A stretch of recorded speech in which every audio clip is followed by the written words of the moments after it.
you're welcome. That's ironically funny. Okay.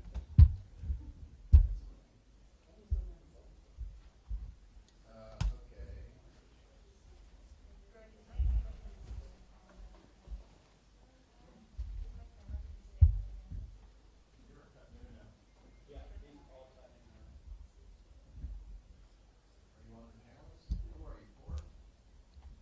You're four, right? Put your hands right in the middle. Yeah. I was gonna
I'm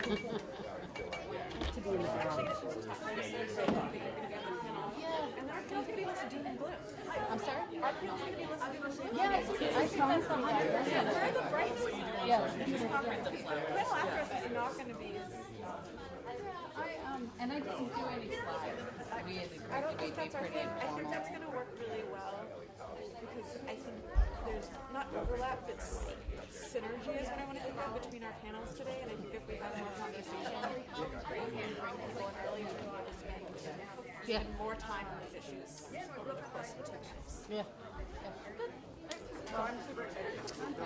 So actually watching the tennis yesterday, I was like, Yeah. You can hear me though, right? oh, I'm sorry. I'm not really in charge of all these high colored. I'm Erin Or like the county curator. Oh my God. Should you be hearing me now? This is really smart. Can I get a thumbs up? Yeah, okay.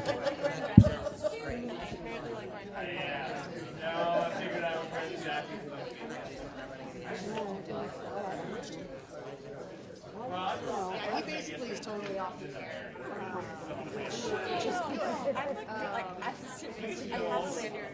In a field of extreme and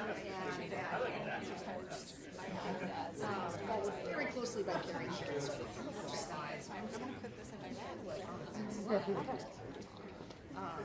which there's like no way to block it. There's no way to like control me.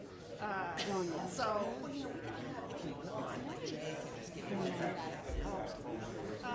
well, that's okay. I have a bunch of slides that are I'll tell you guys. But I can tell there are benefits.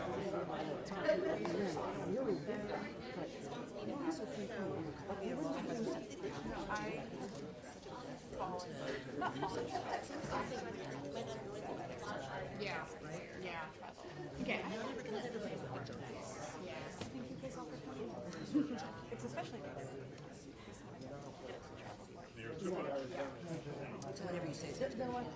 Yeah. I mean, it's, You have to do double duty all the time. I know more. is it going to be?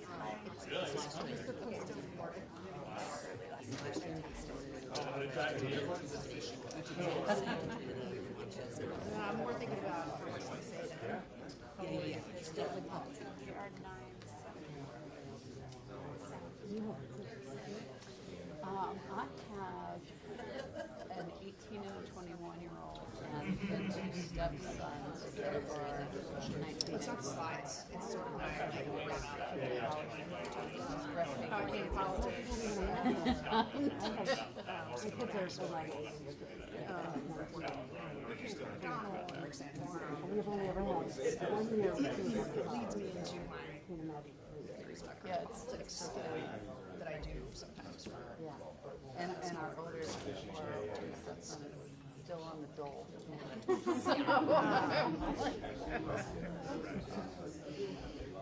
Constantly, I'm like, you know what I could do with this money?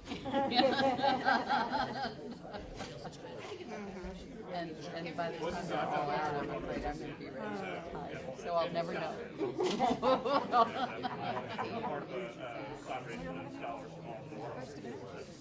Maybe. And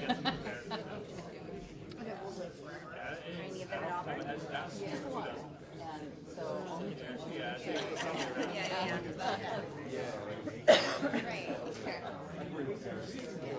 yeah, we'll see. Our pandemic did the same thing. It's like everybody did something really crazy. Good morning, everybody. Hey, everybody. My husband is Josh. Good morning. I trust that you all slept well at the lovely Sheraton, which was renovated during COVID, by the way. That's why it's so nice. So I'm so glad it was available for us. There's nothing stranger than talking into a microphone that does not broadcast sound. I just have to say, this is extremely odd. So anyway, thanks again for being with us here this morning. Yesterday was an incredibly stimulating conversation, series of presentations. All of this is living on YouTube. So if you'd like to share with your students or with your communities, constituencies, et cetera, please encourage you to do so. We'll make sure you have the links available so that you can tweet it out or send it out or share however you see fit. This morning, I could not be more excited to have Sarah Longwell with us this morning. to give us this keynote address for the conference today. I follow her religiously on The Bulwark. She is a producer of The Bulwark, and if those of you who do not know what The Bulwark is, I assume many of you do, but it's a series of podcasts and other publications that's led by Charlie Sykes and includes a number of luminaries: Tim Miller, Sarah Longwell, JVL, whose name I always don't really quite know because he goes Jonathan B. Last, right? But he goes by JVL. Excellent commentators with a Substack and with podcasts, et cetera. And what Sarah does on this on the podcast is her role is to interview a series of focus groups, and so she's very well known for her focus groups that reveal incredibly interesting information about voters across the spectrum. Most recently, she's been interviewing swing voters, the 4% of the voters that moved from Trump to Biden in the 2020 election, and the information that they reveal is incredibly fascinating. So I definitely commend Sarah's podcast to you, The Focus Group. She's also president and CEO of Longwell Partners, which is a communications firm in D.C. She's co-founder of Defending Democracy Together, a nonprofit organization, and she's director of the Republican Accountability Project. Notable past projects for Defending Democracy Together are Republican Voters Against Trump and Republicans for the Rule of Law. And she is, as I said, a publisher for The Bulwark. She's a longtime Republican strategist. She's a Pennsylvanian, as am I. And her most recent podcast is about the elections in Pennsylvania. I commend that to you. It just came out, I think, yesterday or this morning, describing the race between Mastriano and Shapiro and other races in Pennsylvania. And since that's such an incredibly important battleground state, it really is worth a listen. So without further ado, I want to invite Sarah to the podium. Sarah, thank you so much for being here. Do you need me to talk into that for it to be recorded? I believe so. Where's Carol? Yes. Yes. Let's just put one of those. So this okay? Yeah. Sorry, Sarah. That's okay. I tend to wander a little bit, but I'll try to stay alone. You want to do that too? So I was just told, just before this started, that this is all going to be public, which means I've got to rethink whether or not I'm going to tell you all the things that I was going to tell you. So, how many of you guys have heard of the Bulwark? Do you know what the Bulwark is? That's great. Okay. So I'm the publisher of the Bulwark. I own the Bulwark. I started it because I had, actually, you know what? I'm going to back up for a second before I tell you about the Bulwark. So I went to Kenyon College in Ohio, grew up in central Pennsylvania, was always a Republican. I grew up we were just talking about Pennsylvania. People know about Pennsylvania. There is Philly on one side, there's Pittsburgh, and there's like Kentucky in the middle. And I grew up in an 800-person town in that part of Pennsylvania. It's a great state with a lot of interesting politics happening right now. I went to Kenyon College in Ohio. And then when I graduated, I went to work at this place called the Intercollegiate Studies Institute. Do you guys know ISI? It's a think tank in Delaware. It's actually right across from Joe Biden's house.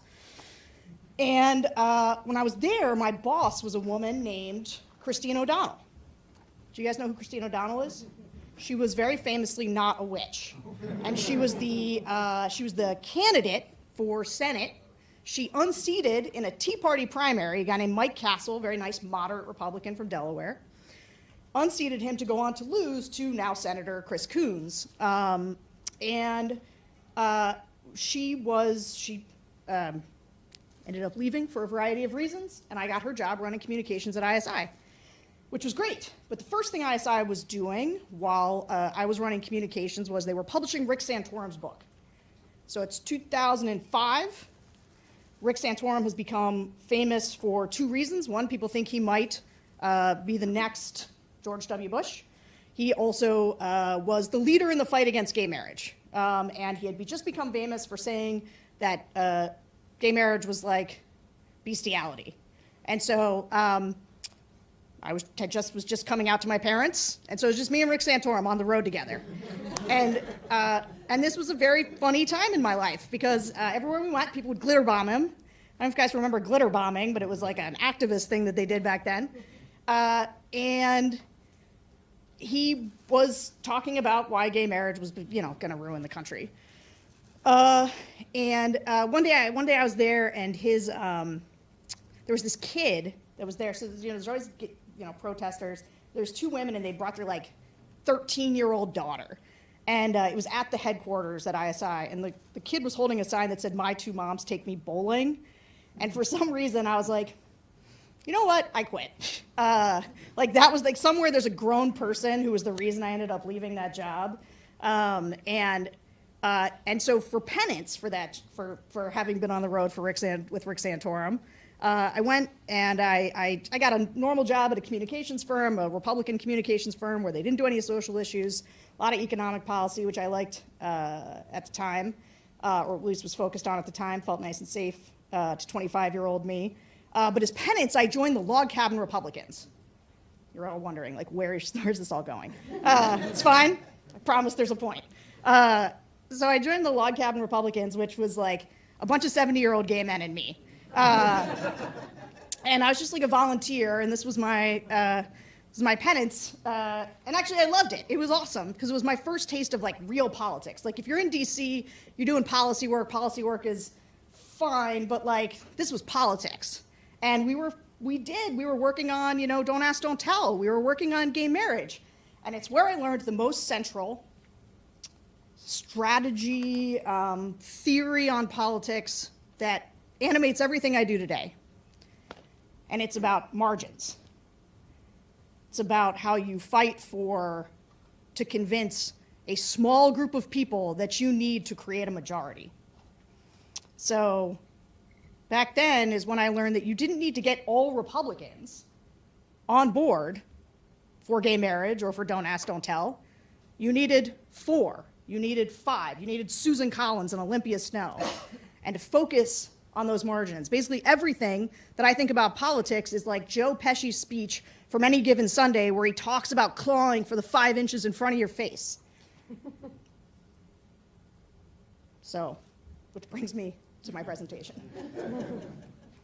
So, you may have noticed that democracy is under threat.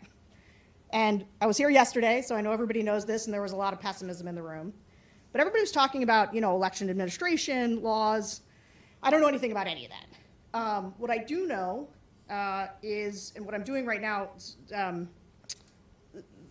you heard a bunch of, the things that I do, and they probably didn't mean anything to you. Right? So Republican Accountability PAC and Republican Accountability Project are extensions of what I did in 2020 when I launched Republican Voters Against Trump. After that firm that I mentioned, I was there for about 15 years when Trump happened. And when Trump happened, I found myself in rooms with lots of sad Republicans and saying, with all of us being like, well, what do we do? And that's where I met Bill Kristol and Linda Chavez and Mona Sharon and Charlie Sykes and all of the people that I would go on to start the Bulwark with and all of these projects. Bill Kristol and I started this group, Defending Democracy Together, in 2018. And our first big idea was we were going to primary Trump. And we were talking to a bunch of people. It's public that Larry Hogan was considering it. And so, I'm trying to talk somebody into primarying this guy. And everybody kind of wants to know, there was a lot of people interested in doing it at the time, can he be beaten? And so I started, because, when Trump happened, it occurred to me I had spent far too much time in think tanks, far too much time in DC, and I had no idea what was going on with Republican voters, which is a big part of what I want to talk about today. But doing the focus groups, I realized there was no way to primary Trump, because the voters were there. Not all of them, but most of them. And, I also thought, well, if you could defeat Trump, so I devoted myself to defeating Trump in 2020. We ran Republican Voters Against Trump. We were not the Lincoln Project. We were a different group. And what we did was, it was a persuasion. I know when you have to convince Republicans to vote against their tribe, you needed to create permission structures for them to vote for Biden. And so we are the group that made thousands of testimonials. We produced thousands of testimonials of Republican voters talking about why they were going to vote for Joe Biden and not Donald Trump. In many cases, they were talking about not why they would vote for Joe Biden, which is why they weren't going to vote for Donald Trump. Because I was thinking about 4% of people. How do you get to 4% of people and get them to not vote for Trump, even though they're tribally Republican? You know, they think he did a good job on the economy, they like his policies, but how do you get to them? And the main strategy was, because in all my years of communications work, one of my greatest lessons is that people have the collapsing faith in institutions, but the one thing that they do still trust is people like me. Not me, but them. People like themselves. That's where they get their information. So we talked to all these disaffected voters. We made huge lists of hundreds of thousands of disaffected Republicans. We built relationships with them. We got them to make these testimonials, and then we put $35, $40 million behind them in key states. We're doing that again now. I thought if you could beat Trump, as a longtime Republican, I was laboring under what I think is a bit of a delusion that, if Trump's a cancer on the party, if you cut him out, muscle memory, bounce back. 2022 is just the world showing me how little I know about anything. Because Trump has, to the extent that he's a cancer, he's metastasized. And there are now, as many people have mentioned, we are swimming in anti-democracy candidates.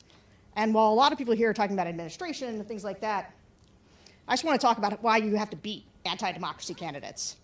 You have to defeat them. The number one way to defend democracy right now is to win elections. Now I'm going to start my slides. So winning elections, number one way to protect democracy. It is also, incidentally, the only way that the Republican Party, and we can talk about this a little later. I want to talk about voters. I want to talk about, the Republican Party. But the only way you get to something better than where we are is through a sustained electoral defeats. And if I had to sum up the number one problem in politics today, it is that one party has gone off the rails, anti-democracy, and the other party is insufficiently popular to deliver sustained electoral defeats to that party. So how do you build the biggest, broadest pro-democracy coalition that you can? Spoiler alert, it's not by talking about democracy. I do want to just say where I threw it up there, I changed my presentation because Rick and I were covering a lot of the same ground, and so all this is new to me too. I wrote it last night. But one thing I want to say is that, this is a moment where I think there's a lot of fear, right, that Republicans are behaving this way, but Democrats will start behaving this way the second it's on them. And there's a lot of people who I think are yeah, I think that's true. I would say there's a real opportunity right now to create for Democrats a culture in which that is unacceptable, right? Because that's something Republicans do. I mean, Stacey Abrams, I think one of the reasons, there's a couple of reasons why she's having so much trouble in Georgia, but one of them is when she said, in 2018 that she wasn't going to concede and was talking about, it was a different situation, but she didn't know, right? She didn't know that in 2020 that election denialism was going to become the number one thing that we would all decide is absolutely intolerable. And I think it's really hurting her, right? She doesn't have the moral authority now to condemn Donald Trump. And I think so Democrats, I think that's something that they should take away from this, or it's a moment to dig in on that. All right, but the reason the elections are so important, as many people have noted, is that these are the people who are going to, there's a lot of people in my world are we got to talk about 24. And I'm always trying to explain to them, you wouldn't believe how, not disengaged, but how much different 22 is than 20, right? Trump is this animating thing for people. He gets everybody all wound up. And they don't seem to realize that there's just Trump is like a gremlin you put water on, and there's just everywhere now. There's all these election deniers running around, running for office. And if they win, they're all going to certify the next, or not, they're all going to be in charge of 2024 when he runs again. So the number one question I get asked as somebody who was a Republican my whole career is just like, what happened to the Republican Party? And I actually think it's important to talk about, because I think sometimes people,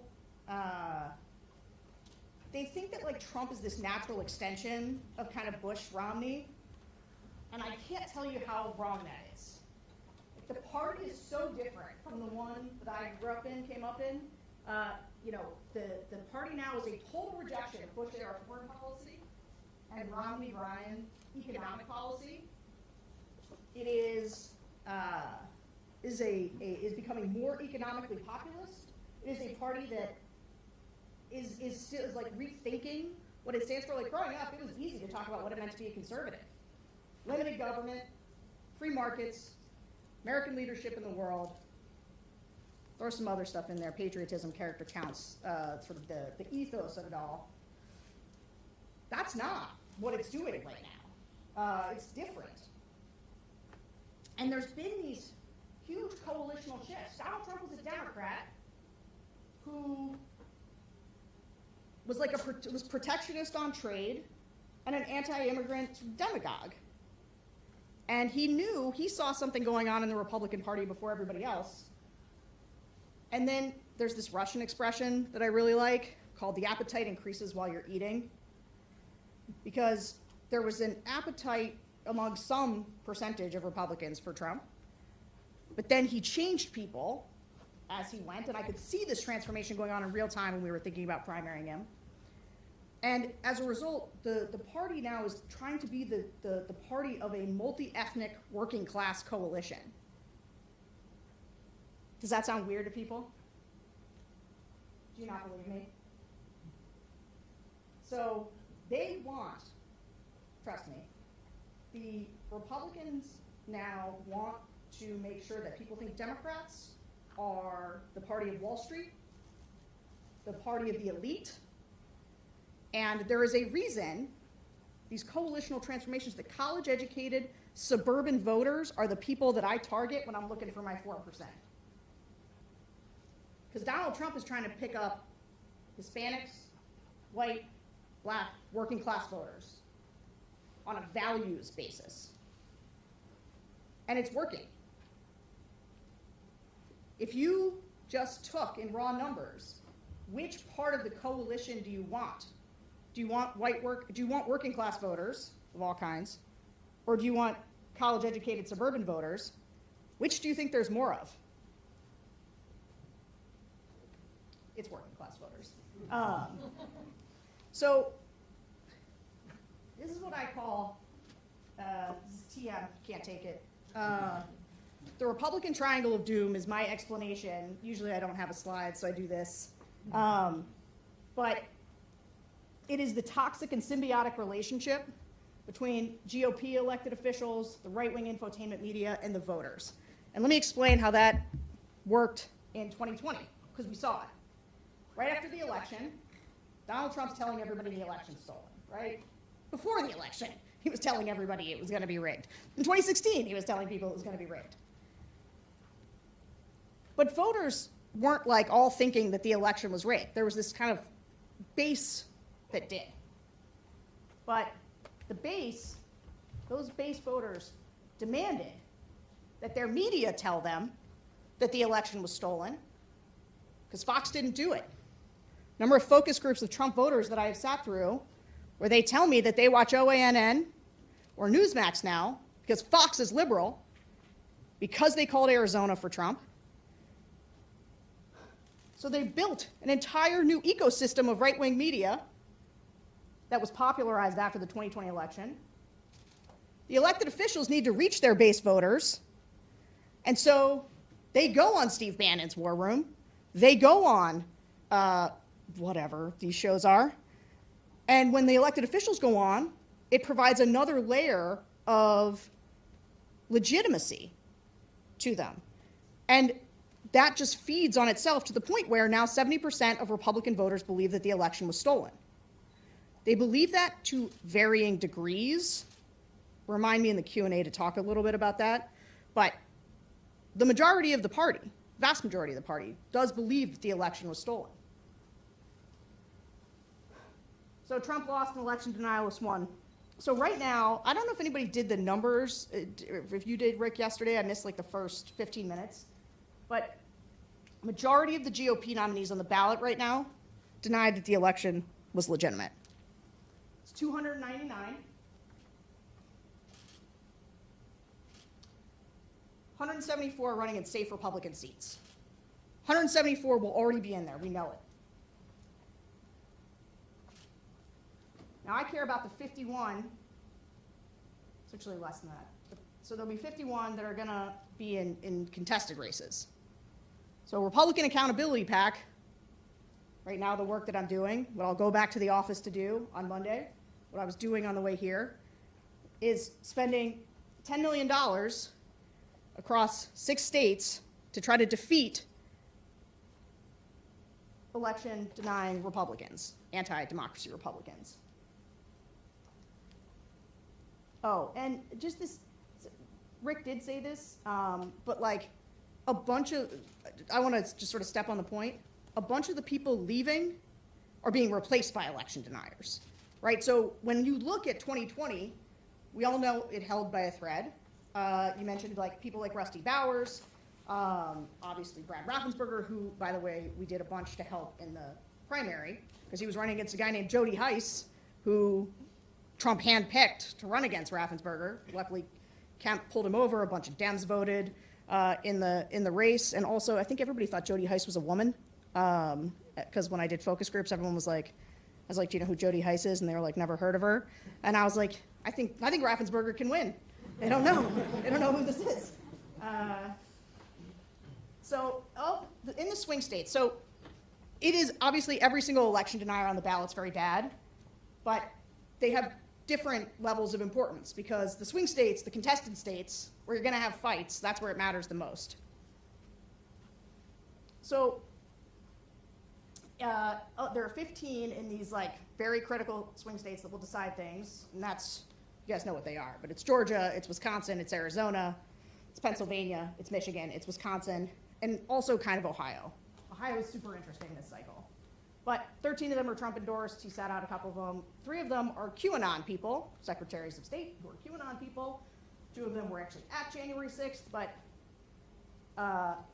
there are 9 who are going to control their state's election administration. 4 of them say they wouldn't certify, that they would not have certified 2020. So you guys, I don't know how closely everybody in this room is following politics, but you may have heard that things were very bad for Democrats, the environment, the fundamentals, you know, we are parties in power, there's usually a wave election, we got a tough economy, Joe Biden's been underwater. Then the abortion thing happened, we've got the enthusiasm gap gets closed somewhat, now we're in a dogfight in most of these states. A lot of close races. I want to tell you about some of these people, because I think people are underreacting to what we are facing in 2022. Carrie Lake, these are, I don't know if these are exactly in order of the scariest, but they're in order of the scariest with the highest likelihood of winning. She is the top. Carrie Lake, you will remember I said this to you someday. Actually, I hope you don't have the occasion to remember that I said this to you, but people think Ron DeSantis is the heir to Donald Trump. He's not. This is the true heir to Donald Trump. Carrie Lake. She is MAGA through and through. She's a local celebrity. The reason that she's running against current Secretary of State, Katie Hobbs. When I do the focus groups in Arizona, they all say the same thing. They say, oh, Carrie Lake's been in my living room my whole life. She was a local newscaster. She is extremely attractive, extremely charismatic. She is a total liar. She was apparently an Obama person. Like she's just had this, weird transformation, but she is committed to it. And those are some of the scariest people who've recognized the lane they could be in and just committed completely. She is an anti-vaxxing, QAnon flirting, Mike Lindell acolyte, and she has a very good chance of winning in Arizona.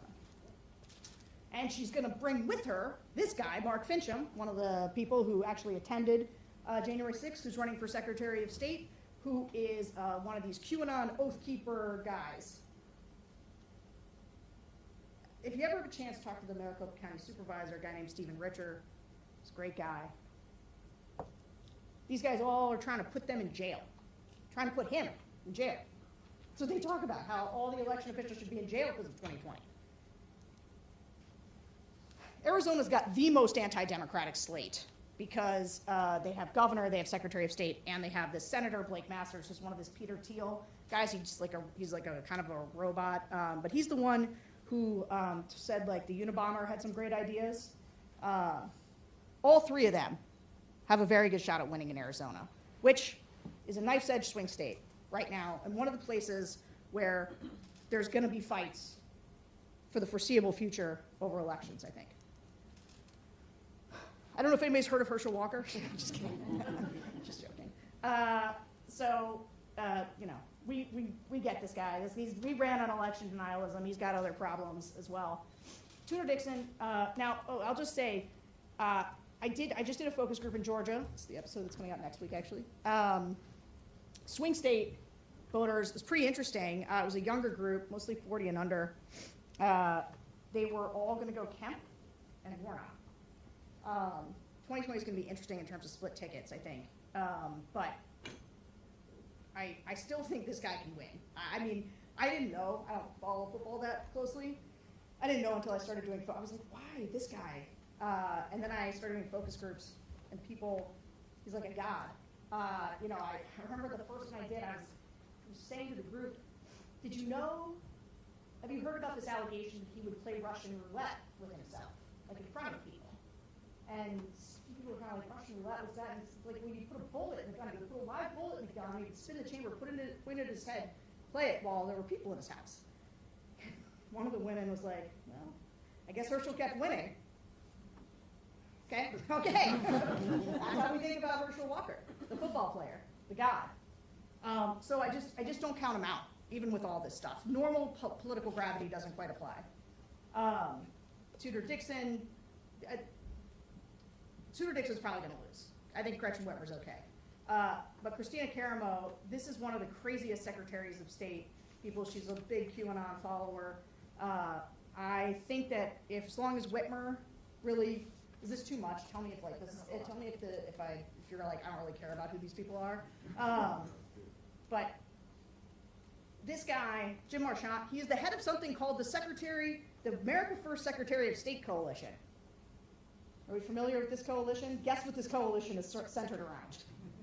It's a bunch of people running for Secretary of State or existing Secretaries of State who believe that the election was stolen. This guy's the head of it. And Nevada, I said these were in order. That's wrong. Because this guy actually has a very good chance of winning. Christina Caramo does not. Nevada is one of the states that Democrats are most likely to lose this cycle. Cortez Masto, who's the Democratic incumbent, is underwater because of the Democrats' slide with Hispanic voters, which is a real problem for Democrats. It looks like Joe Lombardo, who's actually, he's not like the rest of them. She's the sheriff right now. That he will win for governor. This guy, Adam Laxalt, could win for senator against Cortez Masto. And Laxalt was the guy with Rick Grinnell and Matt Schlapp, who was running around Nevada after the 2020 election trying to overturn the results. If you remember that was a big thing they were doing. And this is their guy. So he's the head of that, and he may very well be it's going to be another contested state. Arizona, Nevada. So I have this up here because J.D. Vance was just like me. And now I do mean just like me, Sarah Longwell. He was a never-Trumper in 2016, 2017, very outspoken, just like Carrie Lake. He realized there was a lane, went through a personality transformation, grew that weird beard, and became like a full-on total Trumper. Elections stolen, everything's rigged, and I will say, so he's running against Tim Ryan. Tim Ryan is running the best campaign in Ohio, like of all the Senate candidates. It's actually really terrific. It's going to be really tough. It's Trump plus 8 state. But I did a focus group of of women who voted for Trump in 2020 and Sherrod Brown in 18. They love this guy. And not this guy, the other guy, Ryan. So I do think I've got a little bit of hope for this one. So this guy is the actual scariest person, but Doug Mastriano, have you guys heard of him? He was at January 6th, campaign funds to bus people to January 6th. He's one of the only people, besides Herschel Walker, who has actually no exceptions for rape, incest, and life of the mother. And the good news, I guess, is that he's raised no money, he's doing no TV. The episode of the podcast that we did is all about how he doesn't talk to the media. And Josh Shapiro is actually the Democrat, is the AG in the state and is quite good and is raised like $1 gajillion. And so I don't think he's going to win, but he did get through a Republican primary, and people should be really paying attention to the fact that all of these people, Trump endorsed them, they all got through Republican primaries. There's only one state that mattered where Trump didn't get the people he wanted, and that's Georgia. This is who is up against Evers in Wisconsin. He wants to get rid of their bipartisan, you guys should care about this, the election. So he wants to get rid of their bipartisan election commission, replace it with someone partisan. He wants to go back to the 1849 abortion law, which is what happens when they repeal it in the state. They will revert back to the 1849 law, which laws made before the Civil War, often not great in application to today. But I actually, this part, so in Doug Mastriano, the Pennsylvania guy who bused people to January 6th, he's the only one of these governor's races that the RGA is sitting out. They're in for Kerry Lake. Are you guys from Arizona or are you from other places? Okay, so Ducey, good Republican. Okay, Ducey tried to beat Lake in the primary, like put up a real fight. He and Pence came in, nominated a semi-normie. Their attacks on Lake was that she was a Democrat, not that she's a lunatic election denier, and they lost. And then he decided to back her, and they are pushing, and they're also backing this guy. As somebody who has tried to look for the silver lining over these years, because the years have been an evolution for me, a lot of it in the beginning was, well, who are the good guys? Who can we rely on? Who are the good Republicans? How do you get more of them? How do you amplify them? Like Ducey was always on the list. But one of the things that is becoming clear in 22, all my best people, Sununu, he's supporting Baldock in New Hampshire. That guy they're all crazy election deniers. Some of them are like slightly crazier than others. Baldock was like really out there on the edge. And Sununu, Brian Kemp, who certified the election last time, deserves a lot of credit. It's actually the bare minimum we expect people to do, but there was this intense pressure, but he's supporting the ticket. Herschel Walker, the lieutenant governor that is running on the ticket, is a total election denier. The Republican Party has made its peace with the fact that it's going to support these guys. Mastriano's the only one who's sitting out, and they're sitting it out because he can't win, more than anything else. So just one other point I'll make about these state legislatures. They're all controlled by Republicans. I'm not going to try to have a conversation in this room with people who are much smarter about all this stuff than I am, about like independent state legislature theory and about what they were trying to do in 2020 by sending alternate slates of electors. But it will matter a great deal in these contested states when you have governors, when you have secretaries of state, and when you have state legislatures that are all replete with election deniers.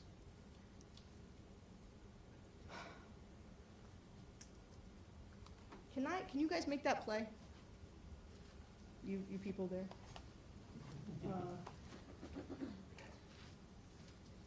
Just real quick.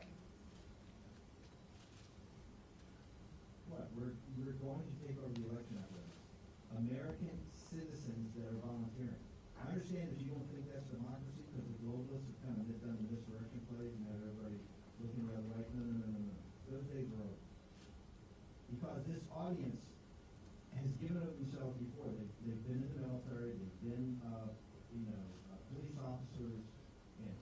responders, they volunteer for their country before they've taken an oath to the Constitution before, and guess what? They are now going to volunteer, get to go to become a precinct committeeman. They're going to volunteer to become an election official. They're going to come and run for county clerk, over 30 county clerks. They're going to take over the secretaries of state, like Soros tried to do, local DAs and secretaries of state. Soros was like that. But we're countering that. We're countering that with the American people. And we're going to be relentless, and we're not going to give up. So I heard the point made in the room yesterday. So people clearly know what's going on, but I have a couple of young guys in my office who have to watch these right-wing shows all day long. Their brains are melting out of their ears.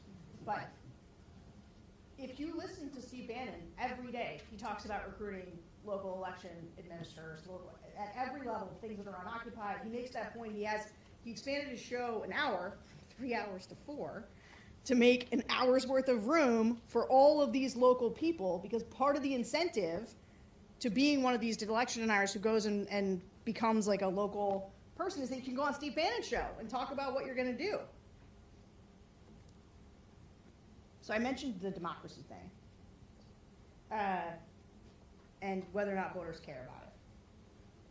Some of you might say, hey, I saw some polling recently, I heard it on the news, that people suddenly, that they do care about democracy, that it matters to them.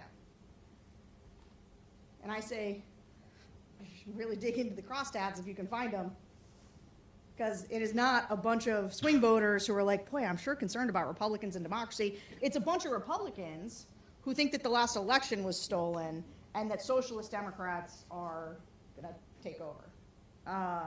And so there's I think a thing going on where people don't realize that the people who are most passionate right now about defending democracy are a lot of these Republican voters who think the election was rigged. So started this whole thing by talking about this 4% that I'm constantly thinking about. How do you persuade? But here's the thing about people who voted for Trump in 2016, voted for Biden in 2020, and gave Biden the election.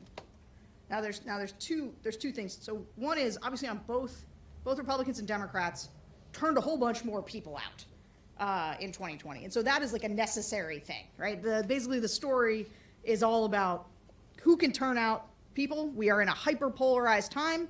People talk about the exhausted majority. I don't believe that to be true. I do not think people are exhausted. I think they're intensely animated. So when you got your turnout on both sides, all that's left to do is persuade these swing voters.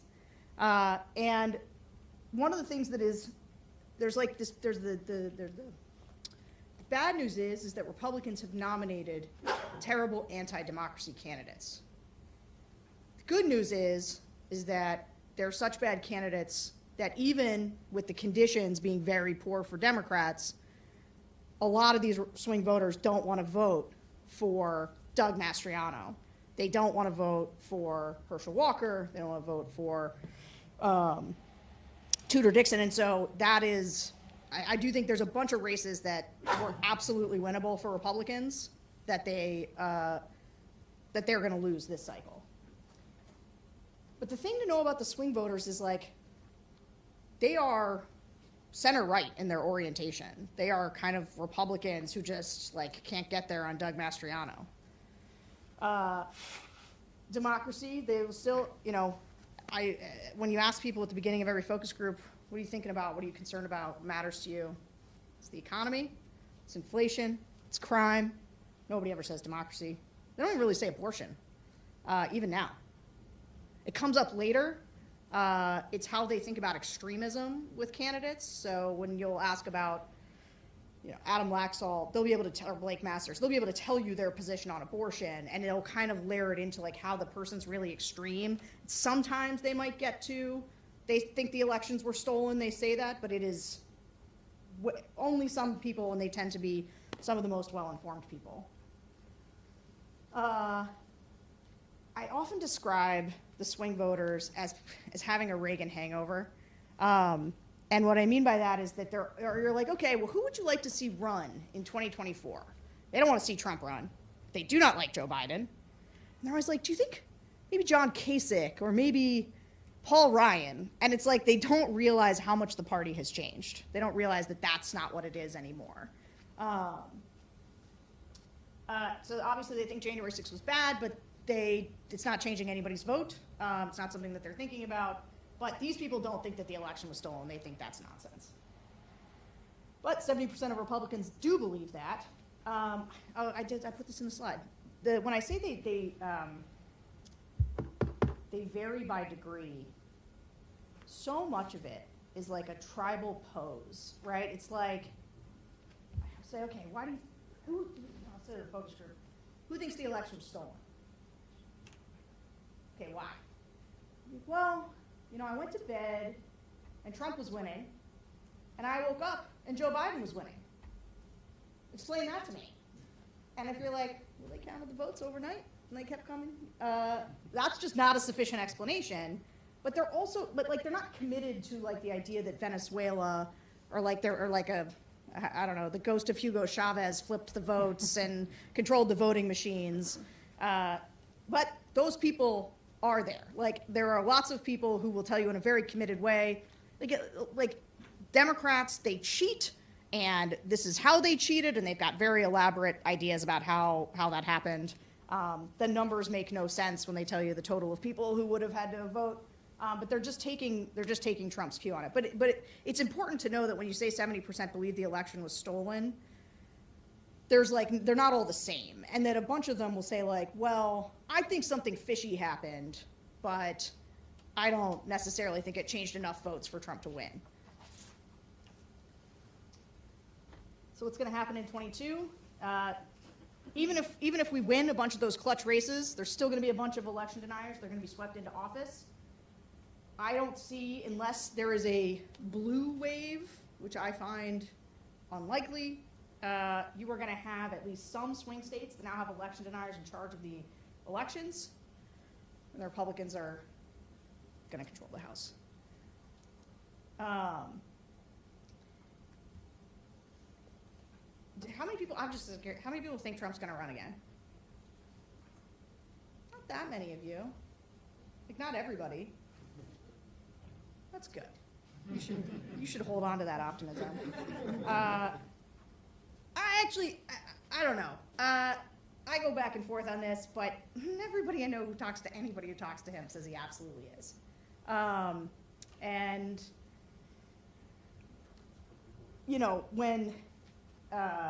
Which means, and he will run again, and his whole thing will be that he's running for a third term, and that the last election was totally stolen from him. He will continue, and so I deal in this world. All of my friends are in the democracy space.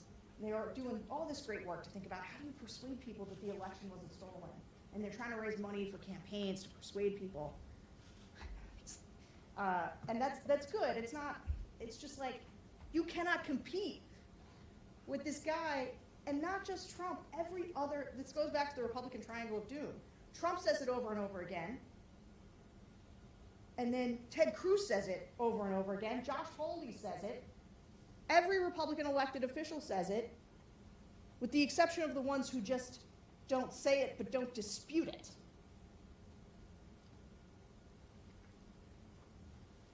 Ron DeSantis went and campaigned with Doug Mastriano, the one that the RGA won't touch. Glenn Youngkin, our great moderate hope for the future of a post-Trump GOP in a sweater vest, went campaigning with Carrie Lake. Guess what? He is not campaigning with Carrie Lake because he wants to confer upon her some of his normal vest dad energy.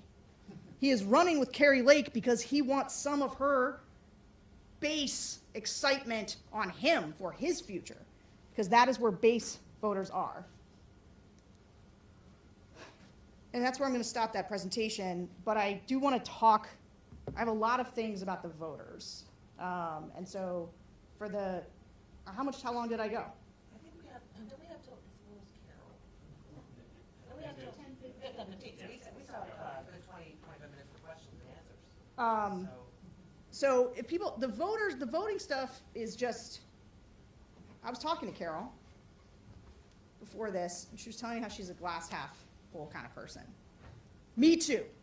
I am also a glass half full kind of person. It is what led me to try and talk Larry Hogan into primarying Trump. It is what led me to the idea that, you know, we're going to beat, the only way you beat these bad Republicans is with good Republicans. And over the course of this journey, where I wound up was like, you got to beat these guys with Democrats. And you got to build a big, broad pro-democracy coalition from like Liz Cheney to Liz Warren. And the voters aren't thinking about democracy. I don't think that you can teach them about, like, you can tell them democracy's under threat, but it's just not going to resonate the way that the economy is, their lived experiences. And part of that psychology is sort of for a good reason, which is that they take American democracy for granted. They think it's strong. They think it's fine. And so there's not like, they're not panicked about the state of democracy. January 6th was a very unfortunate day, but not we are experiencing the same sort of right-wing populism that a lot of the rest of the world's going through, and that it's, you know, going to have a dramatic shape of our politics, and that we may be going into a series of elections in which a bunch of candidates don't accept the results, like as a matter of course, and things are thrown into chaos, which I think that we are much, this is just one person's opinion, much less in danger of elections being stolen.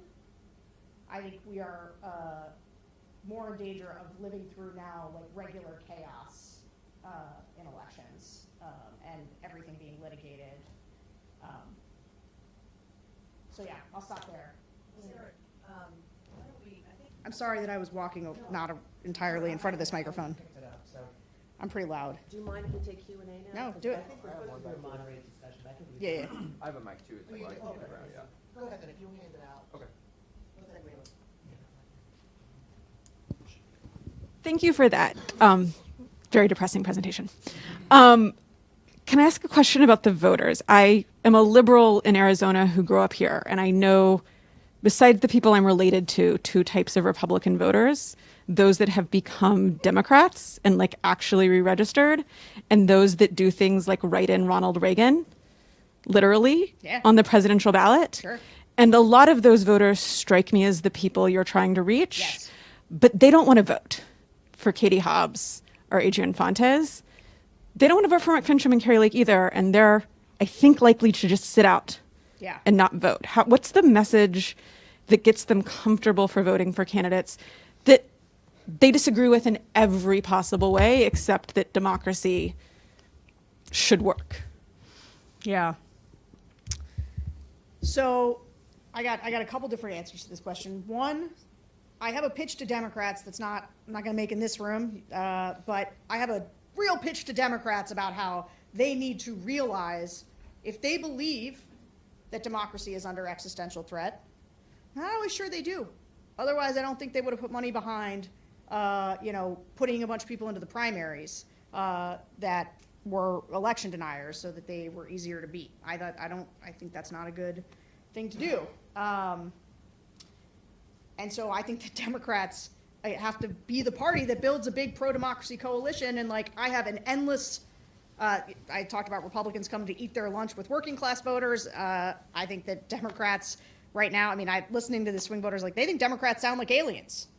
And the woke stuff is a real thing. And basically anything that originates on a college campus and then is injected into politics is woke. I don't know if anybody, a lot of times that's a bit of an amorphous term, but they know it when they see it. They've got strong feelings about it. So I'll say the one is, I think the Democrats have to take seriously delivering sustained electoral defeats, and that means broadening the coalition. And that's a whole separate presentation, which I give sometimes. Separately, though, sitting out's fine. I want to get people over the hump. As an operative, we think a lot about net voters.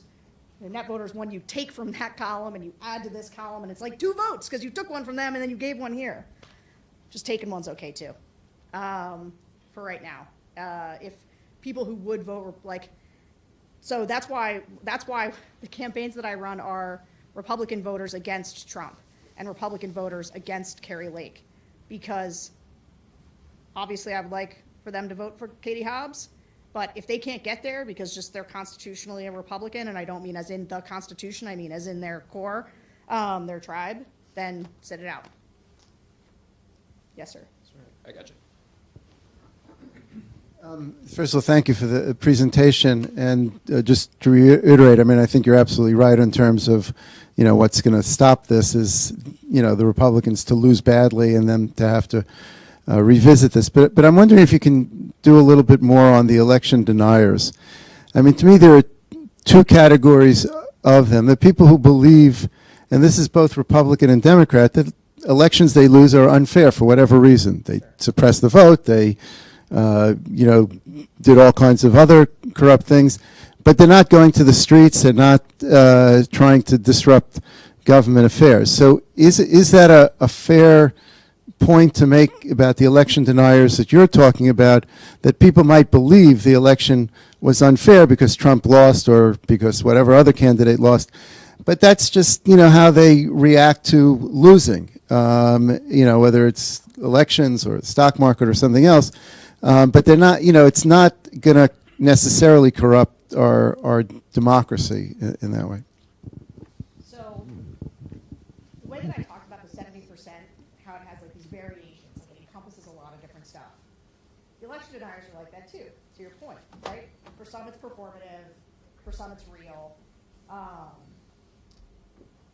And I go back to my point about margins and my point about like, doesn't take that many people to do it for real, to throw us into chaos.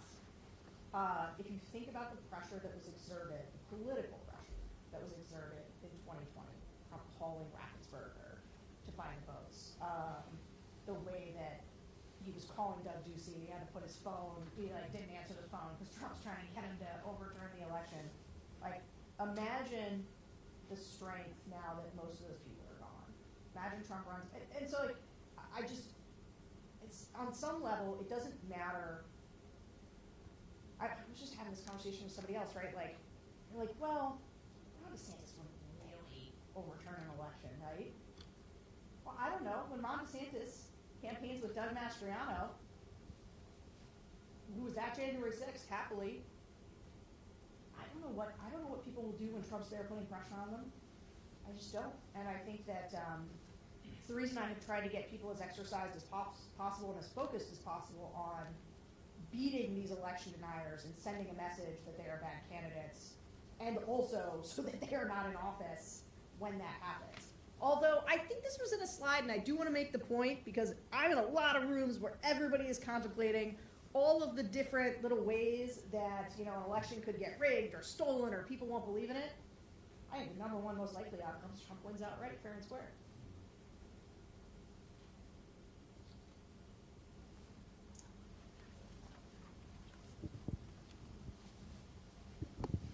Howdy, coming from the political world as well, can you speak a little bit to the fundraising opportunity that comes when you talk about election denialism? So if you put that on an email, that is the number one earning campaign email, whether or not it's the number one earning topic. And so how that plays into, you put Trump's name or endorsement on something, you're racking in the dollars, whether you believe him or not. I think sometimes we don't want to talk about money in politics, but whether you believe it or not, in my experience, that gets a lot of money, and you need money to talk to voters, whether or not you're going to win. This is the best point. It's the best point because it's the thing that I as a lapsed Republican, I sometimes go to my Democratic friends and I'm like, "Oh, you wanted big money out of politics? Congrats! Now we're doing small dollar donations," and it has created a totally new incentive structure for people to behave like lunatics, because all the fundraising, Marjorie Taylor Greene is one of the number one fundraisers in Congress, and she raises national money, and I think it's obvious why that is. The incentives for small dollar fundraising are absolutely driving people to do all kinds of crazy things, right? I mean, so one of the C3s I manage has a project called Political Emails. and we just scrape all the political emails. And a bunch of places have used it to see, like, Donald Trump's fundraising juggernaut that he built after he lost the election was all on election denialism. It was all on Stop the Steal. In fact, it's one of the reasons that, I don't know if you guys have followed, like, the Rick Scott story about how he's been sort of this failure on the small dollar donor side because they invest all this money. Anybody following this? Well, it's like a nice piece of schadenfreude in some way because they invested all this money early on small dollar donors and they haven't been able to recoup it on small dollar donors because it's all getting sucked up by Trump and the most performative members of Congress. So it's everything, right? So much in politics is about the incentives, and they really have changed toward people being more extreme. Is there anybody else? I had one of the points on your slide, Sarah, that struck me most significantly was the Republican Party's building a multiracial coalition. I'd like if you would speak to that. I know about the loss. Wow, right? It does, but I've also noticed that at every Trump rally, there's African Americans behind him, and so I'd like to hear more about that, if you would.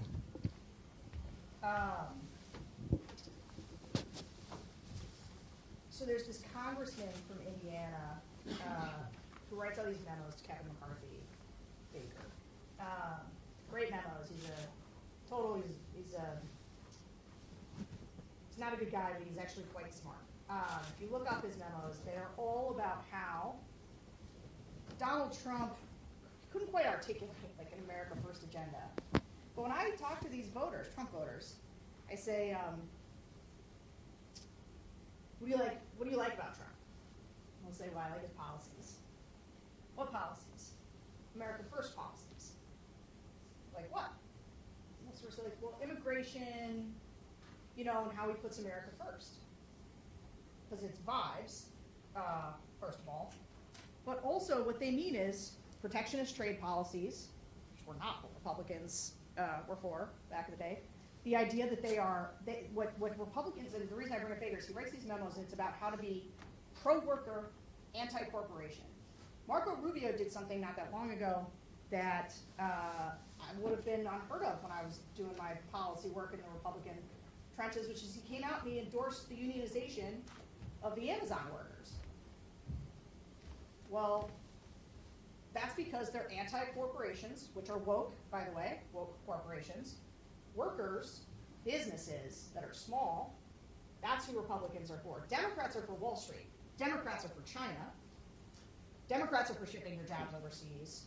Republicans are pro-worker, and that's why it has been amazing to watch them pull this off, but I think if you look at the numbers, it's clear that they are to have the rhetoric in many cases be infused with a kind of racialized contempt for immigrants, and yet they're doing much better with Hispanics. They're doing better with black men, and it's because they feel like they're better for workers because that is reflected in their rhetoric. I mean, I guess I could talk more, but yes.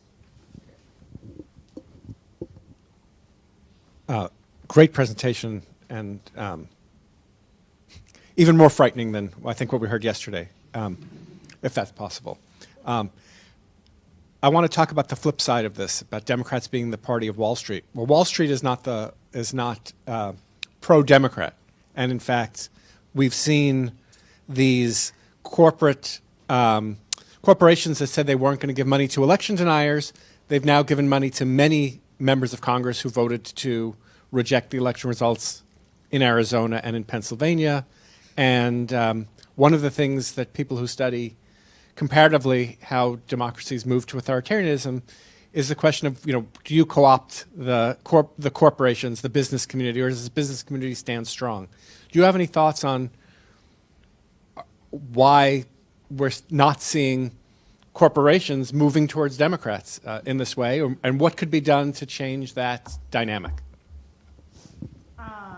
So, such a good question.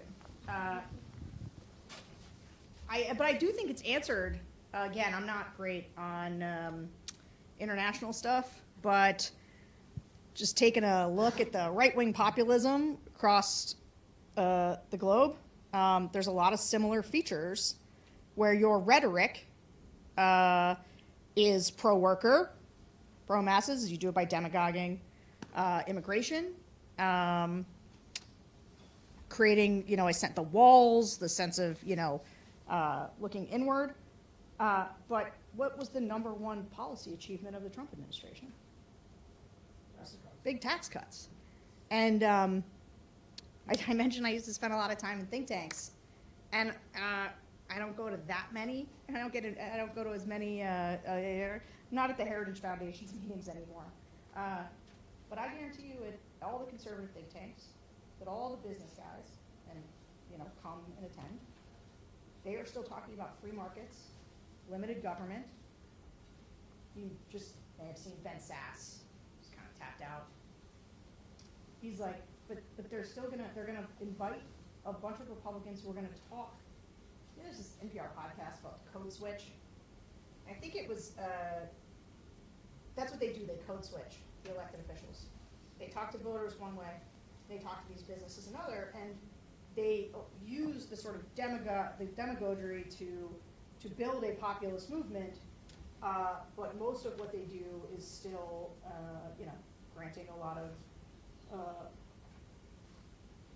they still keep the businesses closed. And I'll tell you, so all my work prior to this was with businesses. I mean, they just think Democrats don't understand the economy. And Democrats are still the ones saying, like, what about this regulation? What about this regulation? And so I've been talking to a lot of business groups, and people are definitely concerned about, they're absolutely concerned about what's happening, and they are sort of starting to be like a little worried about democracy. You can kind of get people to buy into the notion that stable democracy is very important for business, right? And so they get that, but they still just look at Democrats from a policy standpoint and do not see allies.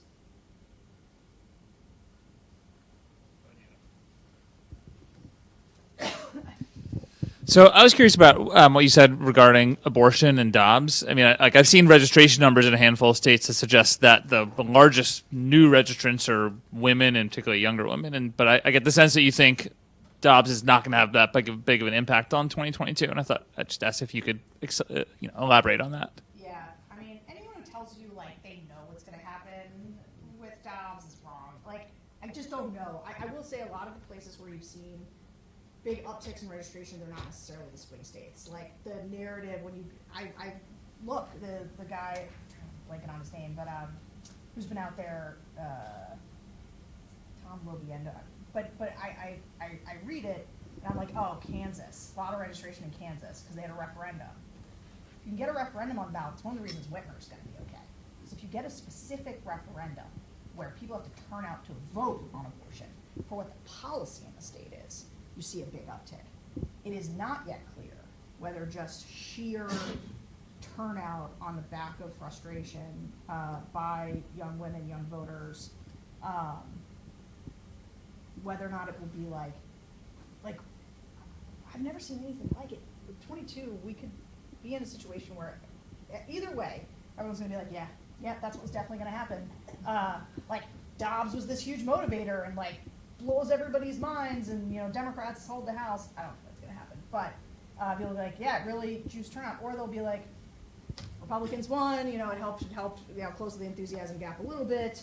The other most motivated group is white men, and I just when I was doing focus groups a year ago, I was telling anybody who would listen to me, I was like, guys, you guys are going to get crushed. Oh my gosh, the enthusiasm gap. Like, I do the focus groups with Republicans. You'd be like, who do you want to vote for in 2022? Any living, breathing Republican. You'd ask Democrats, what are you going to turn out to vote? Or they're like, I don't really like what Joe Biden's doing. He hasn't done student loan forgiveness, or he's either too moderate or he's too progressive. And I was like, man. And the one, and obviously a bunch of things have happened, not just abortion. It was also you know, he passed a bunch of things that are quite popular with Democrats, and so you've seen his numbers ticking up going in. And like, I could literally make a case for momentum for either side and say, well, look, Joe Biden's numbers are going up, gas prices have been falling. But then I could look and say, OPEC just restricted, and gas prices are probably going to go up, and a lot of Republicans are coming home. Oz is starting to get competitive in Pennsylvania. You know, I don't know which way things are going to go, but I do think they will probably, usually, actually, I was going to say this, but I don't know that I think it's true. I was going to say things usually break. Like, this is true. Like, a true thing about politics is things usually break one way or the other, and it kind of sweeps either way. But I am not sure that they don't, like, break in very complicated ways, where you have places like I said the split ticket thing earlier, where Kemp, I will tell you, this group that I did in Georgia had 3 black women in it. They were all going to vote for Kemp. And they said, I know I should vote for Stacey, but he's fine. He's doing a good job. And so, but they were all like, but Herschel Walker's messy. Like, you know, this guy, I don't know what's going on with this guy. Then he said the same thing about Warnock. He's fine. He's doing a good job. So the idea that there would be these Kemp Warnock voters, this Shapiro, Oz voters, this Lake, Kelly voters, is, I think, like, one of the things, that would be the thing I'm maybe most confident in saying is going to be a feature of 22. But anyway, well, I'll just say one other thing about abortion. So when I start the groups, I always ask, you know, how do you think things are going in the country? The answer is bad. Everybody says bad. Catastrophically bad are the answers. And they talk about inflation, they talk about crime, they talk about the economy, they talk about even jobs. Jobs are great. People talk about jobs all the time. They talk about how expensive it is to live and to go to the grocery store. They don't talk about abortion, rarely, even since the decision. Then when you go and you say, okay, who will you vote for? Will you vote for Masters or Kelly? They're like, oh, well, Masters is insane on abortion. And I did say this already, but like, that's how they define, like, that's the thing that leads them to believe that Masters is too extreme, is his position on abortion, and they do know it. So there's no doubt it's going to have an impact. I just think the question is, like, do you see some kind of, like, crazy turnout numbers? I'm a little bit skeptical. Yeah.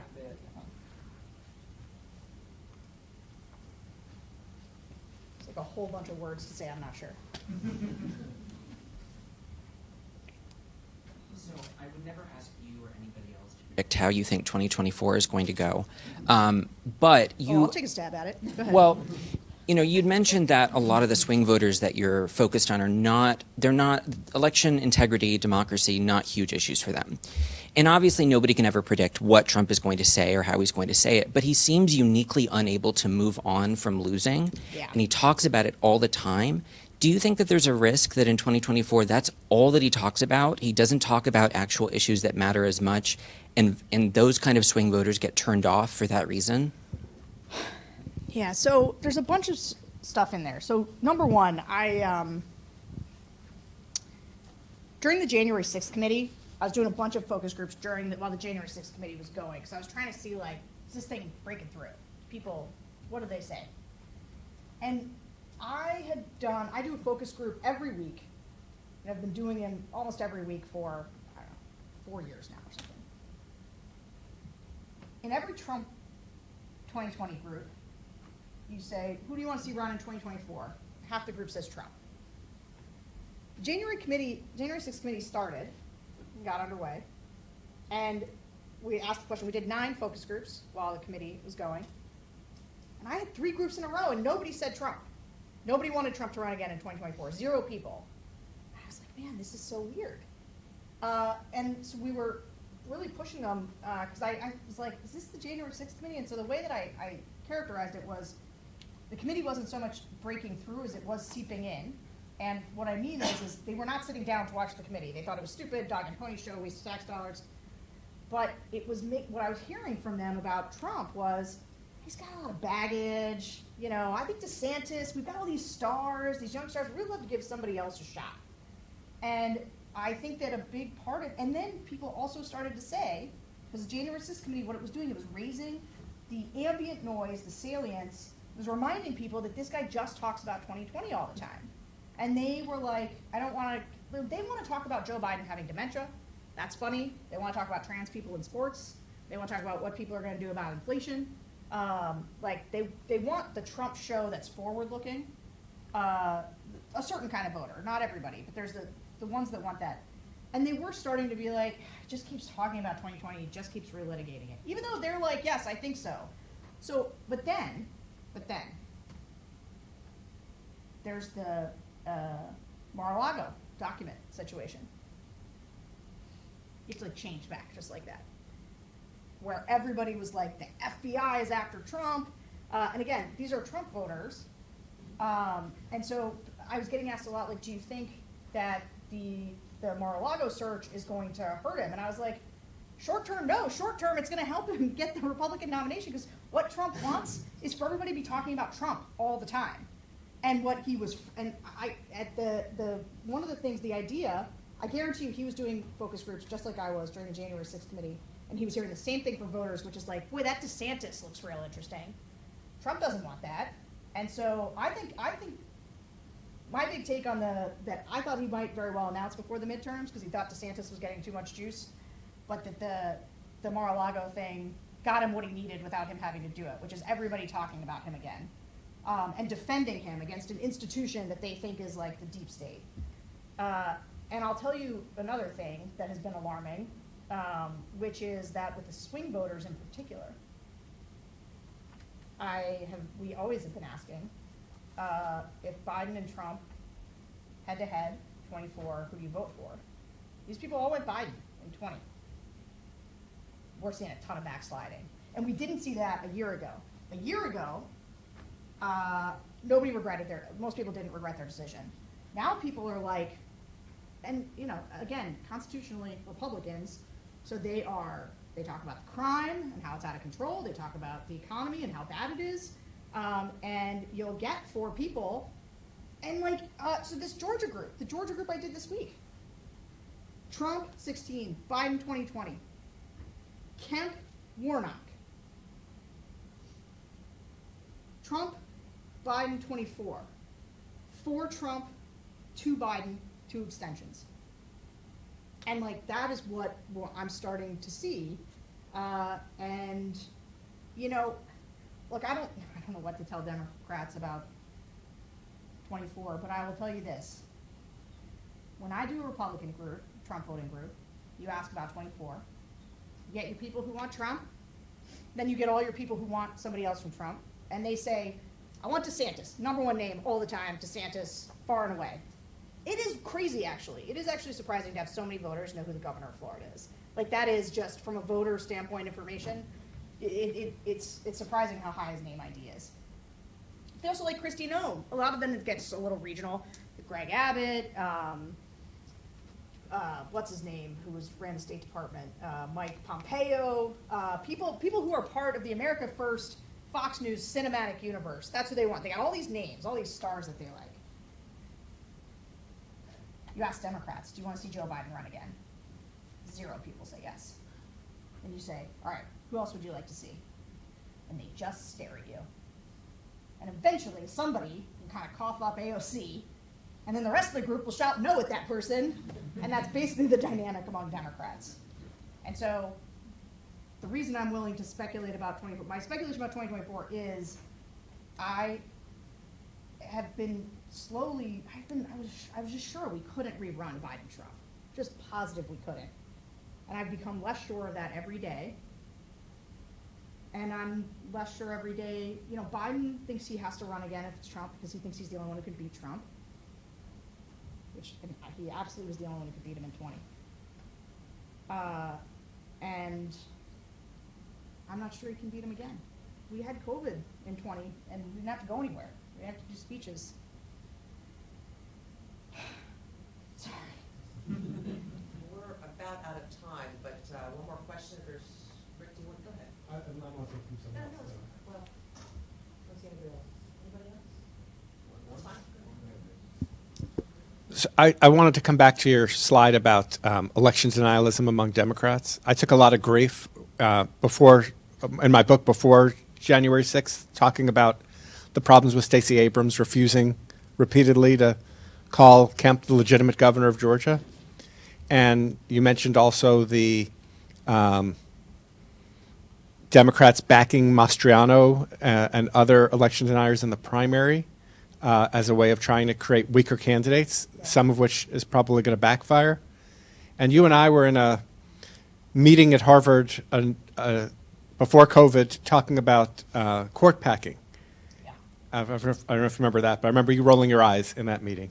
And I'm just wondering how you think swing voters will react if they see Democrats as being as much of a norm breaker as Republicans. Does that become a kind of wash? Yeah, okay. So this is such an important, the whataboutism is a really important dynamic. It's a really important mental tool to allow people to have permission to do things that are bad. So for example, in 2016, Donald Trump, Access Hollywood, sexual predation should be a huge problem for him. The problem is his opponent is Hillary Clinton, whose husband is the most high-profile sexual predator that people remember for 25 years. What it did is it created a draw. Nobody had the moral high ground. I cannot tell you how important this is. Last night, very stupidly, I don't know why I was doing this. It was because I was on East Coast time. I was on Twitter. I got in a fight with Ted Cruz on Twitter, and I was arguing with all these like antis about Herschel Walker because I had said, you cannot vote for this person. Republicans cannot. Why aren't they denouncing him? Why aren't they walking away from him? And the answer, I was raised on a conservative philosophy of character counting. It was central to the identity, in part because it was forged in contrast to Bill Clinton. 1998, I'm 18 years old, and, I thought he was a real dirtbag. And I think that so I said this about Herschel Walker. Everybody's tweeting pictures of Ted Kennedy. These Republicans. And I'm like, your what about is so old that photo's in black and white. Your what about on this is like Bill Clinton and Ted Kennedy, but here's the thing. Moral high ground is important on this stuff. Moral high, in my opinion, because voters will say that and the Stacey Abrams thing is the nullification on the election denialism, and the people who elected to Trump in 2016 who didn't certify, there were some Congress people, and if you don't have the moral high ground, if you can't say that this is wrong, if you can't say that your side upholds this standard too. It's the whole point, right, of the democracy is that you uphold the same standards. That's rule of law. That's this whole ballgame. And so I know it was just one bullet point, but and that's part of the reason I'm not harping on it is I don't know what this room is politically, whatever, but if I was in a room with a bunch of Democratic elected officials, I would be telling them that they better be as pure as the driven snow. This is what they did about Bill Clinton and Me Too, right? This is why Franken's gone. That's why Katie Hill resigned, is because they were trying to look for some, and we were in it was called Constitutional Hardball, was the name of that conference. And I was against all of it, because it was all about the tit for tat, the vortex of backlashes, the Montagues and Capulets, those cowboy families, what were they? Hatfields and McCoys. In all those stories, everyone ends up dead, right? They're all dead at the end. And so somebody has to seize the moral high ground. Somebody has to end that. And there's only one option. So I think that Democrats should take that obligation extremely seriously. Well, Sarah, thank you so much. Someone stop it.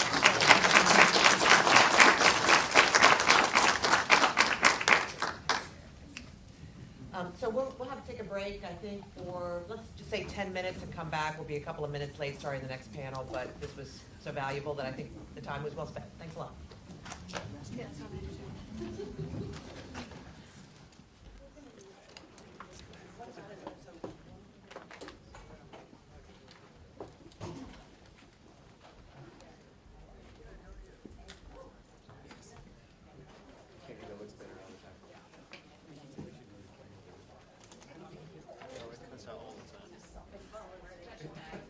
you saying like full sentences? Do you want me to center it up? Or we'll see what happens. We'll see what happens today. Do you want to get centered and direct?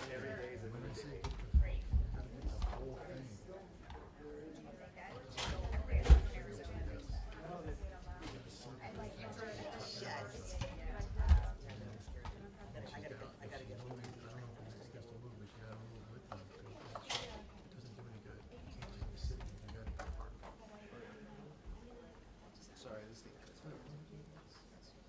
They went to the bathroom.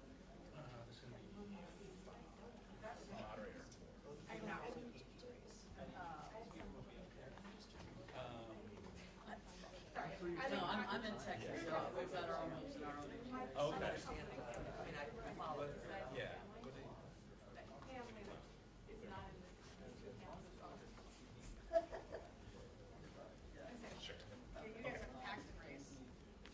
Yeah, so I'm just telling Gloria, here's the former elections. Gotcha. Okay.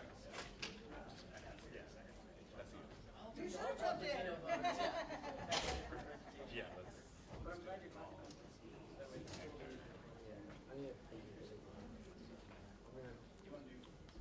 Yeah. Okay, I'll talk. Yeah, I need to like they do move around. Okay, so head up there and I'll talk to each one. Yeah. Because they move them around.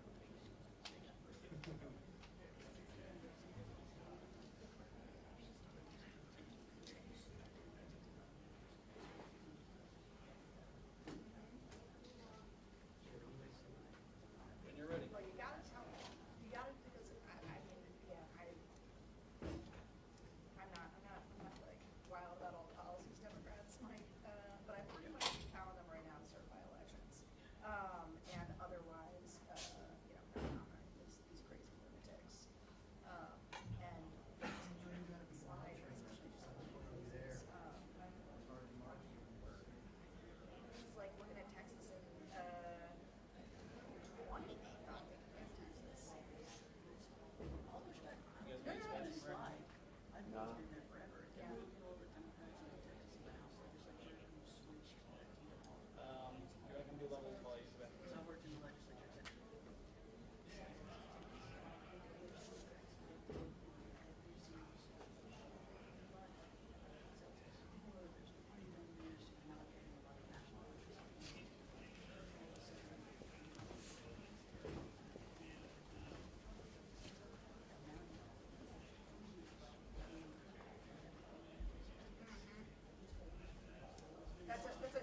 That's a great point, and that's what I mean about, so when I was trying to talk about the coalitional transformation, that's like its whole own presentation, but it's like, some of it is, a bunch of Democrats in Pennsylvania actually are very similar, like, there were union members, and so like, yeah, so once the union stuff. I can't do it backwards. Like, this is, no, don't look at your registration. F, G, H, Does not tell you the full story anymore. O, P. Are good? Okay. Okay.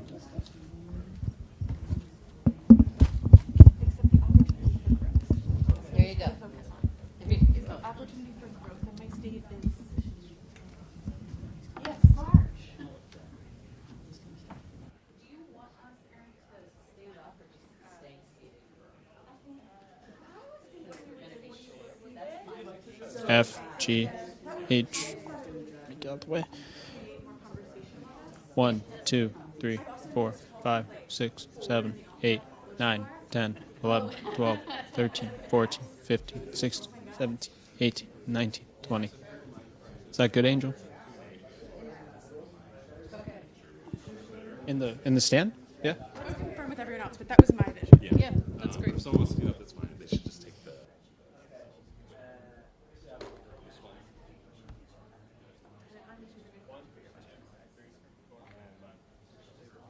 8, 9, 10, 11, 12, 13, 14, 15, 16, 17, 18, 19, 20, 21, 22, 23, 24. That good?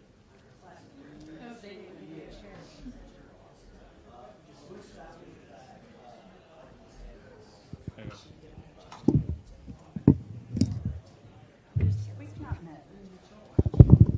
do have 5. It's just, it's not.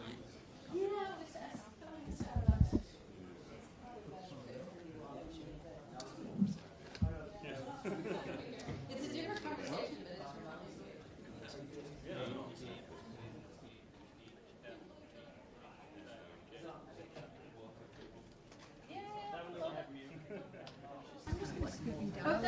A, B, C, D, E, F, G, H, I, J, K, L.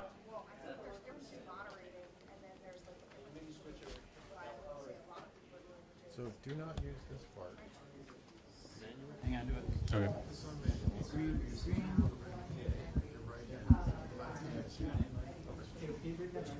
Yeah.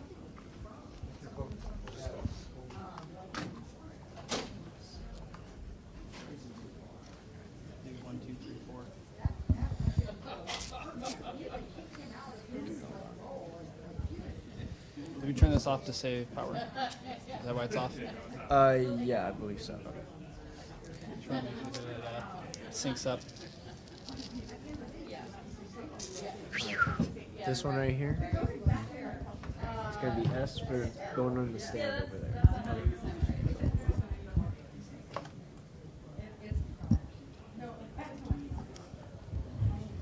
Okay, so the stand. Stand. Okay. Yeah, unlock it. Time for questions. Okay. You're going to be moving to whoever. You can lock it this way during the. Try to keep frame her out, frame us up, but like see as many people. So if she asks a question, you can respond. This is one passing needs a around. short and a long, yes. You need to be unlocked so we can move. Okay. So we can't get. Yeah. Gotta be smooth, and zoom in, focus. Okay. That's your cue, like when it's Q&A, like you're gonna be on. Okay. 2017. Should I bother with the tilting? Do I need to touch that or just side it?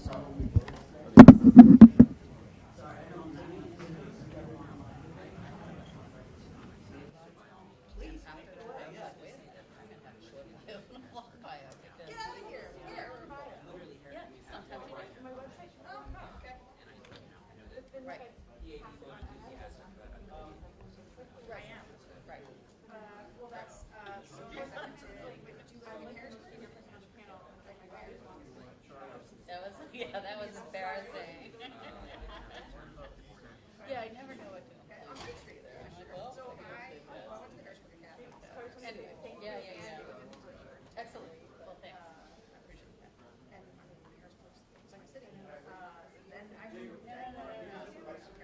No, it can be.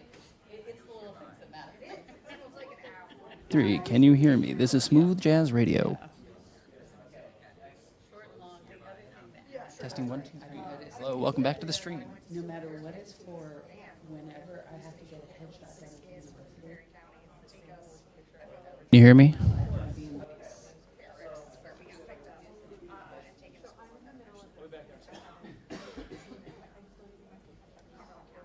And I'm trying to schedule it, but they want me to sort of accept.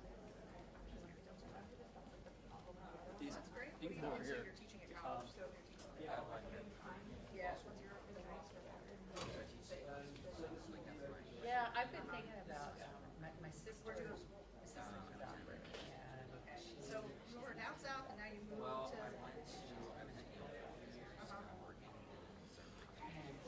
It is. And she has written her first book and hired a colleague and hired all of the manufacturers. It was fascinating. It never occurred to me to do all of these things before, and she's having such a better time. You know that was 7 and This prize was Manna. That's where I worked all my high school and college. That was my first job. she's having like a love of it. Oh, it's about as right, like, and then Baxter. She has. So you can Google it.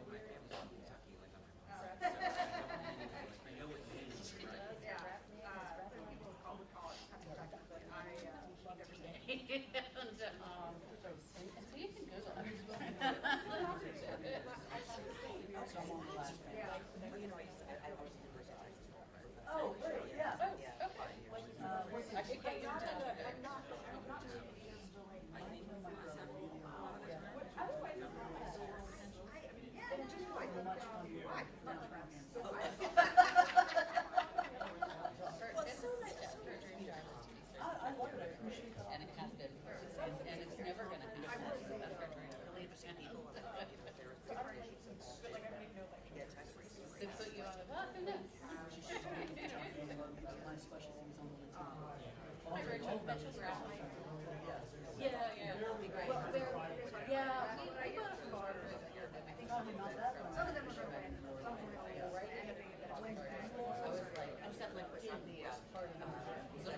Where they were playing dueling, that's the, what is it, the dueling banjo?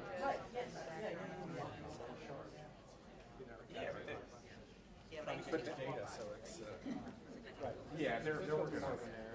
Right, they're working on it. Yeah, yeah.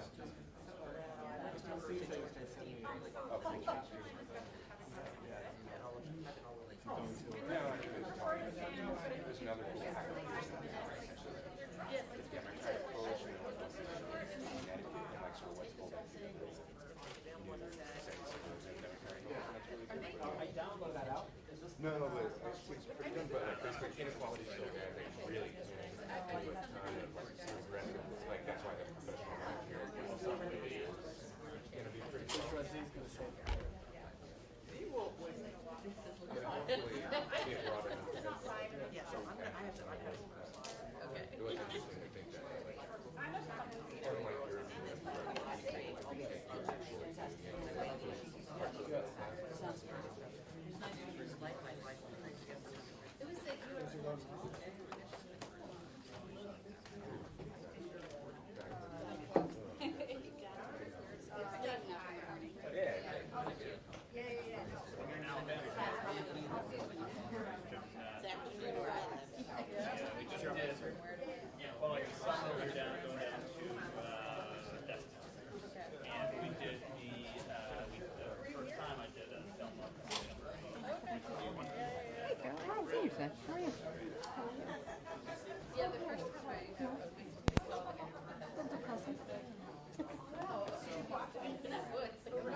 I have heard someone's going to tell me that, and I'm going to hold on to that. Yeah, absolutely. I know. The April conference is one of them junior members. Oh, true. Julie after the panel. He just started widening this year. Oh, okay. One of the, we submitted the evidence brief in Delaware Supreme Court last Friday. Oh, yeah? Fortunately, court yesterday went the other way. But, that's the case about the, just reading about that. Yeah, about, no excuse absentee ballots, and yeah. So it's one of the opposite examples, right, where the Democratic legislature, I said that the ISLT is not a physically, it's not. This, most of the other cases, the dynamic is, right, that the Republican, Well, because what we've seen in the last, most of it. I'm so glad we're just sitting. Yeah, that is better. I mean, I like the style of when we do shorter presentations and have them more, but. Here, hopefully we have sufficiently caffeinated you after what was as I said, exciting and continually gloomy presentation.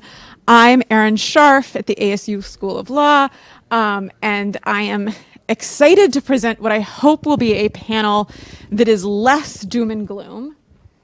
Richard flinches. Potentially some bright spots. And this is the local elections administration panel. There's, I think, significant synergy with the panel that we thought about calling it overlap. I'm going to think of it as synergy between the exciting panel that follows. So we're going to have short presentations and then hopefully dialogue among my esteemed panelists. To my right is my co-author, Richard Brafalt, who is the Joseph P. Chamberlain Professor of Legislation at Columbia Law School. His work has focused for a very long time on state and local government law and the law of political process and government ethics. Then there, to his left is Mitchell Brown, who is the Curtis O. Lyles III Professor of Political Science at Auburn University and is the founding editor of the Journal of Election Administration Research and Practice. She serves on the board of the directors of the National Association of Election Officials, the Election Center, and has held board and leadership positions at the university, in state government, and in nonprofit organizations. To her left is Professor Josh Douglas of the University of Kentucky J. David Rosenberg College of Law, where he is the Ashland Spears Incorporated Distinguished Research Professor of Law. He is the author of Vote for the U.S., Vote for U.S., Vote for Us, Vote for Us. I should have practiced.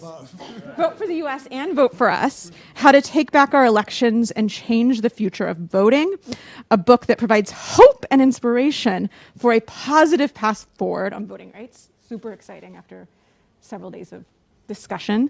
And then to his left is Rebecca Green, who is an associate professor of law at William and Mary Law School, where she teaches election law, privacy law, and alternative dispute resolution, and co-directs the election law program, a joint project of the law school and the National Center for State Courts that provides resources for judges on election law topics.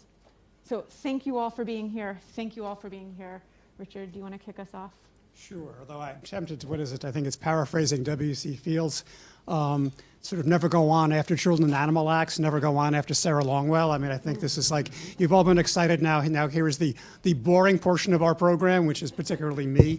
But this is the, it's sort of like we had the reverse meal, we had the dessert, even if it was a dessert we might not have always wanted to hear. Now you're getting your vegetables for the day. So I'm talking, I think in some ways I'm taking part of my theme is from Rick's talk yesterday about he gave us the first best and the second best. I'm going to give us, to some extent, the third best, which is something close to what we actually have, which is taking the locally centered system of running elections and seeing what are the challenges and particularly what, if anything, we can do to strengthen it. Because I think as he acknowledges, we're not going to get the first best anytime soon. I'm not sure how much second best we're going to get either. So I think one challenge for us is to think about the third best. Just as a reminder, our elections, the title of this conference is Election Law and Federalism, but it's really about localism. Because as Rick also pointed out yesterday, the vast majority, something like 48 of the 50 states, the elections are run at the local level, which includes not just the election day operation, but things like early voting, the sending of absentee ballots, the maintenance and securing of election machinery, canvassing, certifying, you name it. It's almost all done at the local level. It's also either partisan or bipartisan. That is to say, either we're talking about officials who are elected on a partisan line or appointed by a partisan, or boards that are composed of equal numbers of matched numbers of partisans. But very, very, very rarely we're talking about anything that remotely resembles nonpartisan. And often we're talking about officials who hold other positions. Typically the county clerk may also have other functions. So we're talking about really something enmeshed in the local system, and also a system which is largely locally funded. There's some state support for machine acquisition. There's been a little bit of federal money, very little, and mostly targeted for specific things, but it's an overwhelmingly local system, albeit a tiny, tiny fraction of local budgets. My understanding is I think the total cost of elections in the United States is about 1% of local government budgets, or about what they're paying for public parking. So locals are crucial, but in some ways it doesn't always get the full attention of local governments. I'd like to flag, because there was a lot of dumping on local governments, the surprising success of 2020, which I think owes a lot to local election administration, actually, to local resiliency and creativity. They were hit with the hardest challenge in history, which was the combination of COVID-19 and an incredibly intensely partisan election. They had a shift to mail balloting in half the states which hardly used mail balloting beforehand, including my own. They had to find new polling places to deal with 6 feet apart. If we remember 6 feet apart, most polling places, at least in cities, are tightly crowded. You're lucky if you have 6 inches apart. They had to find new polling places. They had to acquire PPE. They had to recruit poll workers. So we all know poll workers tend to be on the older side, significantly older, something like 70% or over 70, and the same group of people who are the most vulnerable to COVID. So they had to partner with local businesses and local universities and community groups. They had sports teams to basically get the election to happen. Many of them pushed the legal envelope. Places like Maricopa and Harris County in Philadelphia and Madison, Wisconsin. And we're doing things like sending out absentee ballot applications to people who didn't ask for them, sending out ballots, creating drop boxes, creating mobile voting systems and 24-hour voting, which had not happened before. Many of them encountered state pushbacks. I was tracking litigation in Ohio and Iowa and Georgia and Texas and Arizona, where either political parties or state-level administrators tried to stop them. They typically lost at the local level, but not 100%, and often a lot of it was accomplished. They were even multiple challenges to their acceptance of the Center for Technology and Civil Like Money, the so-called Zuckerbucks, with their awful lawsuits against that. Which leads us to where we are today, which is, I think, one consequence of 2020 is the heightened awareness of the centrality of local election administration. Everyone is on it now. It used to be totally under the radar. Everyone is really very aware of it. And that has led to sort of two consequences that I want to focus briefly on. One is the onslaught of attacks. It's in the, and Rick has pointed to some of it, it's been in the media all the time. Some of the attacks are online, verbal, hate mail, threats of violence, denunciation, threats of hanging, things like that. The other has been legal. States passing laws, stripping local officials of powers, the power to send out unrequested absentee ballots, the ability to take money from nonprofits, the ability to work with local voter registration groups, the ability to actually generate their own rules and to depart in any way possibly from official state law, as well as the imposition by states of detailed rules governing observation by election watchers, not to be confused with election workers, which we had some discussion of yesterday, and much more detailed and onerous reporting requirements. So on the one hand, they're being stripped of their ability to engage in innovation and resiliency while being burdened and also being subject to criminal penalties. There's now a new criminalization of all sorts of minor violations and an expansion of the powers of poll watchers to, in effect, have close, in-your-face observation of what's going on at polling places with civil and criminal penalties, or civil or criminal penalties for failure to apply. So one whole thing is the attack, and the other is the heightened attention to local elections and the election of local election administrators, the election of poll workers, the MAGA-ification of these really under the radar elections. And we've seen, and it was again, Rick alluded to this yesterday, rogue officials, people who are refusing to count ballots, people refusing to certify ballots, people breaking security, and the possibility that we will have more of them elected, and we will have poll workers, banned and recruited poll workers doing these things. So where do we go from here? The threats may be easier to address, possibly, than the elections, but they're addressed in different ways. We need laws, and I think they're being discussed, and some are being developed, to beef up protection for election workers, both at the federal and state level. We need more money. The states that have stripped out the ability to accept private donations have not replaced the private donations with public funds. We may want to, there was some talk yesterday about federal legislation protecting the right to vote. It ought to focus, some of that, if there is going to be federal legislation, there ought to be some focus on protecting poll workers and maybe even preempting some of the limits on the ability of poll workers to do their jobs that are being adopted at the state level, at least for federal elections, which conveniently often tend to overlap with state elections. There may be efforts to develop arguments based on the ADA, dealing with some of the laws that make it more difficult for poll workers to work with people with disabilities. And maybe beyond that, we should be thinking more generally about simplifying the rules of elections so that there are fewer minor errors for poll workers to trip over and be sued for. There are some, and I think, I know this is, Rebecca's work deals with this, and this also relates to Rick's earlier point about the value of transparency. I think we have to think a lot about the balancing of transparency with the harassment effects of observation, the harassment purposes, the weaponization of observation. And I don't know the answer to that, just as I think we have to balance the issues about state oversight, state efforts to block local initiatives to expand the franchise, and at the same time, state efforts to oversee we may have more rogue local officials. As for the other half, and I'm done, or I'm 1 minute away from, 2 sentences away from being done, which is the magnification of people running. There, I think we did get the answer from Sarah's presentation, which is elections.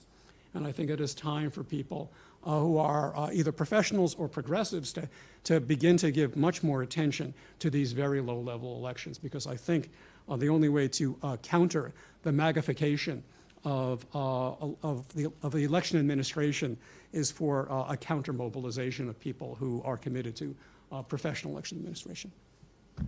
Done. Thanks. I think you'll hear in some of my comments some similar things that come out of it. Elections are a uniquely local function in the United States, and the big overall theme about what I'm going to say about this is that maybe it's not a bad thing, and that it's a pretty counter message to some of what we heard yesterday. And so by way of background in the introduction, Aaron said that I work with the National Association of Election Officials. As part of that work, the faculty at Auburn serve as the curricular faculty for their SERA certification program, and over the past more than a decade now, we've worked closely with many hundreds of election officials around the country. And in 2016, one of the things that came out as a narrative in the media that our election administration approach in the country maybe was broken, and that there's a real problem. And the folks that I work with through the SERA program really felt like that this actually wasn't true. It didn't reflect our experiences working with election officials around the country. So my colleague Kathleen Hale and I embarked on a 3-year journey where we went around the country, we interviewed election officials, we ran focus groups, we did surveys with stakeholder groups, we did site visits with election offices, both during elections and in between elections. And from it came a book that we wrote that came out in 2020 from Georgetown University Press about innovation and how innovation happens in elections. And the story of elections in the United States is really a story focused on innovation and adaptation. And one of the things that we suggest in the book is we put forward an innovation theory of change, where from our analysis, what we saw happening is that places that were able to really adapt to changing local needs and changing local demands were places where there was high professionalization, where the politics in that state allowed for a lot of administrative discretion, and there were resources available to adapt programs in order to meet the needs of the people, meet the needs of voters, meet the needs of candidates. And so what we saw was actually a really good story about good government, and what's happening in the United States is a story about good government, and where innovation wasn't possible and where you see stagnant election administration, a lot of that is driven by resources and by politics that don't allow for a lot of administrative discretion. I think where we ought to look and where we ought to be focusing some of the analysis as we talk about fixing what's broken now is looking at the parties. We all know in the room that the purpose of political parties is that they're private groups designed to try and control government and policy by having their members elected to office. And I think the problem that we're facing in this moment is a party failure problem, where they've lifted up first principles around power for power's sake and winning at all costs, and have abandoned other really important first principles that the country's really founded on. And so part of the solution ought to be getting back to that. I will also add that I don't think we should be afraid of political competition. There's a fundamental aspect of democracies, period, that's around political competition. One of the things that we've done over the years is developed an index to try and measure the effectiveness of election administration across the states, and then drilling down, looking at local election capacity. And when we look at that index and where the states measure up against each other over time, what we don't see is states with nonpartisan elected chief election officials performing better, or bipartisan boards performing better than people who are competitively elected to run elections, that in fact there's a wash, and they're all performing in terms of highs and lows in really similar ways. And what distinguishes the states is about resources and the amount of time and attention that has been put into professionalizing the election officials there. So there's a real piece of this story that is about resources. Understanding how much money is available for election administration is actually remarkably complicated. In one study we did, we tried to create a ratio of election office budgets to county budgets.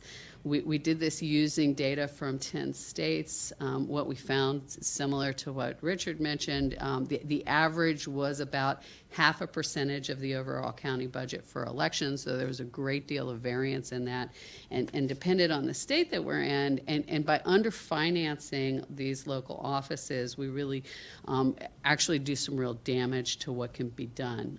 So a couple of takeaways from this.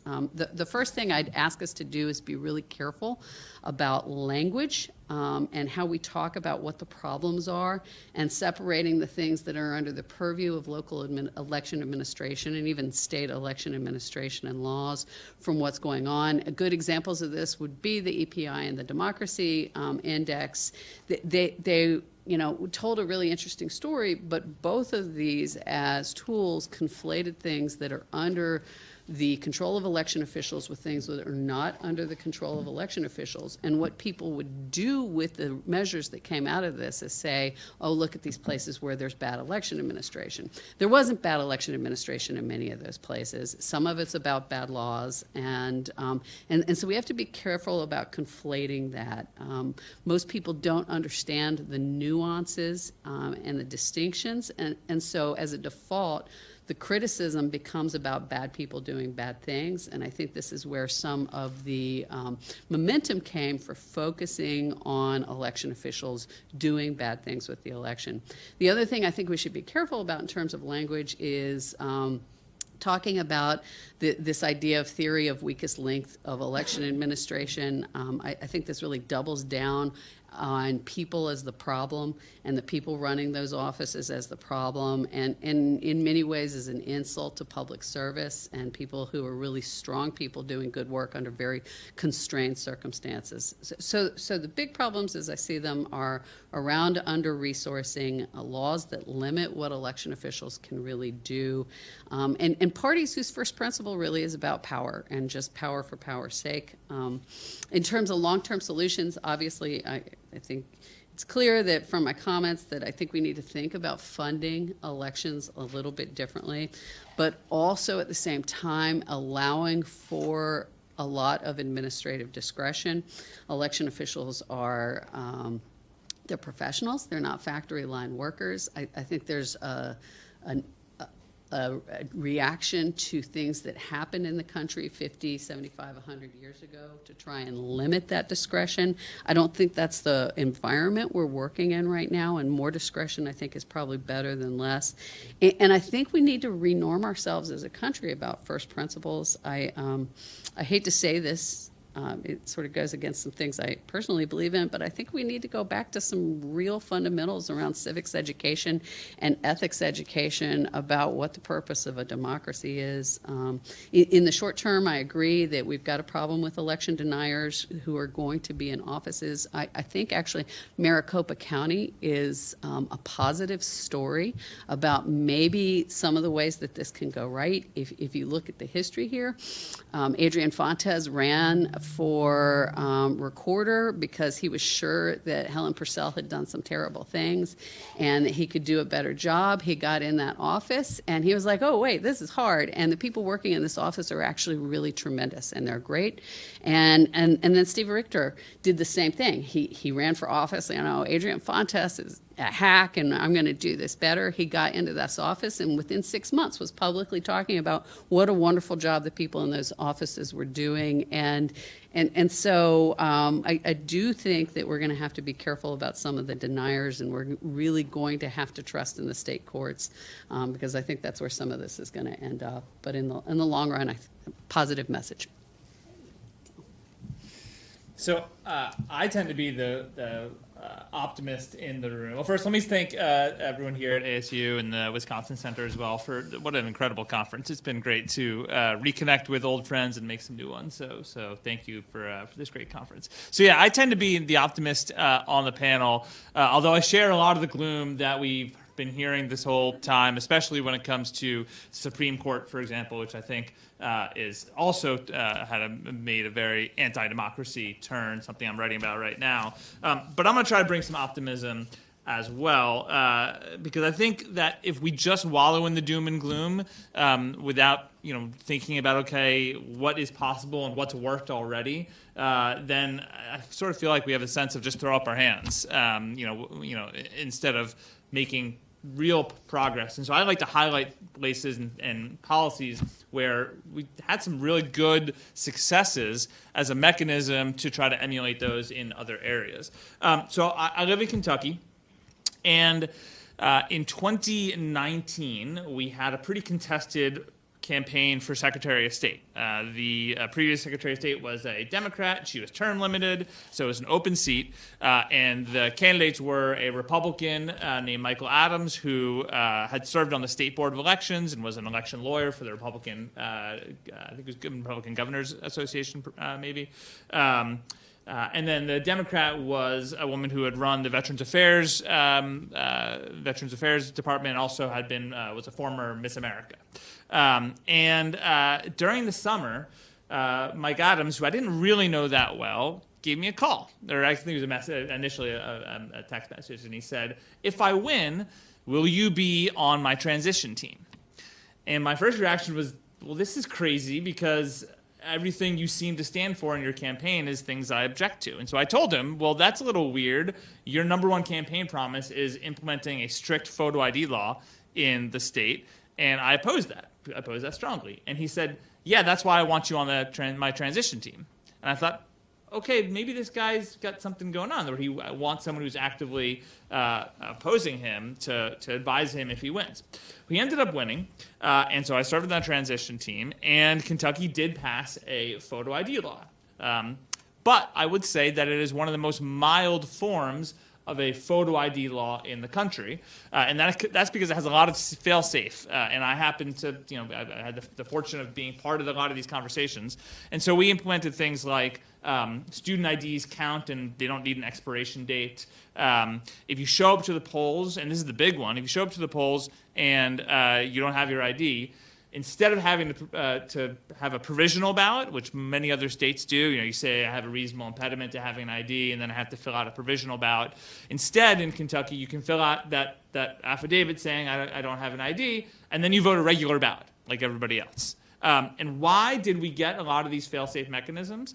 I think in part is because county clerks were in the room to discuss policy proposals and what works and what doesn't work. And so my overarching message is that when thinking about election policy on the ground, we have to include the local election administrators as part of that conversation. I talked to Kentucky state legislators and legislators in other states as well, and they all think, I know what election policy works. But as I try to tell them, as nicely as I can, running for election doesn't mean you know how to run an election. And they think just because they were campaigning, they know what makes sense for election policy because, well, they won under the system. But as we've already heard, it's election professionals who are on the ground in county clerk's offices all over the country running our 8,000 simultaneous elections. And so why did we get things like no provisional ballots? So you can show up to the polls and vote a regular ballot? Because the county clerks in Kentucky said, we don't want to deal with a whole bunch of provisional ballots. It's a logistical nightmare for them. And if so, we can get a photo ID law like the Secretary of State wants, and we can talk about why he was pushing it. But in part, it was he said, "Well, I campaigned on the issue, and so I want to deliver on the issue." And he sort of didn't care what form it took, as long as he could say to his base, "Well, we've improved our elections through a photo ID law." So he was very open to all the various things we got in the bill to make it so that really wouldn't harm voters all that much, including this provisional balloting. And it was the county clerks that were so instrumental in saying, no, you can't do this and require someone who shows up and doesn't have a photo ID to cast a provisional ballot, because it's going to make our lives so much more difficult. Another thing, coupled with the photo ID law, we've gotten some positive voting rights reforms.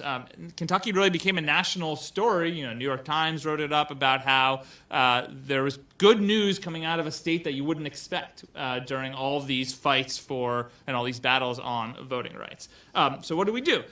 We expanded early voting. We had no early voting previously. Now we have 3 days of early voting. Now it's not great. I think we should have closer to 7 maybe, but 3 is better than 0. And again, why did we get that? The argument was that, and county clerks were instrumental in making this argument, that look, we can handle 3 days of early voting because that's going to ease the lines. And it's more in the cities in Lexington and Louisville where that really made a difference. But they could say, well, we can ease the lines on election day, which makes our processes better when we don't have angry voters waiting for us, if we have some days of early voting as well. And that was convincing to the Republican-dominated legislature. We also introduced an online portal to request absentee ballots. Again, we were sort of living in the dark ages, like a handful of other states, and so now you can go online.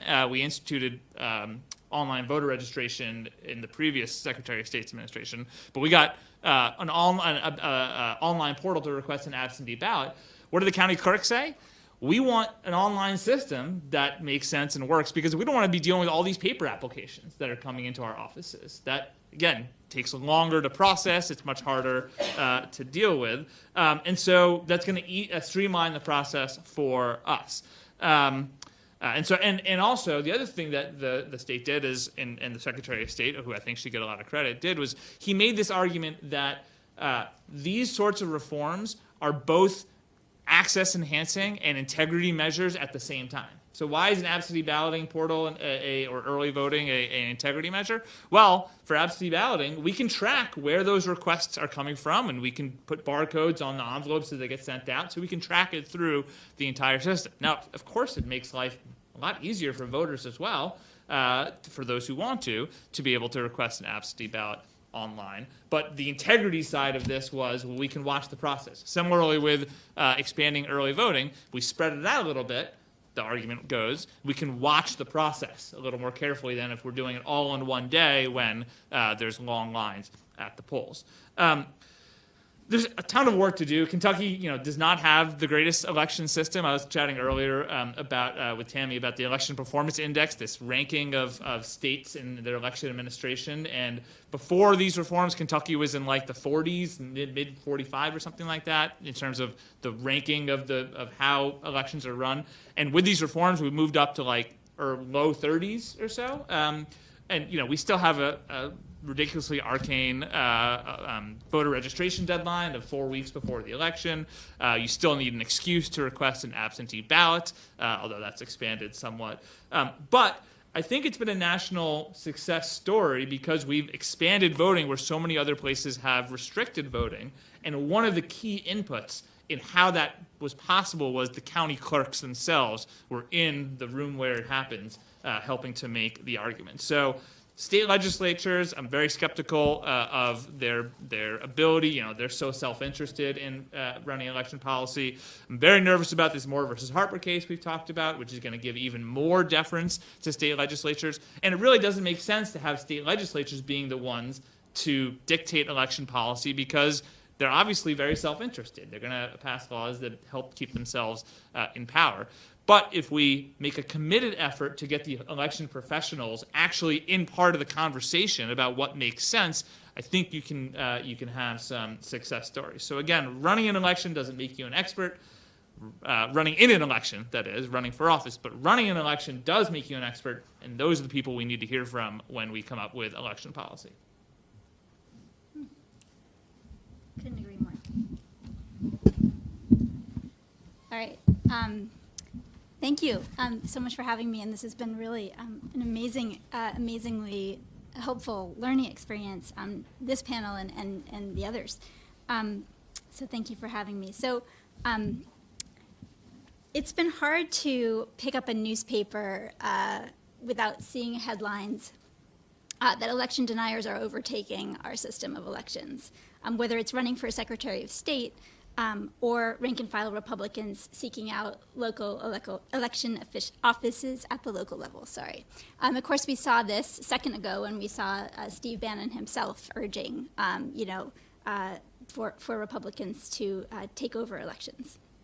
The clear implication of these headlines and hand-wringing is that there's something catastrophic about the idea of members of a political party engulfed in partisan passion taking part in running our elections.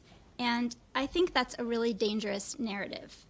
We're living in an environment in which apparently 70% of Republicans believe that the wrong person is in the White House. And I worry that this rhetoric will chip away at Democrats' faith in the election system.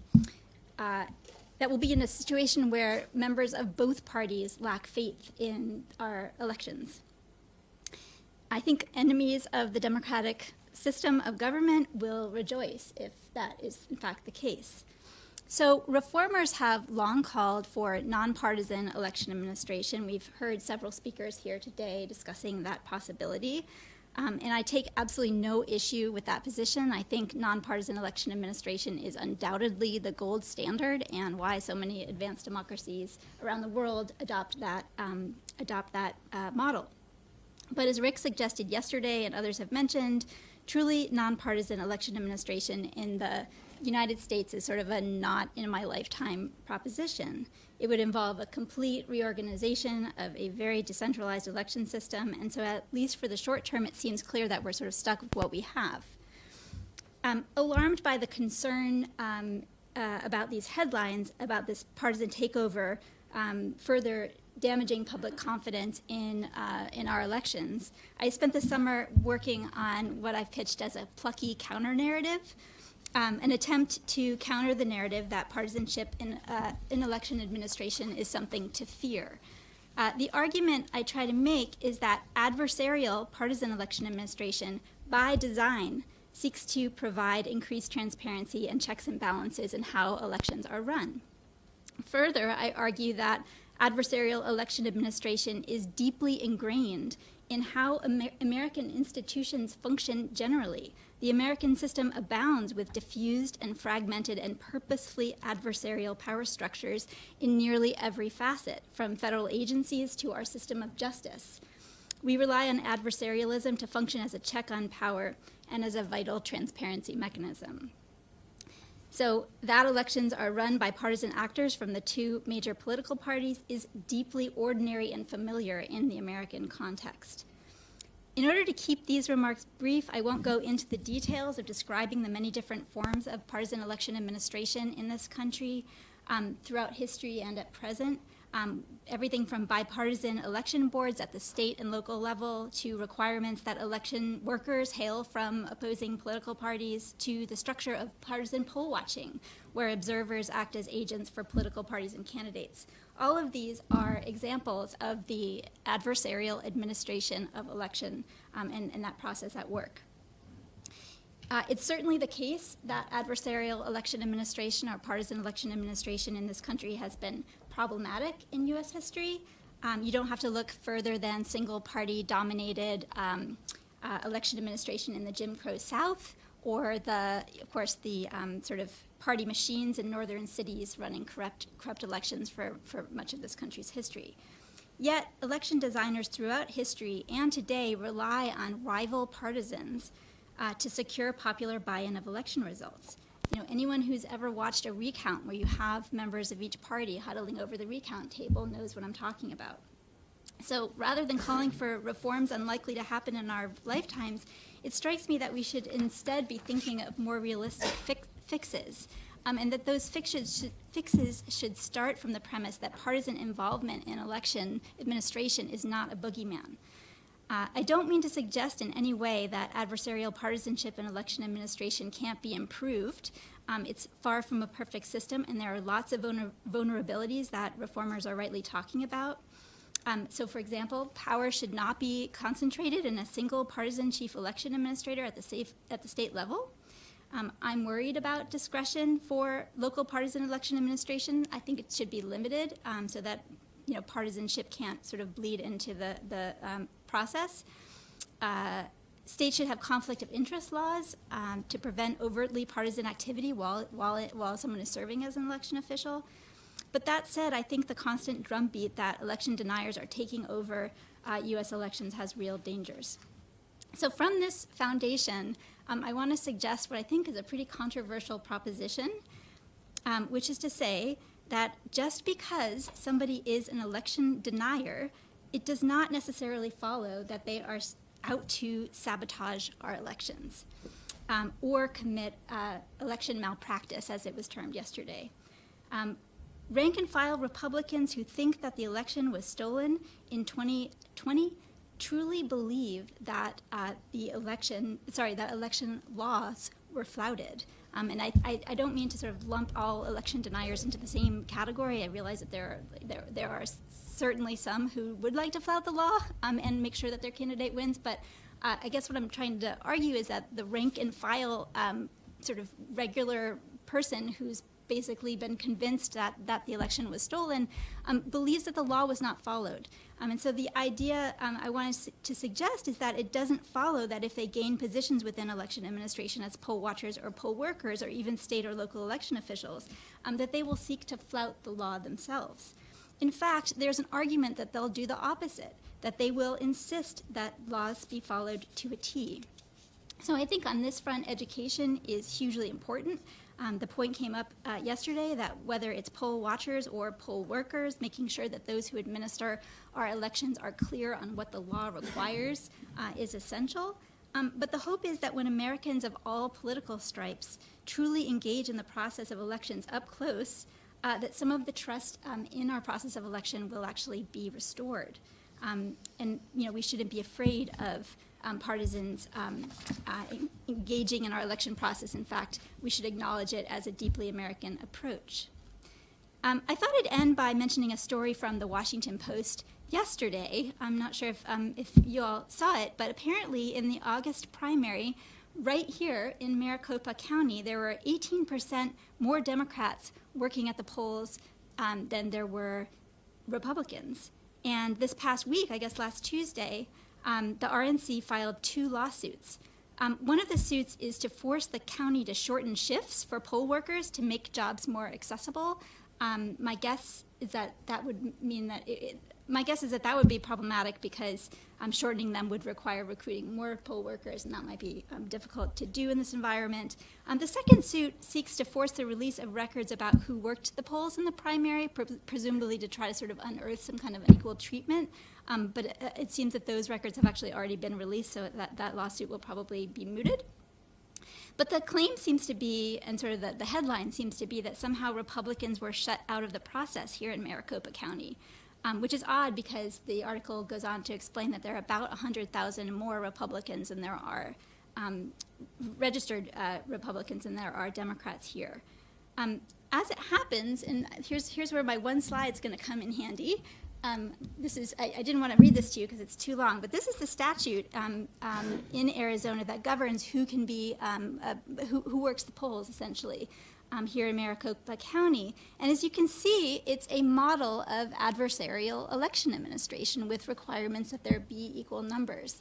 So the election officials here in Maricopa County who've been responding to this lawsuit, or this series of lawsuits, are saying, we're trying to get equal numbers. It's the mandate in our statute, and it's simply not always possible, depending on who comes forward. That there were 18% more Democrats working the polls in Maricopa County is not sort of a nefarious plot. It's just how it shook out. Still, the remedy here seems to me for Republicans to do a better job of recruiting the party faithful to come to the polls here in Maricopa County. And that's indeed where I come down overall, which is that rather than disparaging partisan involvement in election administration at risk of reducing public confidence in the system, both parties should work harder to ensure that their members are front and center. A system in which local elections are chocked full with Democrats and Republican officials working together to administer elections is perhaps the only viable path we have to secure public confidence in elections in the short term. So I'll stop there.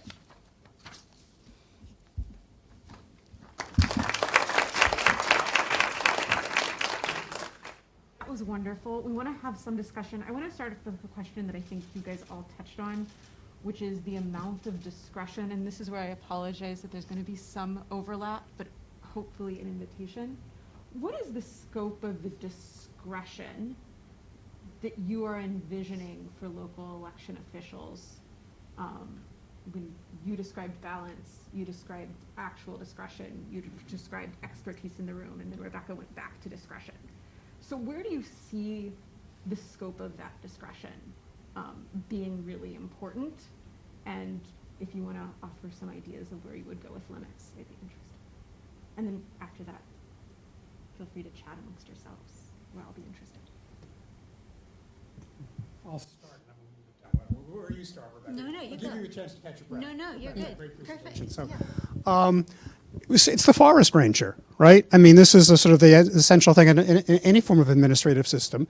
The cop on the beat, the forest ranger out on looking for fires. Some degree of discretion is inevitable of the people actually carrying out the law, and running a program. What I was struck by looking at the record in 2020 was just literally like finding polling places, finding poll workers, making it easier for adapting in states like my own, which hardly had absentee ballots before, adapting the absentee ballot system to massive use. And I mean, we had some conversation over, breakfast and other things. There's just all sorts of minor rules. Part of, I mean, in some ways, another thing. I mean, and I think it was Mitchell made the point about separating out the election laws and the election administration. One thing to think about is we have with the election administration is maybe come up with ways of somewhat simplifying many of the hyper-technical requirements that go into the process, where, in some sense, some discretion is inevitable. Accepting that signature.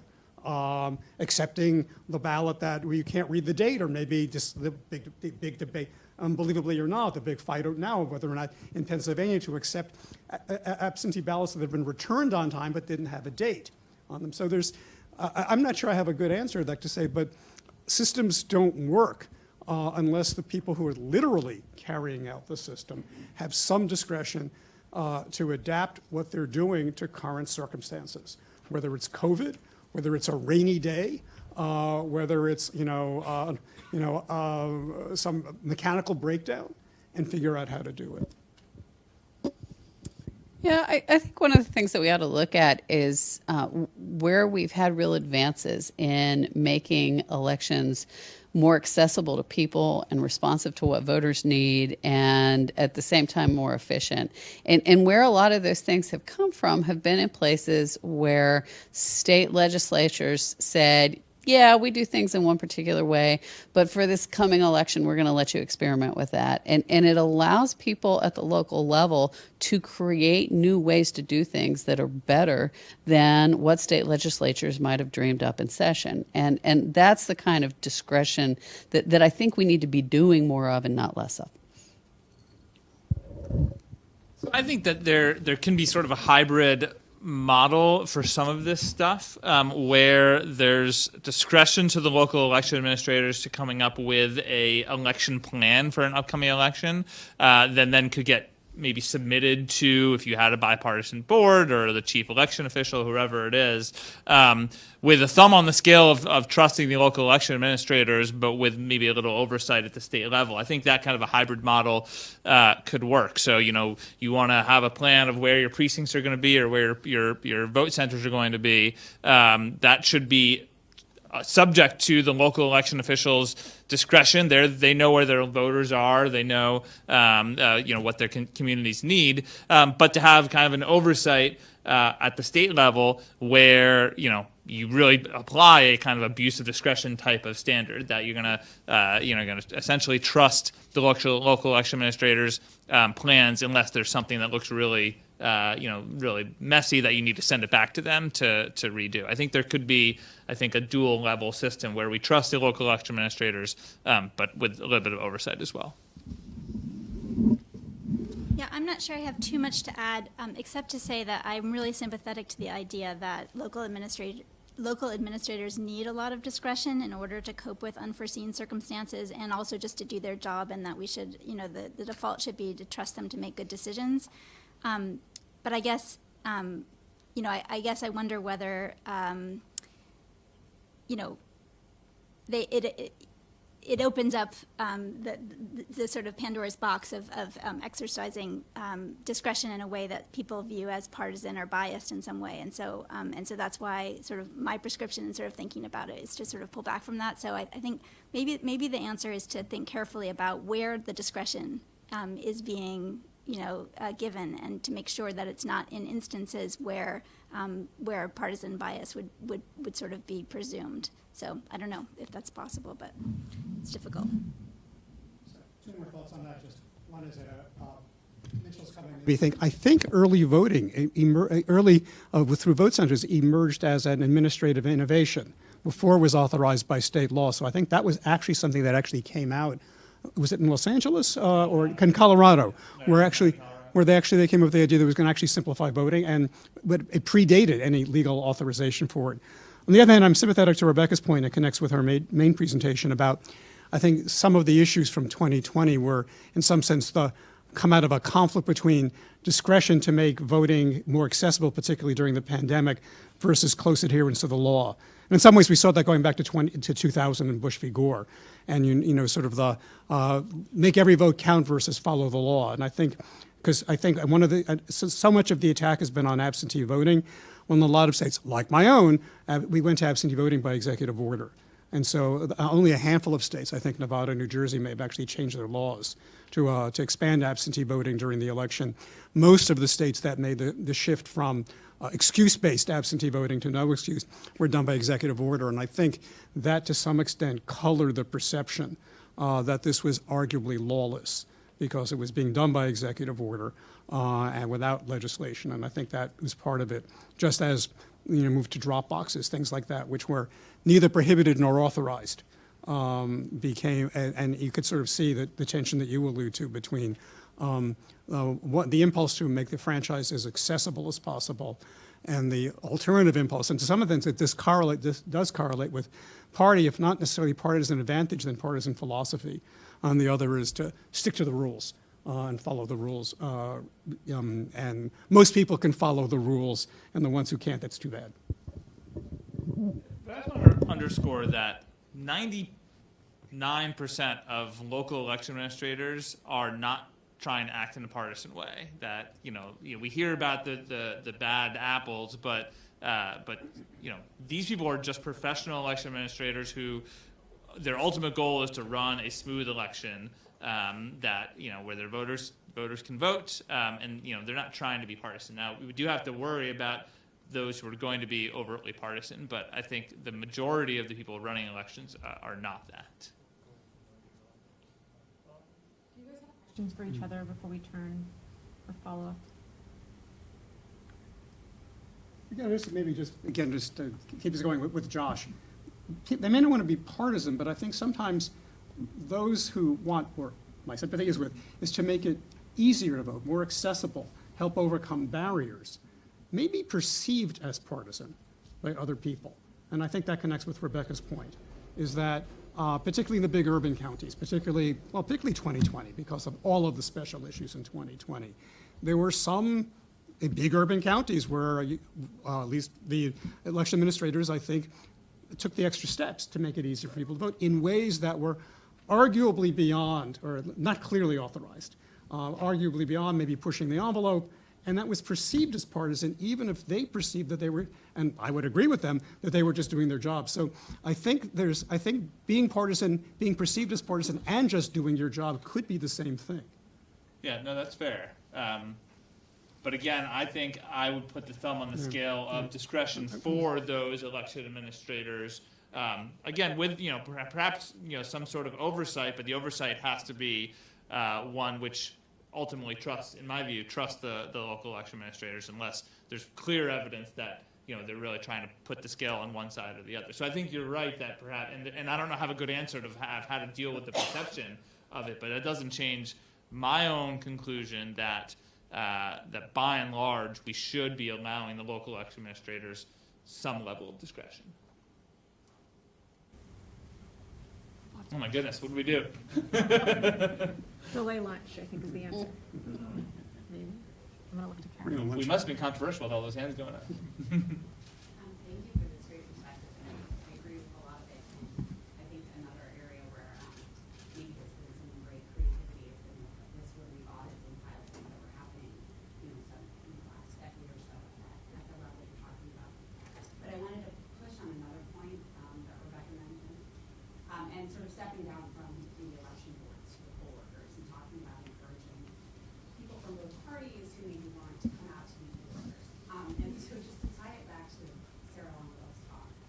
we all just listened to Steve Bannon, and you've probably heard this before, and his kind of literal, figurative, whatever, call to arms. He's talking about the military, he's talking about the police, he's talking about public servants.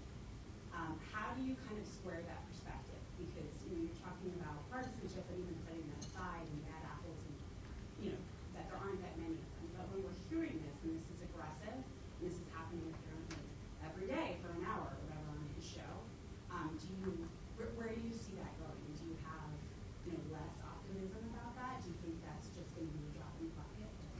Just curious your perspective. Well, so I think it's interesting, right? I mean, it's not the first time that we've had this call to arms at the polls. I mean, we saw it in 2016. We saw it before 2020, where you had various actors, mostly on the right, calling for people to show up at the poll, like armies of poll watchers and so forth. And that didn't materialize, probably in large part in 2020 at least, because people voted by absentee and there wasn't much happening at the polls as compared to previous years. But I think it's interesting that here we have Bannon calling for this army of election workers, and yet the RNC is filing suit in Maricopa County because the discrepancy and not enough Republicans there. So I guess I think when it comes down to it, working at elections does take time and effort, and it does take a certain commitment to democratic principles. And so I think the kind of militancy about go in there and take it over doesn't translate in practice, or at least we haven't seen it translate in practice so far. So I feel like this may be really naive to say, but I feel like most Americans are good people who want to follow the law and won't respond to calls to flout it. Controversial. Super interesting. One feature of the decentralized institutions of U.S. election administration are that it's hard to know how much is spent nationally on election administration compared to other developed democracies. And one way in the bureaucracy, political economy literature to make bureaucracies more professional and engaged is to pay, bureaucrats more. Is that, how much do you think we spend compared to other developed democracies, and is paying election workers and administrators more viable option? Yeah, I'll start an answer to this question. We grossly underpay people who do this work. One of the things that we know from the studies that we've done is that even people in equivalent jobs in the same counties who work in elections make less than the people who do the same kind of work in a different area. And that's a problem. One of the things that we've noticed as a faculty in doing training, Auburn has worked with the Election Center with their training program for over 30 years now, and the people who are going into elections are very different now, even than when they were 15 years ago, 10 years ago, when I started working with the election officials and doing some of the training classes. The amount of education they bring to it, the amount of professionalism and background they bring to it is regularly increasing. And what we know from looking at professionalization of other fields is that that there's lots of really wonderful things that come with that. The information sharing that happens through the various types of national networks among election officials actually helps spread best practices and the ability of people to do better jobs even in the face of limited resources. And so we need to be supporting that kind of thing much more than we're doing. And I think the field will continue to grow in that way. One of the problems with it, though, is that there's a real divide between what's able to happen in very, very small jurisdictions and what's able to happen in really large jurisdictions. And so in the small jurisdictions, you have 2 or 3 people doing all of this while they're doing some other things as well. And so they're generalists, and they might be advanced generalists in some ways when it comes to elections. But the ability to really have high level knowledge about real specific nuanced things in those offices as compared to an LA County. It's just completely different. And it means that there's a real divide in terms of capacity, and I think that's one of the things. And there have been ways that folks have been trying to get around this by sharing resources across counties and jurisdictions. But that divide between the really wealthy places and the poorer places, or just small amounts of people, so less tax base, is something we need to pay attention to. Just one minor factoid on how little we know. The census does, I think it's every 5 years, a census of state and local government finance, and it's broken out by categories. They don't have a category for elections because it's so small. So it's literally not broken out. So it's part of the problem is we have no idea collectively in individual places, but we have no idea collectively how much is being spent. The assumption is it's quite small.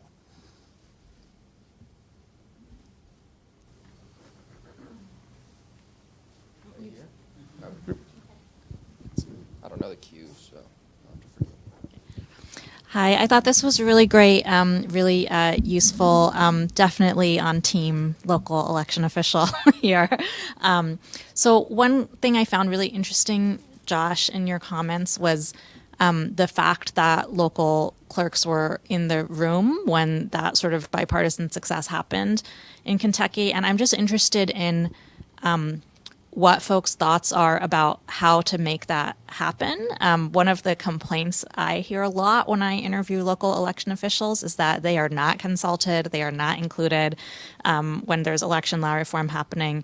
And even when they try to be included, they're not listened to. And it really, really varies by state. Like there are certain states where, I think like Florida has a supervisors association that seems like they really have a lot of pull with the legislature.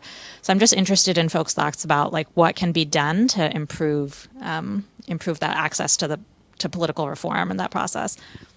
So yeah, I'll start off and say that Kentucky also has Kentucky Clerks Association, and they hired as its lobbyist a former Secretary of State, Trey Grayson, who is great as an election administrator. So I don't know the history of how they got to have that kind of influence, but I do know that the legislature does listen to them, and they were brought into the conversations. And maybe, since you pointed to Florida as well, that maybe having a lobbying group for the clerks or the election officials is at least that's consistent in Kentucky, and maybe one reason they were in the room. Yeah, I'll add and just expand on that and say I think the places that do the best job of this and having local election officials listen to are places with strong state associations. The Democracy Fund was, Tammy's in the room and we'll hear from her in the next panel, really a leader in trying to bolster the strength of those state associations. There's a lot of difference across the countries in terms of the quality and the work of those state associations. And I think part of that is a function of how diffused the election offices at the local level are too. I mean, so we have some states where there's one person, or not one person, one office running all aspects of elections. You have other states where you might have two different offices in the county, some with doing one and some doing another, and it means you end up with two state associations. Alabama is the most diffuse in the country, with the exception of Jefferson County. There are 5 different local offices involved in various aspects that have to coordinate with each other, which means there are 5 different state associations. The money for these state associations come from the people working in them, and so the amount of money, the pay, all of these things then influence what the strength of those associations look like, and so I think that's something we ought to be thinking about too in building as well. Do we have, I think, see 2 more questions. Carol, are we good if we postpone? Okay, great. So I learned a lot from this panel, even though I'm on the other side of the question of centralization, but I want to focus specifically on the issue of election subversion and what to do right now for 2024. I heard Josh say a few bad apples. I heard Rebecca say election deniers running elections, maybe not so bad. I heard Mitchell say don't focus on the weakest link. I think I didn't hear Richard with any of the kind of optimism about dealing with election denialism. But if we go back to the forest ranger analogy, we have a raging forest fire coming up in the next election. I don't think saying state courts will handle it is enough. And while ordinarily I can see the argument for having discretion in the hands of local election officials, look at Tina Peters sharing the software that runs the Dominion voting machines with Mike Lindell of MyPillow. I think we need to think about in the short term how we deal with the problem of either people who are delusional, which is Rebecca's optimistic explanation of what's going on, or people who are liars. Why should I trust those people running elections? And I'm much more concerned not about the poll worker, but about the county election official, the county clerk, or the Secretary of State.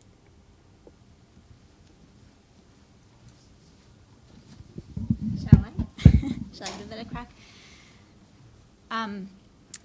So I think my response and what I'm trying to suggest here is an approach that doubles down on adversarial partisanship.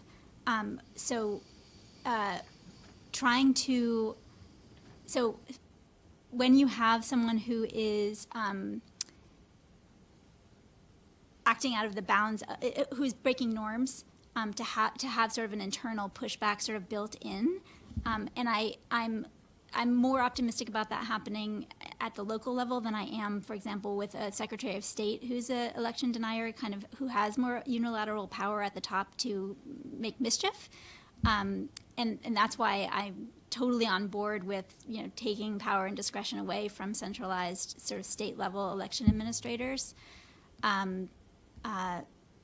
But I guess in the end, where we've seen the crazy stuff happening, like in Otero County and in other places where where there's been this attempt to flout the law. I know you don't think maybe courts are the solution, but in those instances, so far at least, and obviously this is in between elections, but that is where you turn when someone doesn't follow the law. And I know that Gowrie has been doing some interesting work in Nevada, where is it Nevada where they're insisting on counting by hand? And, so I think there's a lot of work to be done to take sort of the more extreme forms of election denialism, thinking that something is fishy when really nothing is fishy, and reining it in. But that seems like where we should be focusing our efforts on ensuring that the law is followed, and that we should all agree that whatever the law is what should be the final answer. I guess I have three kind of short responses. I also agree that state courts can serve as a bulwark, and so I'm more optimistic about that. In part because we heard yesterday from the panel about the power of state courts and the fact that they have more tools, just as a constitutional matter, to deal with these issues. And so, I do think that state courts can be a useful check. The second thing is I do think that voter education about election processes is really important, that we do need to educate people about how this stuff works, and so that if they see Tina Peters or whatever doing things that is not consistent with the rule of law, that the voters, I know you've talked about, at some point we're going to need peaceful protests about democracy, and educating people about the processes of local election administration, I think, can be a key tool to serve as a check on that. And the third point, I'm going to be really pessimistic here, which is not normally my role. But ultimately, if no one's going to follow the rule of law, how do you prevent the January 6th when you have people intent on storming the Capitol? I mean, we have to trust in the rule of law, and if we don't have the rule of law at any level whatsoever, I don't know what you do about that. So I think we do have to place trust in some of our institutions, and I find the state courts to be, right in this current moment, a stronger mechanism than the federal courts, for sure. That combined with educating people, I think, is the only answers to, otherwise there is no rule of law, and then we don't have a democracy. Yeah, quickly, I'd say nobody certifies elections the day of the election or the day after. We have certification periods because there are these built-in checks to make sure we got the right answer. That doesn't solve the problem of state certification of electors and the Electoral College. I think that'll be a real test, and that is a problem in the short term.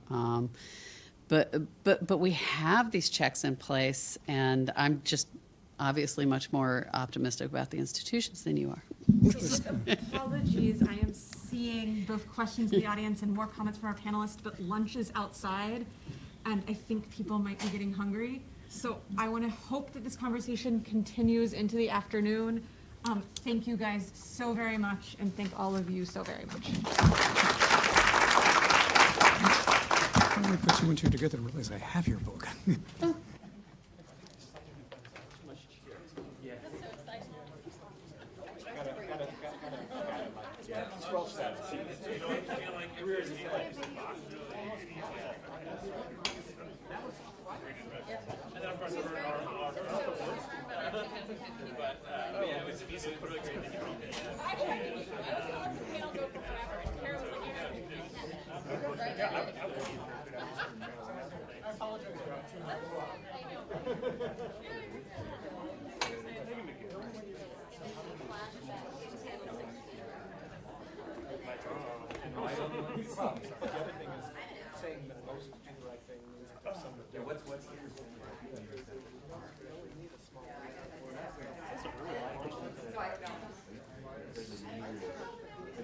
I would sometimes eat this early in high school because we had. Hey, Professor. Hi, how are you? Doing well. Right. Thank you for referring me to Sohalia. We talked actually just yesterday and gave me a lot to think about just with the job search. So, yeah, she has some good comparisons between her role at KPMG and Big Law. That I think is on the front of our minds as we kind of plan things out. That is wonderful. We've met before. Hi, Michelle. Yeah. How's the conference going? It is really nice. I think I'm in trouble for like a no, and Right. It's always a piggybacking moderating these panels. Yeah. Perfect. Yeah, we'll meet you out there.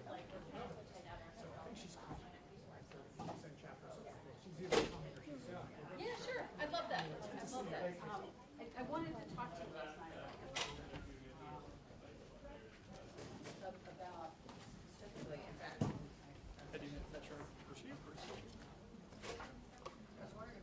That's right. Working with the Brennan Center and the Knowledge Foundation about doing stuff around ethics.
done talking, you can just grab the nightstand, And take take it back over. to your seat, and then we're all covered. Perfect. Excellent. All right. That'll be great. Thank So, you. looking forward.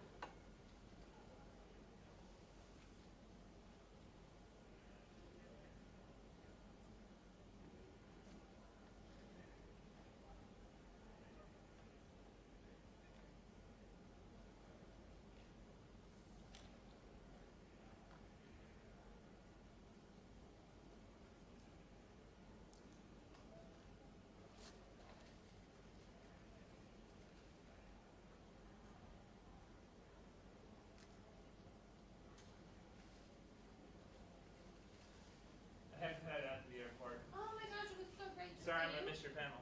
Oh, you've heard me say it all probably a million times, so it's great to see you. Great to see you, no short. And yeah, I'll follow up with Mike and let you know if he thinks national education. I have so many people who like this, which is lovely. It's like, we want to talk to election officials. Yeah. And it's a big shift. I mean, what you do right now is on the whole voter education campaign on Twitter and going around the state. Good stuff.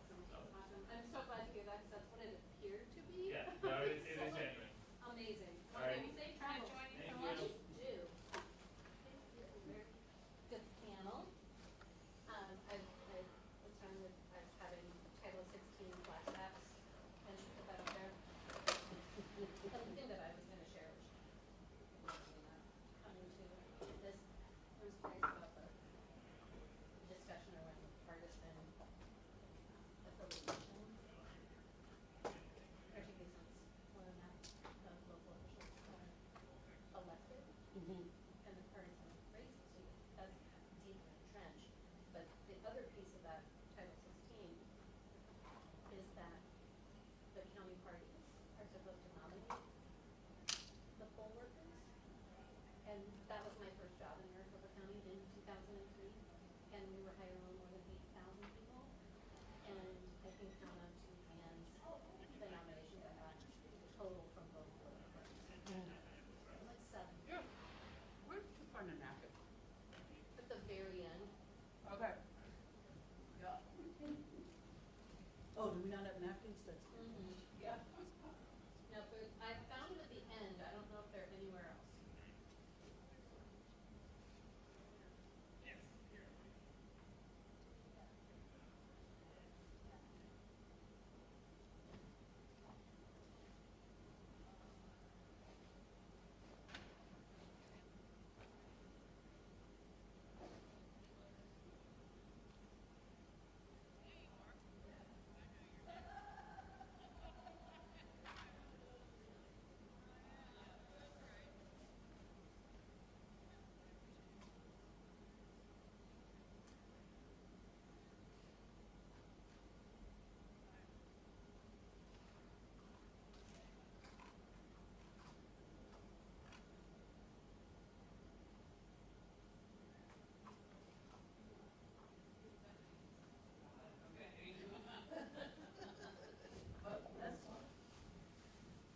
That's what discussion is for. That's right.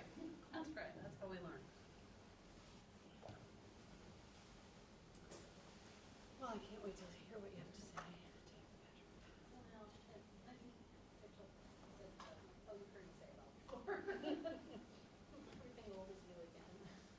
But it was the perfect segue. So.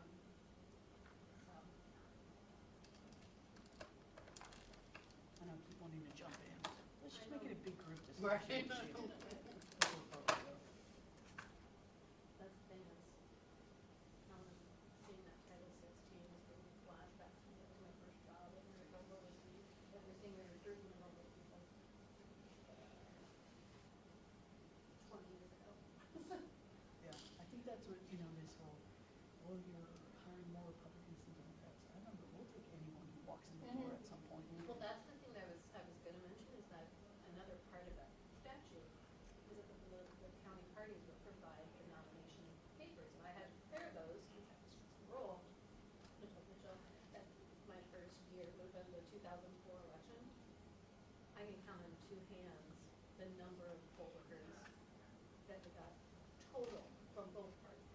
We had 7. I think there were 4 Democrats and 3 Republicans. Of the 8,000 Oh, yeah. You know. Oh, I'm with you, yeah. You know, that you need, Interestingly enough, I've recently, so same, right? It's pulling teeth and they want to do their own checks. In March of last year, Republicans started doing fidelity testing and looking at the primary voting history of people they had previously nominated. And even if you were there for 20 years, you know, considered a good judge, if you had all voted Democrat in any time in your past history, they were kicking you out. And so we had this thing of election workers coming to us and saying, I've done this for 15 years, you know, you're one of your most stable people, one of your most moderate, conservative, et cetera. And we had to say, stay with us in the emergency period when eventually you can't, you know, either party can't recruit 20 to 25% of their workers, will bring you back on. But there, I had never seen that before. I'd seen a little bit of That's so scorecard. interesting. Loyalty tests to be a poll worker is a really interesting choice, right? Well, and it doesn't make any sense either, because some people switch back and forth. I have a strict rule that whatever state I live in, because I think the local primary is the most important election, whatever party's going to win that primary, that's the party I register with. And, you know, I don't care. That's the party I register with. It's such an interesting thing. But I think it's true in Alabama. I got put on this, appointed to a state board by our governor, our last governor in Alabama, about 15 years ago. Because they had some statutory requirements for who was going to be on these state boards as part of their sunshine laws. And I was listed in the governor's office as a union leader because I've been active in AEP at the university, and because I'm registered with the Republican Party, because I've always voted the Republican primary, I got put on, no business being put on this board to oversee the state agency. And I got a letter one day, you know, you have been appointed. I'm like, oh, really? How did this happen? And I knew somebody in the governor's office, and I called them, and they were like, oh, yeah, here's how this happened. It happened last week. And, so loyalty tests, I guess, are a thing, but like they can be tricked, and that's totally nuts. our test was if you put a mirror under their nose, is there a, you know, are they bleeding? And will they call you if there's a problem? Because there's a certain subset who's like, I got it, you won't hear from me. And I'm like, no, please call. I want to hear Please from don't you. do this on your own.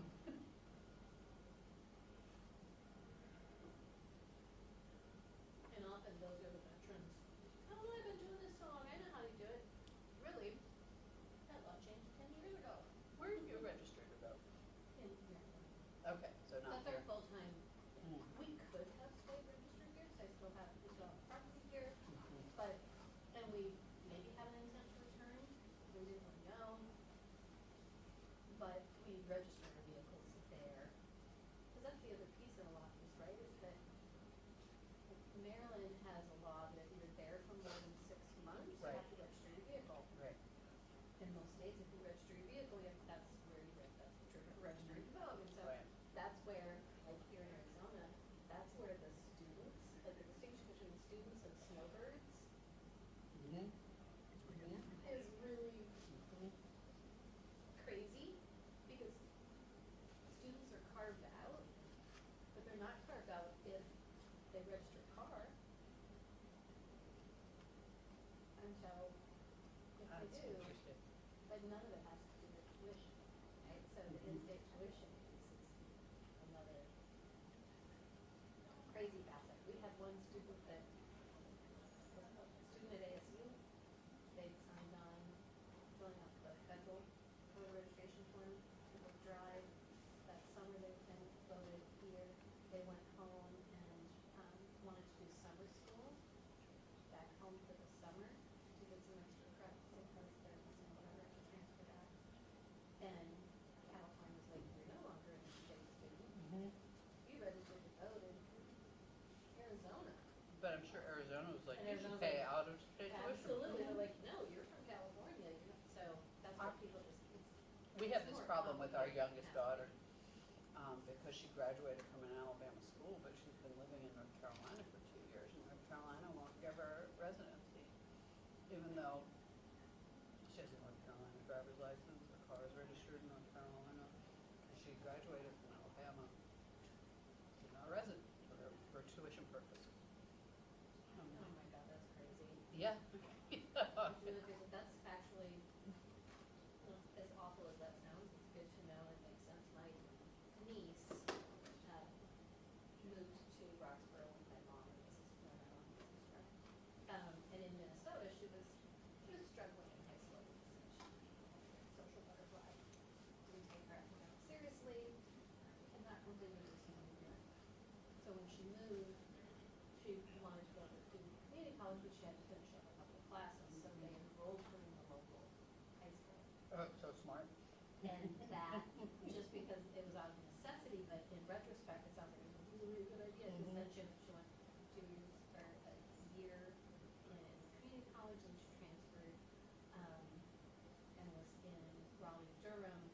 And I know she was working at Duke, and I think she was taking some classes, and now she's finishing up at, in Wilmington, at UNC Wilmington, with a double major in economics and international relations, and she's made the dean's list. So she got her shit together. Yeah, In high order. school. But High school's no measure of anything, Tammy. I'm an absolute hellcat in high oh school. my God, we knew she was bright, but we were like, at some point, and she did. So there's hope for them, I think. I followed the same path. My senior year, no other class, I was failing English because I just wouldn't turn in essays. And I would talk about them, and I would debate, and I was active in the class, but I just hated writing paper. I could not let me write. And so finally it came down to the teacher saying, if you write me just one, I'll forgive all 7 that were due. Just write me one. And I was like, that's a fair deal. All right, yeah. Yeah, our son would not turn in any of the mandatory assignments, and he said the test. And he was like, so that averages a C passing. What difference does it make? And I'm like, because you aced the SAT, you got 2 wrong on the ACT, and your grades are shit. And in the long difference,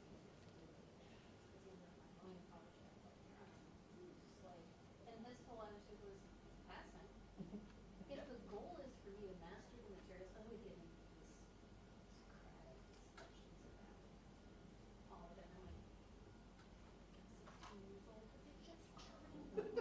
You know the shit. I'm like, do you know how hard I had to work to get good grades? I had to pass them, because it didn't come easy.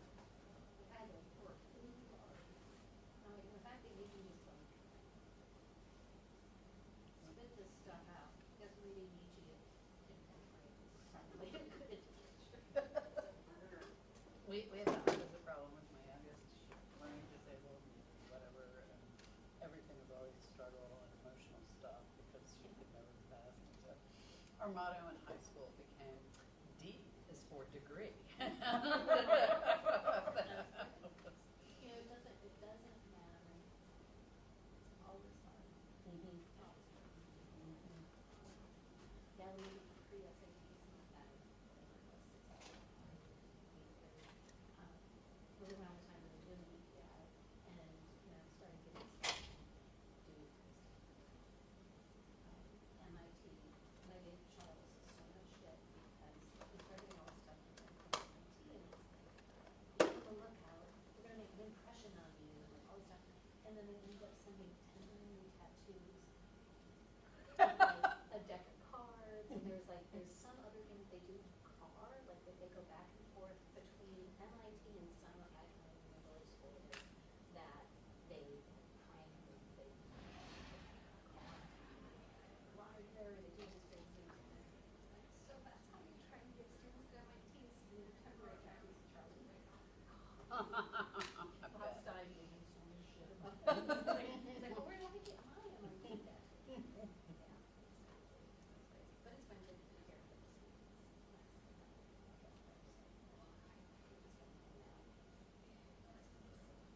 Does he live here?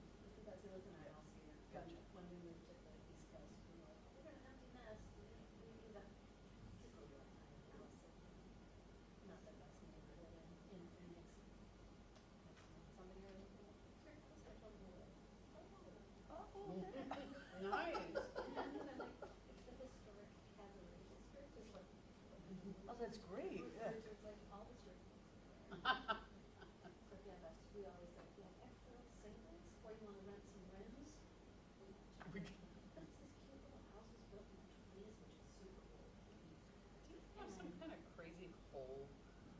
We did have a crazy hole, so our house, the house across the street, the ones, there's 4 houses, and they were the entrance to like this new home neighborhood, you know, in the 20s, and it was gonna be this whole big Spanish enclave of, you know, Spanish style homes. And it turned out, we found out a few years ago that it was a total shyster who built 4 homes, and then he got all these investments, and then he took off. So these 4 homes were in an area that had been an orange grove, and because it's the desert, there were deep cisterns that were dug in like every 50 yards or whatever. So we buy the house, the monsoons hit the first year, or the second year. We're walking through our courtyard, and all of a sudden there's this like sinkhole. So a friend had, you know, those big video cameras we used to have in the 90s, and you lower it down there, and there was debris, tiles, mortar bags that matched the kitchen. So we knew that people who had flipped the house had known about this hole, and they dumped all their garbage and stuff in there, and then they put, instead of putting like real plywood, they used pressboard. And covered it with gravel. And of course, a couple monsoon seasons, that just fell apart, all heavy rock. So we contacted. How deep was it? It went down probably 15 feet. It was about a little Could bit have died, bigger. you know? Oh, yeah, it's a little bit bigger, about the diameter of this, and then down a good 15 before we hit the garbage pile. Yeah. Yeah. Yeah, and of course, Jeff is just nuts. He's like, well, maybe we shouldn't film him. Maybe it'd be a good, because we're musicians, he's like, maybe we could change it. We could like lower an amplifier down and a mic. And I'm like, no. So we contacted the real estate agent and said, like, they had a concrete truck out very quickly to build up. But then we realized that like there's one of those every 50 or 100 yards all the way through the park. It used to be the Did you alert your neighbors? Or yeah. like, Well, some of them are like they're rentals and they're not even we let people, our neighbors next door at the time, we let them know. They pay price. It's crazy. And they're like, where is it? Yeah. It was crazy though. I'm surprised. That would be wild. Yeah, the things that stick with you versus the things that don't. That they had said something on that panel, and I was like, there's a word, and I can't remember what it is. But your hole in your ground, This is so reassuring to me because I think that whole COVID brain thing was such a thing. It's nothing to do with age. Right. Stress. Yeah, it was crazy. But I can't remember people's names at all. But I can remember all kinds of crazy things about them. You do this because this is what I do. I take their name and their jurisdiction and I mix them together. So here's my example, Chris Williamson. Instead of Chris Davis. Yes. I was like, Chris Williamson. Yeah. I was like, Chris Holmes, Chris Williamson? Yeah. He's a character. I do the same. I'll remember this conversation. I'll remember the whole. I'll remember about But my name. Like, not a clue. Never That chick from Auburn, right? Yeah. It's tough because people know you because you're up on stage at Auburn or the election center and then people. Yeah, election center conferences. I'm like, hi, so good to see you. No, and then I'm trying, especially in the, you know, in Sunset County, and I'm always trying to like really surreptitiously look at their badges, but my eyes aren't that good. So Yeah. I'm like, I think these badges are pretty really large names. When I started, Leave off the jurisdiction. right. When I started at Auburn, All the time. I would teach these intro classes, you know, because this is what you do to the junior faculty, right? And so they'd have 300 people in each class, each section that I would teach. And so it was just performance art. There was no teaching. right? And I'd have like this cadre of teaching assistants that did all the grading. And so I'd be anywhere out in the community, and young people would come up to me and be like, hey, Dr. Brown. And I'd just look at all of them and I'd say, oh my goodness, I remember you from Poly 1090. And they would always be like, you remember me? Like, of course. I don't know who the hell you are.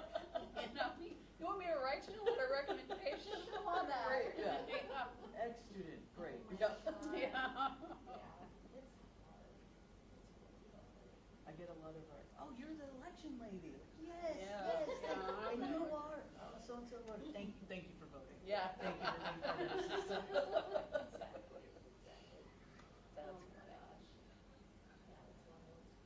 I find I would do better if I write it down, or if I see it written out, but somebody just says it orally.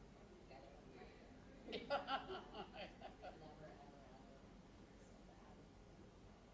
So bad. So, do we just have your panel? Yeah. And that's it? I think so. When are you flying out? My flight board's free. Ooh. But luckily it's close. Jeff's gonna, our son Max is gonna take Jeff to the airport with our bags. I'm just gonna grab an Uber as soon as we're done. Yeah, so I originally had a 1:34 flight because I thought I was on the first for the local election. And then I said, that's not right. So I was like, well, as long as I'm done by noon, I'll be fine because the airport's right there. And I found out, no, and I'd already got my ticket. And so, and I'd used miles to get Jeff's. And so they were like, I was like, well, let's just change it and stay an extra day. They won't The let you. same direct flight. 50,000 miles. I'm like, 50,000 miles? That's like 2 round trip tickets. And I don't have 50,000 miles because I didn't convenient. So I was like, no. And so instead of flying direct, we're flying to DFW. And we'll get in at about 1 o'clock in the morning. And one of Jeff's oldest friends is actually in DC this weekend for a conference, and he's like, oh, we can drive back up on Sunday. And I'm like, we're gonna get home at 2 or 3 o'clock in the morning. We're not gonna turn around and drive back to DC. We're not gonna see about just get a hotel in DC. We'll sleep in. Oh, that's a great idea. Yeah. It'll be expensive. Yeah. Because I'll be tired. I'm Right. just gonna wanna go to sleep as quickly as possible. That's right. That's So absolutely that's right. what we're doing. Well, that's why I'm staying tonight, because everything was unclear, and then I went to try and change my ticket, and the change fee was like $900, and I was like, nope, never mind, I'll spend the night. Yeah, it was funny, so my ticket, originally I had gone. Heavier than I thought it was gonna be. It's what? Oh, heavier. Heavier. Oh my God, they changed this whole thing. And they gave me $100 back. They're like, oh, that's a less expensive flight. I'm like, Is that possible? so should I just continue to like change my frequency? Like, if I want to go to another city for a day or two before I get some money back. Where is that? Actually, a great idea.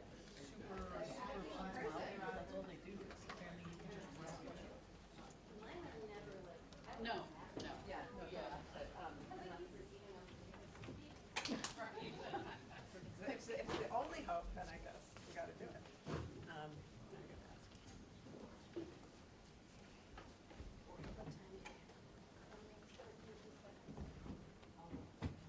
we go to the restaurant, I'll buy you some more.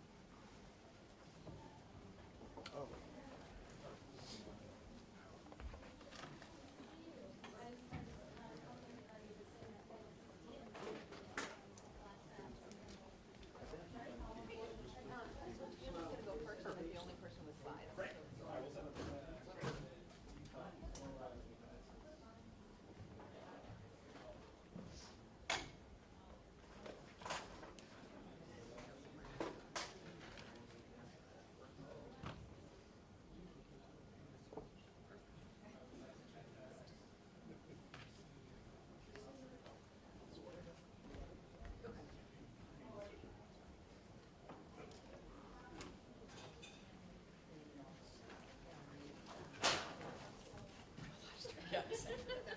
So, well, now I have even more real life, like, what is the cost of elections? Great question. Oh, yeah.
welcome to our final panel titled State Level Conflict. I'm Miriam Seifter. I'm a law professor at Wisconsin and faculty co-director of the State Democracy Research Initiative, which is co-sponsoring this event.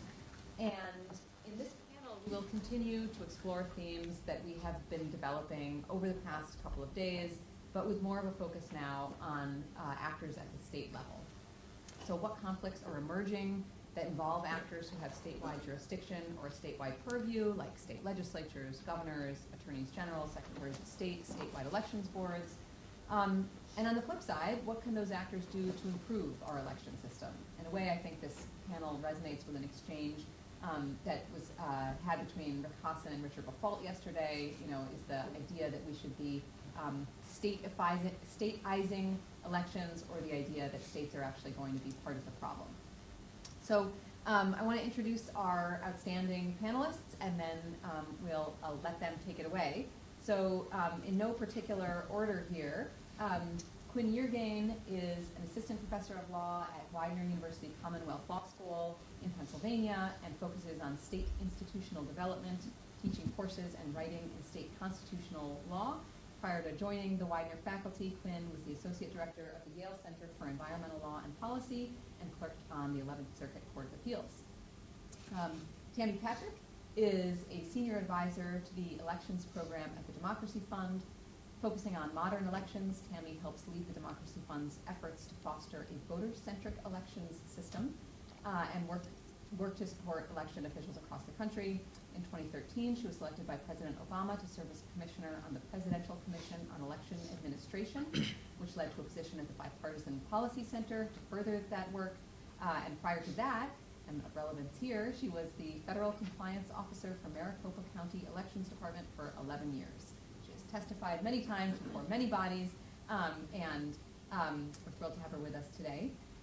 Isabel Longoria is a self-proclaimed progressive policy wonk who has dedicated her life to public service in Texas. In November 2020, Longoria was appointed as Harris County's first ever elections administrator, where she served for 2 years, ushering in new voting machines and innovative voting practices that increased access for Harris County's 2.5 million registered voters. And finally, Gauri Ramachandran served as senior counsel in the Brennan Center's Elections and Government program, where her work focuses on election security, election administration, and combating election disinformation. She has co-authored numerous reports, some of which we might hear about today, involving election officials under attack, protecting and safeguarding democracy, and other guides for election officials. She too has testified in these matters before multiple bodies. And prior to joining the Brennan Center, she was professor of law at Southwestern Law School in Los Angeles, California.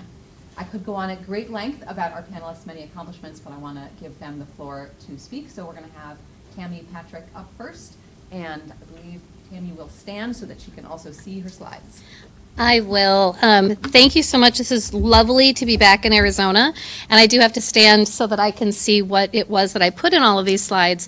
And I wanted to focus today, and I might actually take this off and wander over here just a bit so I can see it without completely losing sight of all of you. So I want to focus not only on state conflicts, but the state challenges from a state's perspective. And as Miriam said, I was a local election official. I was focused on what local election officials need and want. And so it was only with the work on the Presidential Commission on Election Administration that I really had to shift my mindset and think about how are these challenges perceived by state election officials. So I want to talk a little bit today about uniformity, about ambiguity and enforcement, some of the checks and balances, and then the most important thing of any of these discussions is what are the impacts on voters.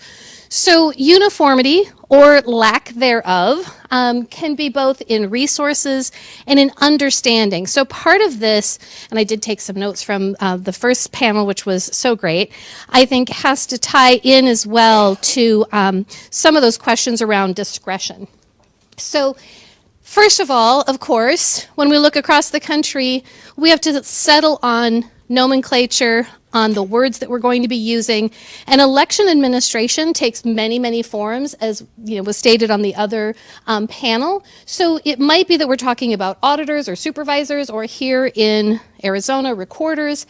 But our local election officials, as we know, is this huge patchwork, right? There's about 10,000 jurisdictions. So even though it's hyper-localized with so many jurisdictions, for a state election official, their efforts and their work is very different depending on what state you're talking about. So if you look at Wisconsin and states like Michigan, in Wisconsin they have over 1,900 local election officials that they are the chief election official for. 72 counties and 1,851, and I should have put an asterisk behind the 1851. I failed to get a hold of Megan Wolf to find out what the number is today, because it vacillates between 1851 up to 1854, depending on annexations and consolidations of those small jurisdictions. But we're here in Arizona. Arizona has 15 counties. So if I'm a chief election official in Michigan or in Wisconsin, that's very different from being one in Arizona. But in Arizona, they have the procedures manual, which keeps making headlines, it seems, every couple of years. And that is one way in which a chief election official can try and create some semblance of uniformity of understanding in a state. Now, this is something I really want to focus in on, is what does it look like in these local offices, and how does this create a challenge for state officials? 75% of local election offices serve 8.4% of our voters in this country, and 8.1% of our election offices serve 75% of the voters. So you immediately have this great disparity. You also have disparity across the size of the populations in what tasks these local offices are doing in addition to running elections. So in many cases, they're not only the election official, they're the clerk of the court, they're the treasurer, they do all of these jobs. And we know from our work with Reed College, democracy-funded Reed College, that 34% of our election offices in this country don't have a full-time election official. So if you put yourself in the mindset of a state election official, this creates such variety across your state that there's not only ambiguity, but there's also enforcement challenges. So when we talk about not only the names and the titles that we use for who our election officials are, the policies and processes that we talk about are also a question of semantics and understanding. So in most states, absentee voting, vote by mail, voting at home, those all mean the same thing, but not if you're in Missouri or Missouri, depending. So they're not always interchangeable, and that can really muddy the waters. We also know from the alphabet soup of federal legislation that federal laws often state certain roles and responsibility of the chief election official in a state, but in most cases, that chief election official has no enforcement ability or power to make the local constitutionally elected, in many cases, officials do whatever this federal law is tasking the chief election official with doing. So that's a real tension. And we know that no matter what, we want our elections fast, cheap, and accurate, but you only get to pick two. And what our motivations are between each of these things tends to shift at the state, whether you're talking to the legislature, executive branch, and otherwise. So what are our checks and balances? We heard a lot about this in the first panel as well, is that there are checks and balances within each level of government, right? So whether we're talking about local election officials or at the state level, there are partisan officials that check and balance each other. We have different branches within that level of government. This is from St. Louis County, and in order to get into their tabulation center, you need to have both the D and the R commissioner there to open up and get in. We also know that there are checks and balances between the local government layer and that state level. And so it was mentioned earlier, the Otero County example. So these various checks and balances across the system are really important when there are still officials who are committed to free and fair elections. And I say that purposely because we've talked a lot about anti-democratic candidates or election denier candidates, how impactful that's going to be. It's very different to have one person at a state or local level get elected into an office than if a slate of candidates get elected. Very different things. So what is the kind of impact that we have on voters and their voting options?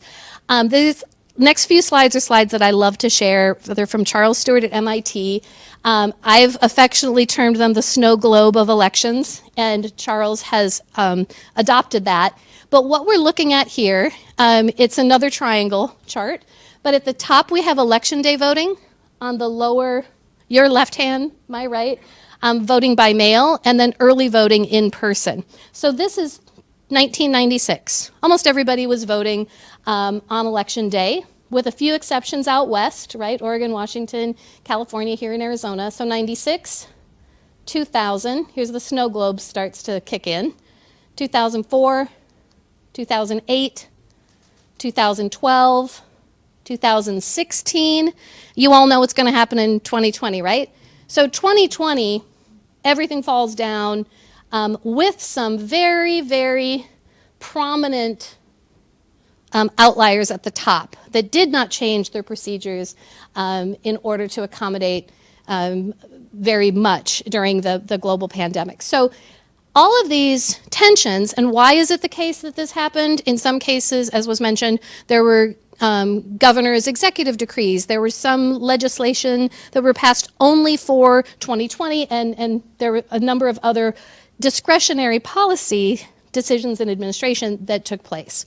So the truth is that we know that 2020 was the most secure. Chris Krebs has said that repeatedly. But it was also the most observed, the most transparent, the most audited, the most litigated, with the highest number of votes in U.S. history, all in the midst of a global pandemic. So the last thing I wanted to mention is for anyone who's really interested in kind of how this all plays out across the states, every morning by about 6:30, Monday through Friday, electionline.org puts out an accumulation of news stories from all the local newsrooms in any state that has something related to election administration. It's free. You can sign up. They'll deliver it right to your inbox.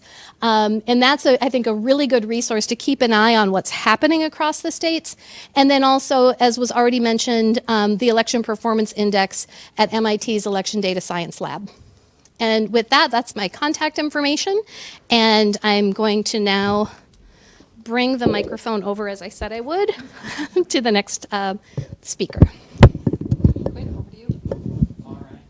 Well, first, obviously, I'm immensely appreciative to the Center for putting this together, to Miriam for moderating this. As she said, my background is in state constitutional law, so I'm constantly thinking about the role that institutions play, the relationship that they have with each other, and how institutional development affects outcomes. I note that a lot of people have begun their remarks by saying, you know, I'm a glass half full person, or I'm optimistic, or I'm pessimistic. I really don't know what I am.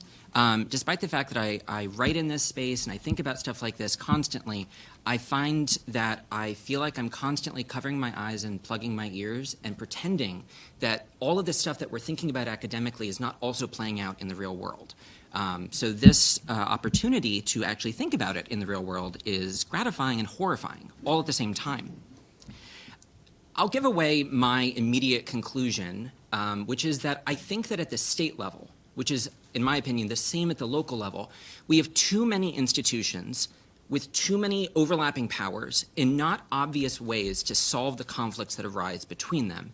And this proliferation of responsibility creates a lot of openings for malicious actors to come in or for disruptions to take place. And the way that I think about stuff like this is necessarily legally, historically driven. In the early days of the United States, for example, we did not have a lot of statewide elections. A lot of states did not have directly elected governors. Most of them, or a fair number of them, had indirectly elected governors. And so the real elections that we were talking about at the state level are for legislature. And so legislatures themselves, by virtue of their power to judge election results, frequently received election results for legislative elections, decided who ultimately won. They also had the power to do so in states with directly elected governors. Legislatures were frequently the ones that received these results, canvassed them, and declared winners. Historically, legislatures have also had the responsibility of adjudicating contests of statewide election results, especially with respect to gubernatorial elections. And it is indeed the case that many states today still have both of those, or state legislatures still have both of those responsibilities. the first responsibility, which is almost always formal today, to receive the results for gubernatorial elections, to tally them, and to declare a winner, as well as the ability to decide contests. And we would describe these as formal responsibilities, formal processes that have never, ever really been used that much before, but you could have said that about any aspect of election administration, before 2000, before 2020. So I'm worried about stuff like that, for example. The most recent time I'm aware of that a legislature annulled the results of a statewide election was 1904 in Colorado, when the Democratic candidate apparently won, but the legislature declared that the Republican had actually won. That produced what became known as the Day of Three Governors in Colorado, as they dealt with the reality of that. But deciding contests is something that is relevant now. In 2019 in Kentucky, when Republican Governor Matt Bevin narrowly lost re-election, and a recount didn't change anything, it was close, but not that close, he threatened to go to the legislature to have them overturn the result. I think the legislature, despite being Republican-controlled, realized Matt Bevin is really unpopular, and the veto override threshold is just a simple majority, so it doesn't really matter if he's here or not, and we're not going to stick our necks out in this way for him. And so they didn't. So legislatures still have a lot of this power. But as elected officials were created in the 19th century, during the Jacksonian era, as state governments were democratized, and we had secretaries of state, lieutenant governors, auditors, treasurers, not mine inspectors, that's a special Arizona thing for the most part, we had to think about different ways to deal with how these election results were processed and how elections were administered. And secretaries of state were one of the common officials to administer these elections to receive initial results. State constitutions also created then canvassing boards. The most common way to do that historically was to take other statewide elected officials and have them sort of wear two hats. They had their formal responsibilities by virtue of the office to which they were elected, and then they also served on these canvassing boards. Now, there's obvious problems with that too, and a lot of states still have this, that you might end up with canvassing boards that are all members of one party. And we're also talking about people who are elected in partisan elections, canvassing the results for partisan elections in which they are themselves frequently candidates. Though vice presidents have historically admirably done the job of declaring their own losses, this is something that's happened a lot at the state level. And it hasn't resulted in a lot of conflict, but again, two different systems that have developed and concerns about how partisan they are. And in the mid-20th century, there were some pretty serious concerns in some states that had rounds of close election after close election after close election of how this was actually done. And in Michigan, for example, Michigan is, I think, always relevant when we're talking about election administration. They had a series of very close gubernatorial elections. And in 1955, the legislature put a constitutional amendment on the ballot that changed the Board of State Canvassers from the treasurer, the secretary of state, the superintendent of public instruction to a bipartisan board. It's one of the only bipartisan canvassing boards at the state level that is in a state constitution. And they did it, they said, because they wanted bipartisan buy-in. If you have an equal number of Democrats and Republicans, and the only way you can do anything is by having buy-in that way, then you force bipartisan action, or so the theory goes. And when both parties were equally committed to the same norms and values, not a problem. Today, though, a much more significant problem. You then have states that are creating boards of elections or election commissioners on top of this that exercise some sort of concurrent election administration responsibility with secretaries of state. And where the line falls between what the Secretary of State can do and what the Board of Elections can do is a little bit of a moving target depending on how much the legislature likes the Secretary of State and whether the legislature and the Secretary of State are members of the same party. For example, when Kentucky Secretary of State Allison Lonergan Grimes attempted to implement automatic voter registration administratively, the legislature had a big problem with that and removed her power to do that, and also removed a lot of her power to promulgate rules and gave it to the State Board of Elections. As an election denier, won the Republican primary for Secretary of State in Wyoming and will be the Secretary of State because he is uncontested. The legislature, there's rumblings that the legislature is going to take away some of the Secretary of State's responsibilities and vest it in somebody or some other body. And so as we think about all of this stuff, there are many different ways in which ballots are canvassed. We have these dual processes that are operating at the same time, and I'm honestly simplifying it, because depending on what state you're in, if as you vote for different things on your ballot, obviously it's the case that local offices and local elections are canvassed by local officials, and they're the ones who declare results. But even at the same level, horizontally, at the state level, you might have one body that canvasses results for governor, another for other statewide offices, another for Supreme Court justices, and another for amendments altogether. So there are a lot of openings here, and to me, one of the big takeaways of election administration is the more openings you have, the more vulnerable the system is.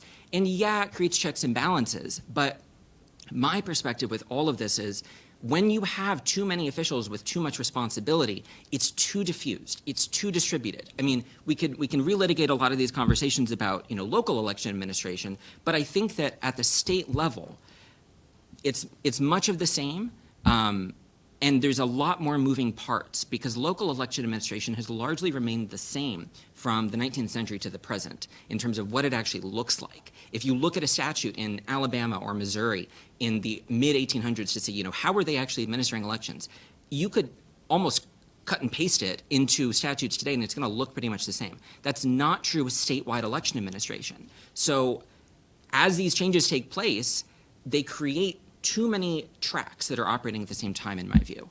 And this is, I guess, in theory, where I'm supposed to come to some sort of conclusion or solution, because that's what we do, right? As law professors, we speak from our ivory towers. But from my second-story window in a very brutalist building in Harrisburg, I'm not sure that I have a prescriptive solution. I think that my tendency might be that maybe we should have election administration housed in a state civil service, for example, protections from partisan influence. But I would want to see much more data on that before establishing that as my ultimate conclusion. And with that, I conclude. Thank you so much. We'll turn it over to Gary. I have to unlock my computer here to get my notes. Well, thank you so much for having me here. As Miriam mentioned in my bio, I used to be a law professor. I fled academia in the summer of 2019, thinking that I was going to save the election from Russian disinformation. And now I'm permanently at the Brennan Center, but it's super fun to be back at an academic conference and remember what it was like, especially after being away from people for so long in the pandemic. So it's been really a pleasure to be here and so intellectually stimulating while also horrifying at the same time. Okay, so the title of this panel has to do with state-level conflict, and on some level, I agree that, yes, we've seen a lot of state-level conflict over election law procedures, over results recently, but what I want to say is a little bit counter to, unfortunately, I think the aim of or the sort of mission of the sponsors of this conference, which is that I don't think, and others have said this at the conference so far, I don't think this conflict that we're seeing and these fears that we have are really the product of any kind of constitutional or legal design, right? I think it's other things that are driving what's happening. So, for instance, I think reasonable people can disagree about some of the things that folks have disagreed about at the state level in recent years, right? Like, is the pandemic sufficient cause to postpone the postmark deadline or whatever it is, right? Reasonable people can disagree about that and what's the right interpretation of the law in those cases. But when it comes to things like whether to certify, whether to count votes that were submitted validly under the terms of a court order or administrative guidance at the time that the voters acted, right? So are you going to count absentee ballots that were mailed on time under the stated law at the time of the advice voters were being given about when they could return it? Whether to give equipment access to unauthorized, completely partisan actors, right? Like in the Tina Peters case. Those kinds of questions, I don't think it's really complete to describe what's happening as a conflict between competing sources of authority, right? These are not actually reasonable disagreements or reasonable differences in legal interpretation.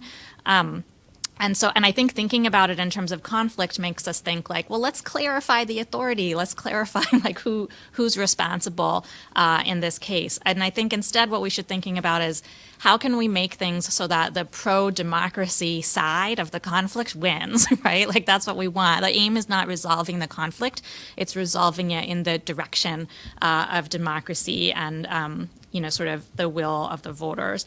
And I think, we've all talked about quite a bit at this conference that what we're really seeing is foundationally driven, not by anything in the clarity of the law or the constitutional design, but just a departure from pre-existing social and institutional norms, that election administration should be a process where the ultimate goal is fulfilling the will of the voters. And we wrote this report last year at the Brennan Center that I think in retrospect was actually a documentation of like all the ways in which people have been departing from that norm and exerting pressure on election officials to do something other than just try to get an accurate election. So it's called Election Officials Under Attack. The report we co-authored it with the Bipartisan Policy Center, and also some of the research that went into it was done in conjunction with the Ash Center at Harvard. And there's all these different forms of pressure in the report. One form of pressure is unfortunately violent threats and harassment against election officials and election workers. Another form of pressure is sort of like threats to criminalize, like reasonable different legal interpretations of election officials. Another form is this kind of like relentless hurricane of misinformation that election officials now have to deal with. And that really is incredibly demoralizing. Like when you work really, really hard and you're underpaid and understaffed, and then you're being told constantly that you're a liar and a cheater, like it is very hard to sort of keep up doing a good job at your work. And, so I think everyone actually at this conference seems to agree that like this departure from the social norm, like the Republican Party getting overtaken by some of these forces is really the underlying problem. And I think that doesn't mean that sort of redesigns to the Constitution or to the structure of how we administer elections are irrelevant. Like I think we could still have an intervention that seeks to sort of beef up nonpartisan and fair election administration through those sort of structural reforms, even if it wasn't a structural failure. That is actually what underlied what we're seeing now. But I want to kind of really sort of make a case for expanding one's view of like what kind of reforms would help protect those 99% of election officials who really believe in doing a good job. Certainly those kinds of structural reforms that are going to get you like published in a fancy law review or a fancy political science journal can be part of the equation. But there's other things that we could think about. One of the main examples we have in America when we think about independent actors, people who we want to protect as having a sort of independent, resist political pressures, judges, right? And so we think of all the kinds of ways that we protect federal judges in particular from political pressure. And so people talk about not being elected, being appointed, life tenure, not allowing salaries to be reduced, right? We think of all those kinds of things. But there's actually all these other things we do in America to protect judges, and I want to kind of get people thinking about those things as well. So for instance, we have U.S. Marshals that protect them physically. They're, at courthouses. They keep violence from happening. We have all kinds of protections in federal criminal law for the safety of judges, witnesses, and prosecutors.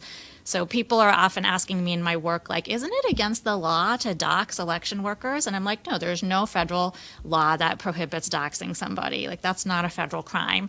But it is a federal crime to dox a judge or her family member or a witness or a prosecutor. And that's been in the law for a long time.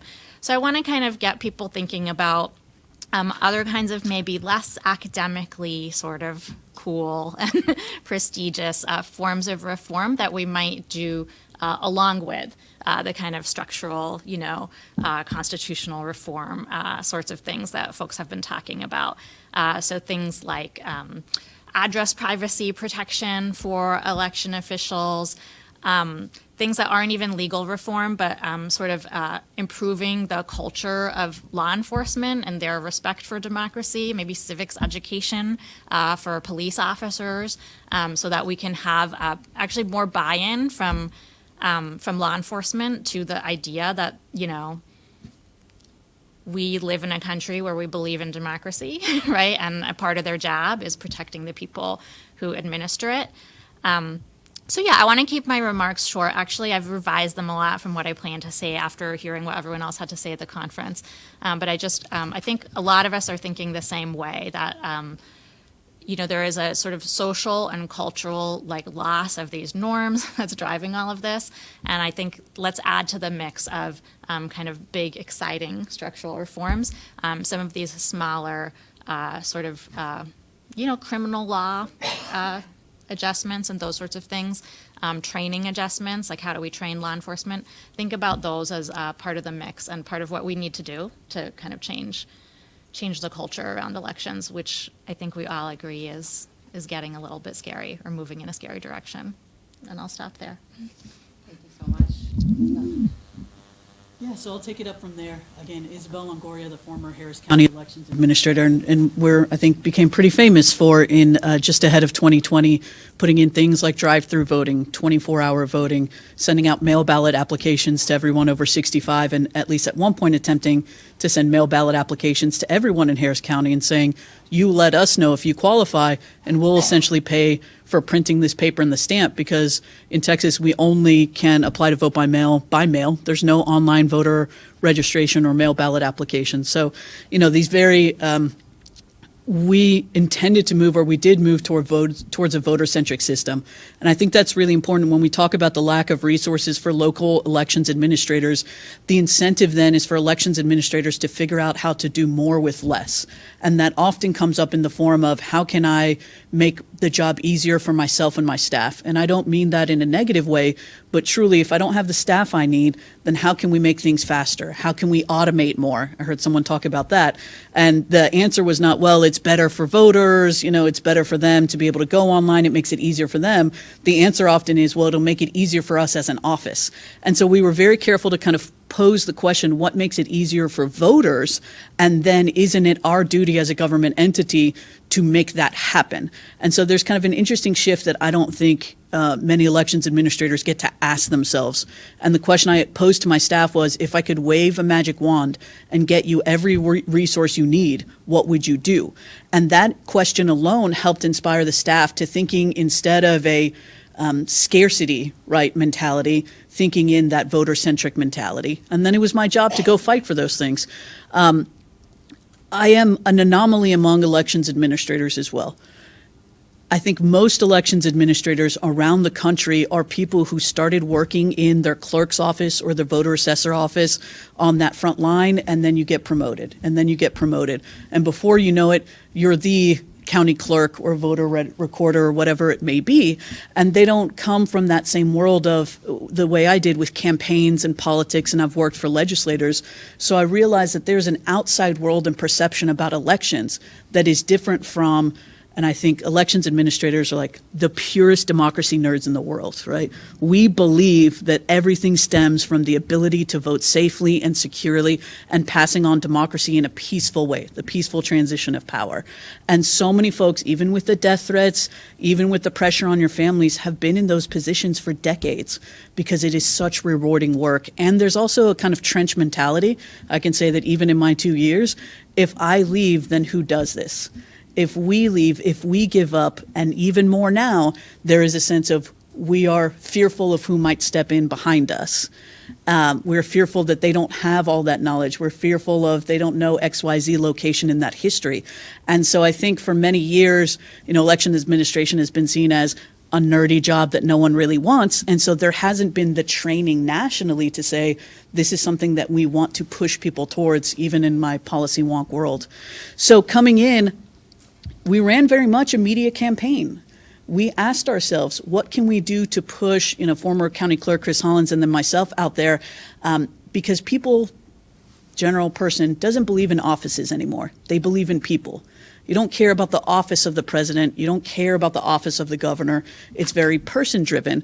And I think that elections administrators have been able to live without having to be that person. But how can we put elections administrators out there and say, this is someone you can trust? No matter what you hear from either party, this person is someone you can trust, and it's not the work that they've done before.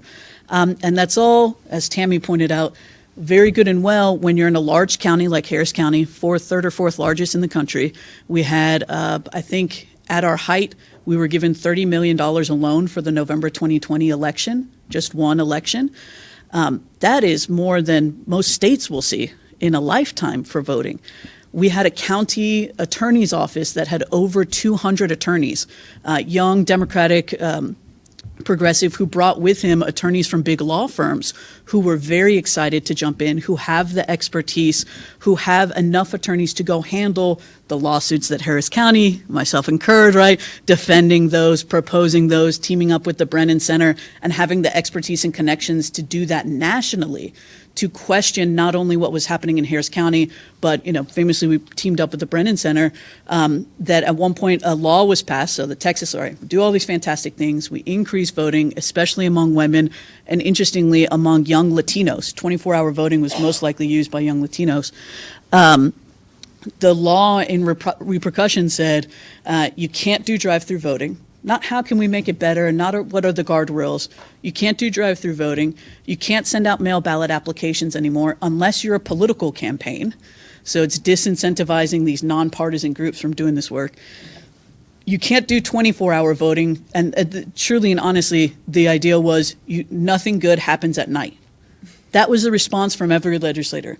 Not more people voted, not more younger people voted, not more people with families voted.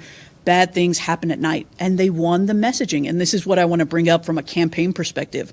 There is a messaging to elections that is going on that I don't think elections offices feel is their job to do, but unfortunately they are the most poised to be the folks who people trust and to send out that messaging. I'm going to hit on a couple points. Because we're in some law schools, I will say, as I've been traveling around and speaking in law schools, when I talk to, you know, prospective future attorneys or even county attorneys, I often get questions about the VRA, about the Citizens United case, and I understand the proclivity to teach kind of at this federal constitutional level.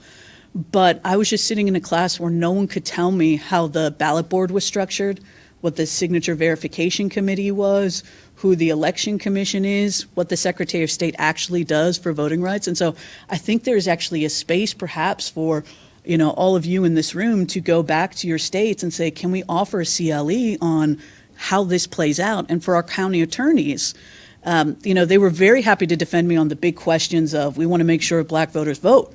That's fantastic. That's not the questions I had to pose to them. The questions I had to pose to them is, for example, at the end of the night, is a judge allowed to deliver a ballot box back to my office, or am I allowed to go pick it up?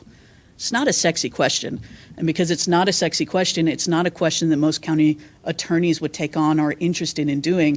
And they often said, well, you tell us what the argument is and we'll go fix it.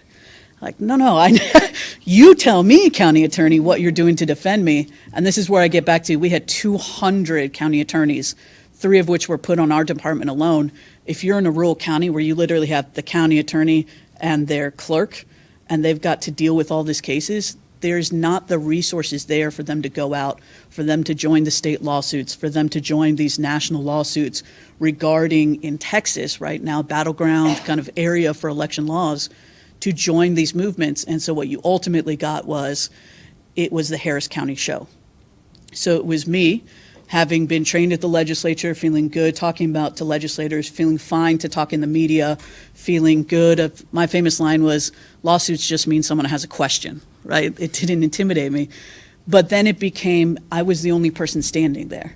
Because of 254 counties, not very many other counties had the backing of their county commissioners to be out front on an issue that would attract such negative media attention, would attract death threats, would attract that side.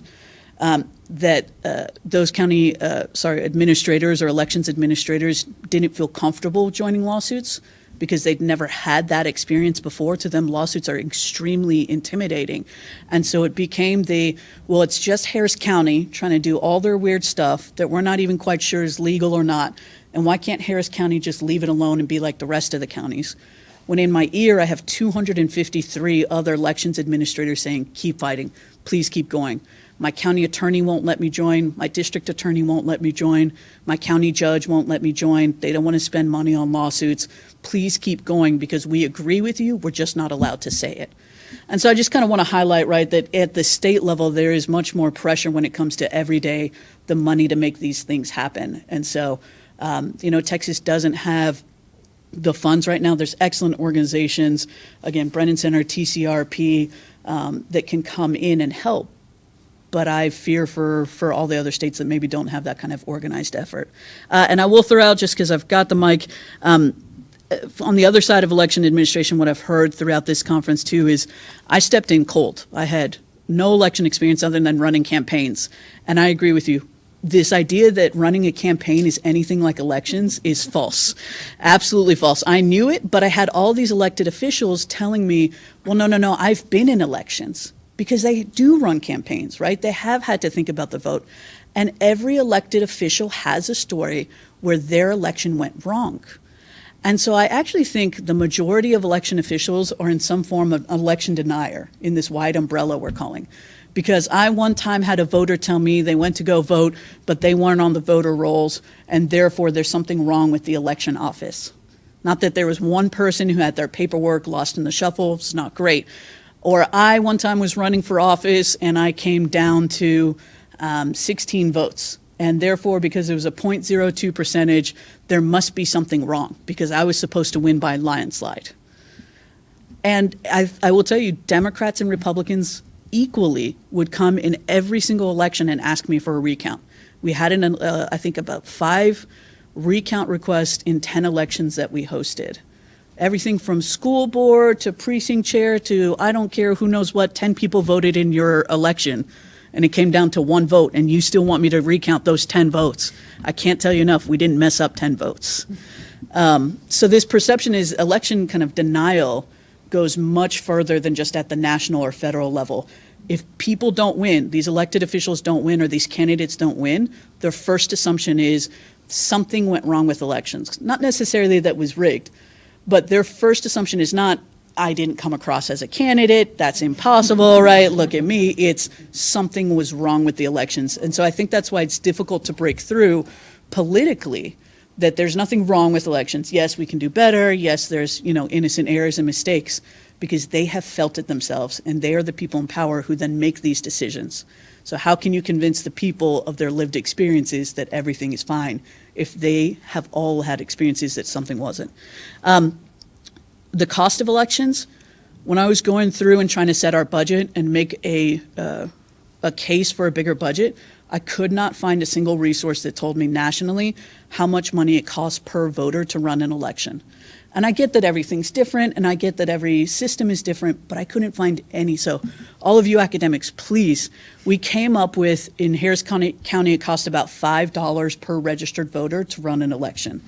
And then we broke it down even further. So it costs $240 per day per worker over a 12-hour day at $20 an hour. So that means for early voting, for example, over a 12-hour day and about 8 people per poll, it cost me $13,440 to run one early voting site for 1 day. One early voting site for 1 week. So that's $13,000 to run one voting site. And in Harris County, we had 90 voting sites. So you can start extrapolating from there. Those are the real numbers for Harris County that I don't actually think are that far from most communities, even your rural communities. So when you talk about extending hours, most elections administrators are with you. We believe in the principle of having more hours of voting to provide more opportunity. But what I heard from my peers was that is real money that we can't make up. So if we're running voting from 9 to 5, and now you want us to run it from 7 to 7, that's another 4 hours. And they start doing the math. They don't have the money to do what they want to do in principle. And so I know it's not sexy, but talking about this money. And to end it with, so you get the sense, I'm not a quiet person. I put out a lot of things in writing. Maybe my Democratic bosses didn't like that so much about how little we were making. So it cost us $5 per registered voter to run an election, and we were funded at $3.50 if we were lucky. there's a lot of kind of internal politics on why that and the fights that happen afterwards. And like I said, I'm the former elections administrator, very deeply tied to constantly asking for money. And what I heard from the budget department and the county commissioners was, well, sure, elections, but have you thought about healthcare? And I was told straight to my face, are you telling me that we should let people die on the streets so that you can have an extra early voting location? It's a very hard thing to say no to, right? And there's a lot of fallacy in that it's, taking from one resource or another. But again, any dollar that is spent in a county system is a dollar that is not spent on something else, or is a dollar that has to be accrued or made up somewhere. And as someone pointed out, now if we can't take our Zucker bucks and we can't take this outside kind of donations, then we are left only with whatever the county can provide a resource for against other issues. So I'll stop there, and thank you so much for letting me kind of just share the experiences of elections administrators.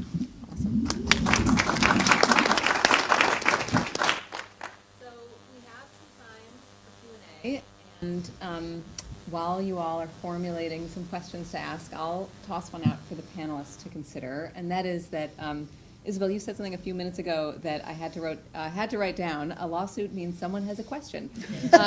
And I'm wondering what each of you thinks about the sort of pattern of questioning that's happening right now, if you will, with a lot of the pre and then very likely post-election litigation that's falling to state courts.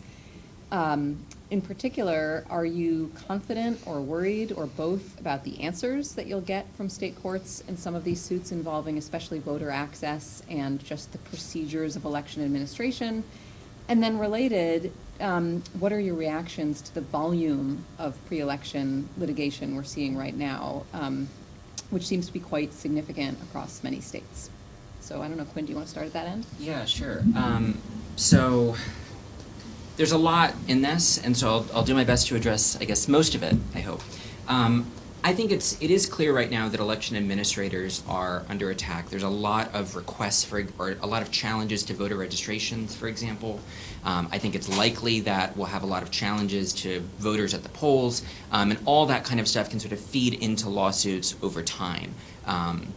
Challenging individual decisions, and I guess to use an analogy, when I have students complete exams, I cap them at 500 words so they can't throw spaghetti at the wall. That's what a lot of this feels like. It feels like litigation by deluge to try to intimidate people, and because as you pointed out, not everybody has the legal resources to defend all of these cases all of the time. With respect to, do I have confidence in state courts? I think my logical follow-up would be, which state courts? Some of them, absolutely. There are state courts out there that, whether they are controlled by Republicans or controlled by Democrats, I trust them to do the right thing. I think the Michigan Supreme Court is a great example of that. I think the Idaho Supreme Court is a great example of that. I think the Mississippi and Texas Supreme Courts are bad examples of that. And I don't truly know in those states. I mean, Mississippi's not going to be, there's no close elections in Mississippi, but if Beto wins in Texas, ostensibly, and the state establishment refuses to recognize that, I have no idea what the Texas Supreme Court would do in practice. And I have very serious concerns about stuff like that. I also have no real belief in the integrity of the Fifth Circuit, for example. None whatsoever to do the right thing in that respect. Though I am a former 11th Circuit clerk, I can say with confidence that I'm not confident that I have confidence in them. So I don't know. To me, that's one of the more terrifying things, that it's logical to say these are baseless and meritless claims, as they are. But courts are willing to entertain baseless and meritless claims when it suits them, I think, with some amount of frequency. So I'm frightened of stuff like that. I really wish it was the case, and I'm certainly not saying that you believe that everybody filing a lawsuit is engaging in good faith. I really wish that was the case, that we had lawsuits in this world and people were acting in good faith. But I don't have confidence in that. I don't have confidence in every single court to distinguish between the good faith claims and the bad faith claims. And as long as there's a lawyer in a state who's willing to sign their name onto a lawsuit, you're going to have baseless and meritless lawsuits, just as a flat matter. That was very negative, I realize, but. Sure. Yeah, I do think I agree with Quinn that, you can't just put all of your faith in any one institution, and state courts are no exception to that. But I'm not so worried about, these baseless, meritless lawsuits being brought and then some really horrible restriction that impacts a ton of voters resulting, right? Like, I think you can, on the margins, get, situations where it becomes harder for people to vote, that sort of thing. I think that's all very, very possible. What I'm more worried about, actually, is the way in which I believe a lot of these baseless lawsuits are really part and parcel of other baseless questions that people are asking, right? So the flood of FOIA requests that we heard about over the last 2 days, the sort of push to have these sort of massive poll watching monitoring with way too much suspicion efforts, that folks like Bannon are encouraging. I think all of that, to me, the most sort of immediate danger that I'm worried about is that it just provides an even greater sort of seed pool of disinformation narratives that are going to be used by whoever the sore loser is after the election. So I think, because it's interesting, there were all these lawsuits filed by the Trump campaign after the 2020 election, and we've all heard, the stats about 62 out of 63 of them failed or something like that. I don't think that actually helps with the disinformation narrative, right? A lot of folks, the 70% of Republicans who believe that the 2020 election was stolen, I don't think they hear that all those lawsuits were lost and think, wow, I guess there really wasn't anything there. The election wasn't stolen. I think they hear, wow, it is really rigged against my guy. All those judges had it in for Trump. And so all the allegations that were made in those lawsuits, you actually still see them popping up in disinformation narratives that are still being circulated on Telegram. They kind of morph sometimes into other things, but those lawsuits form the seed for really long-standing, long-lasting disinformation campaigns. And so that's actually my more immediate worry about all of this. Not that we're going to get a bunch of super bad decisions from state courts, but just that the fuel and the kindling is intense. Chaos. We've heard so much about chaos. I think that until we have accountability in this moment, and as long as there are incentives for individuals to bring lawsuits that are in fact frivolous in most cases, most of them are not based on facts and evidence, which of course we would appreciate and welcome, that we're going to continue to see it. So when we talk about things like the certification and what if somebody decides not to certify, that plays into that ambiguity that I mentioned. And there are some states that are looking to try and clear up what we've always kind of looked at as democratic norms of concession and peaceful transfer, and instead making it very clear that if in fact a county fails to certify, or if in fact a clerk provides secure access to an unauthorized individual, these will be the ramifications. So both California and Colorado have some really good, I think, examples of that. But in the lack of that clearly defined structure, that's where I think the states are kind of struggling because of that ambiguity, because we have invested so much in what we assumed we could take for granted.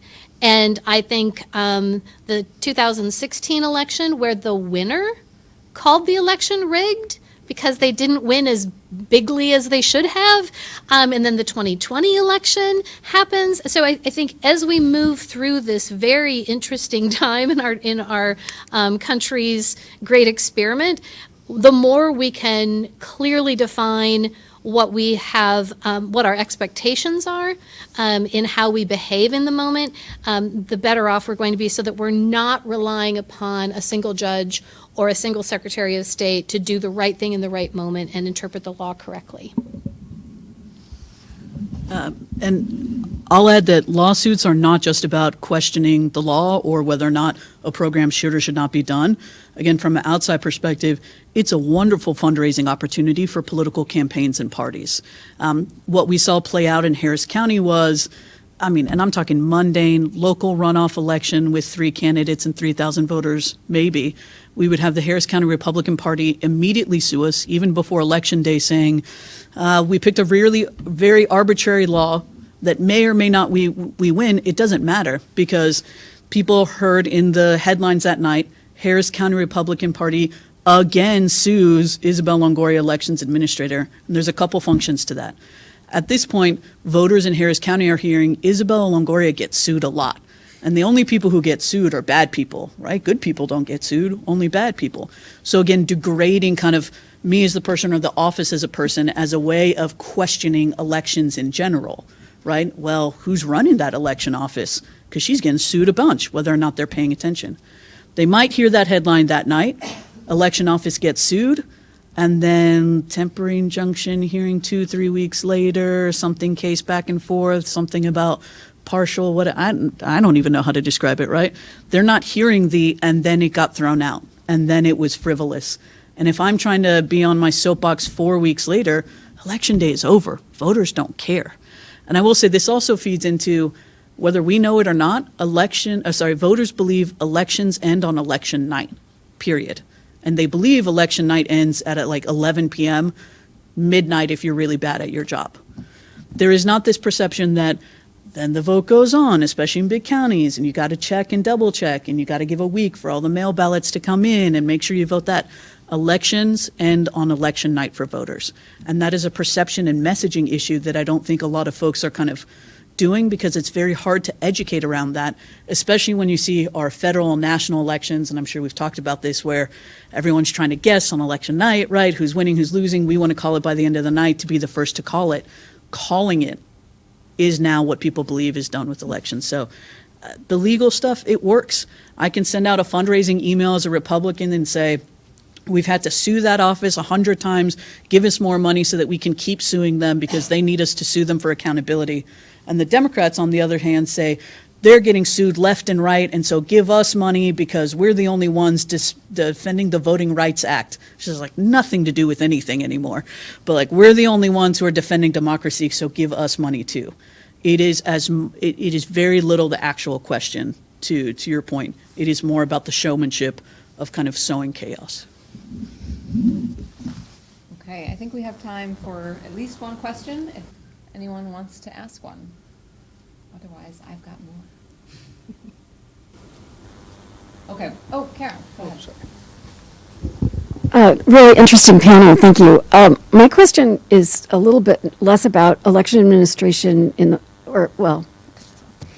it's about the voter-centric question, because part of what, at least from it's not my area of expertise, but the messaging that I see coming from the right, is that more voters and more marginal people who don't normally vote, lower propensity voters, minority voters, that's bad. And so it feels like it's not just a question of pressure on election administration or election denialism, but a belief that only some certain types of people should be able to vote, and that maximizing the number of voters and maximizing voter convenience is affirmatively a bad thing, not because bad things happen at night, but because we don't want those people to vote. And I'm just curious what all of you think about that. I'm going to say something very controversial.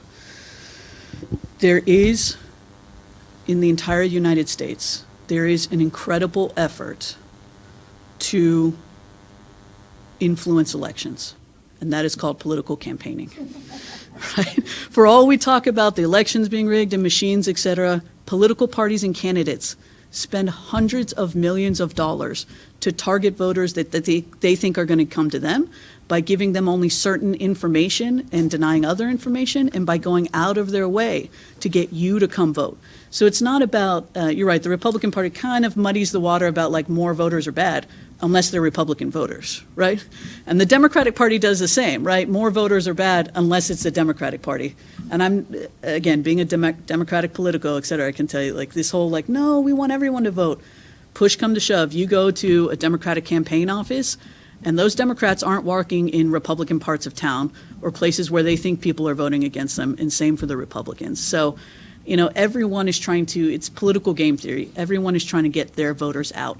I think for me personally in Harris County, where the Republican Party has made a big misstep, is they came out against drive-through voting, 24-hour voting, and mail ballot application send-out before they saw the results of the election.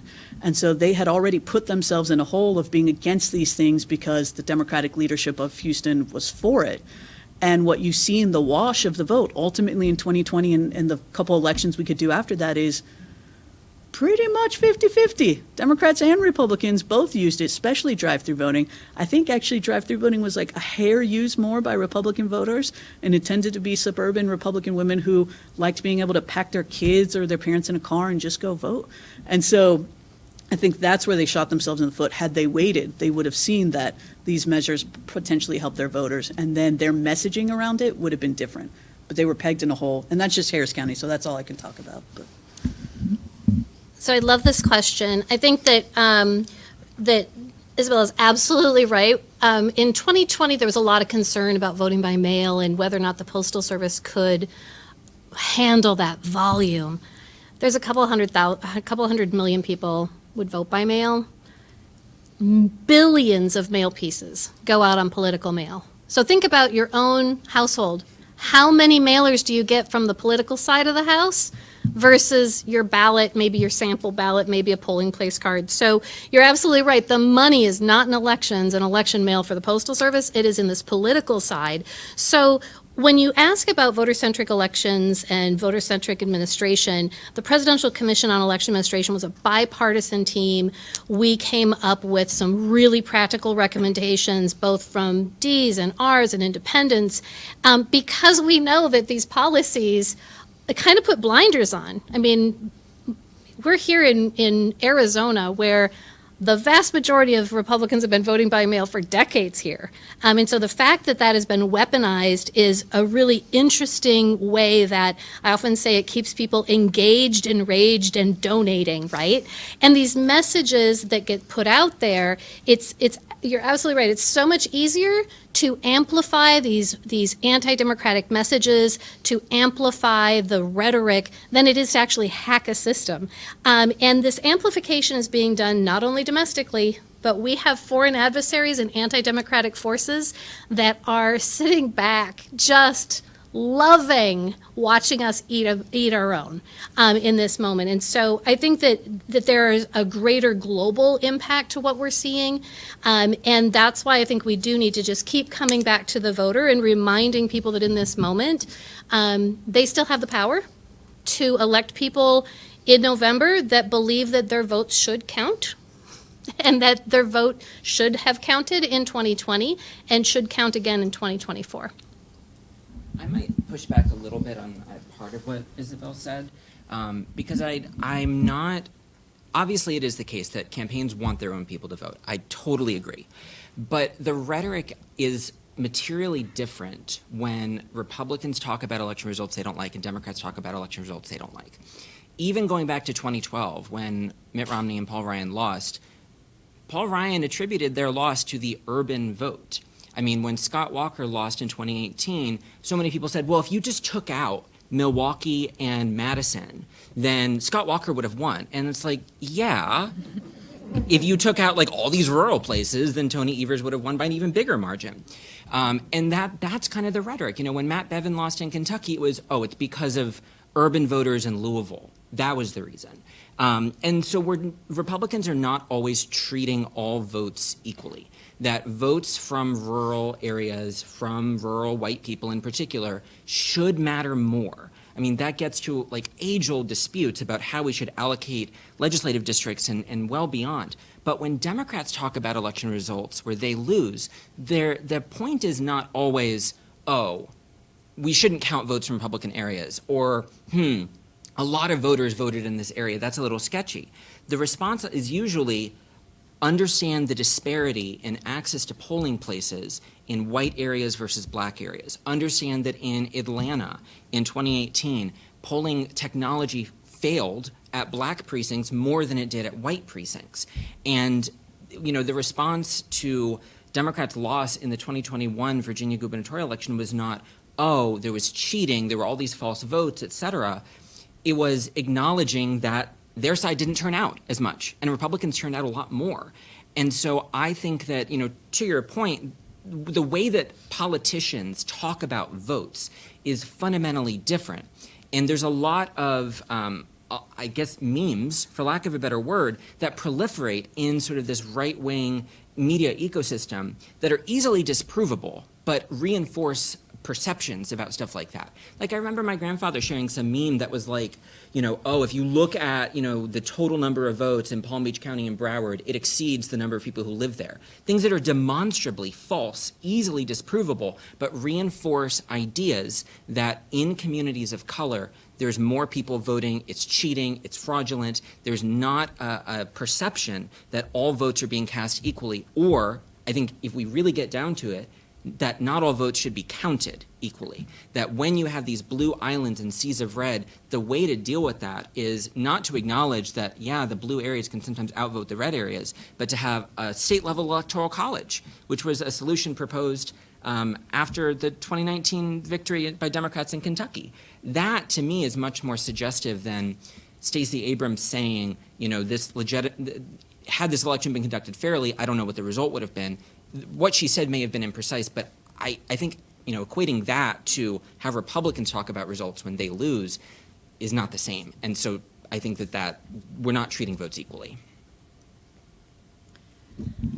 I guess I would say thank you, Quinn, for bringing up something that, as stimulating and wonderful as this conference has been, I think has been really talked about at this conference, which is the sort of underlying like racist and white supremacist narratives that are bound up in this election denialism movement. And that, you know, it's why all of us are so worried about what's going to happen in the future, right? It's because it's not the same. Like, there has been a real resurgence of a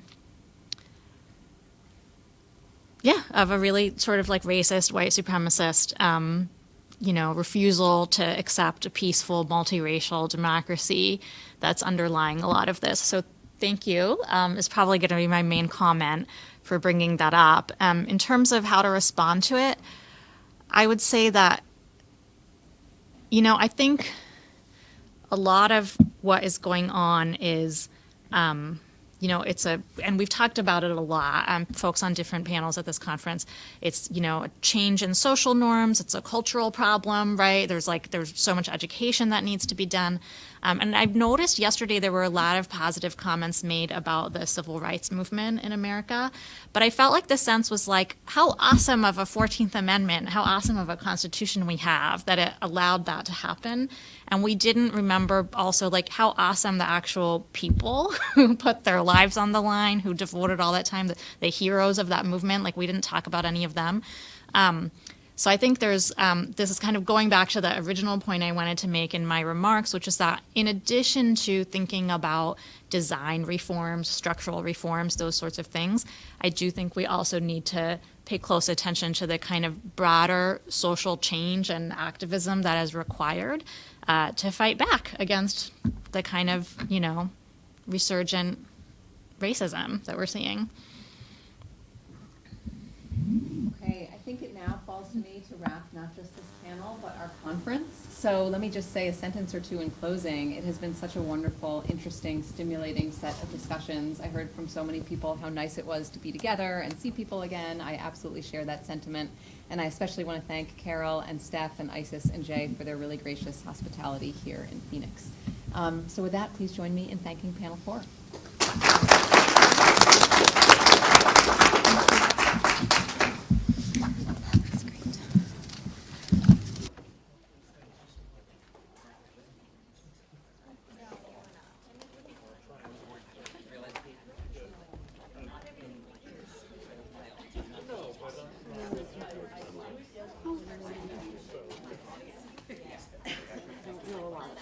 That's right. Local election administrators locally. That was very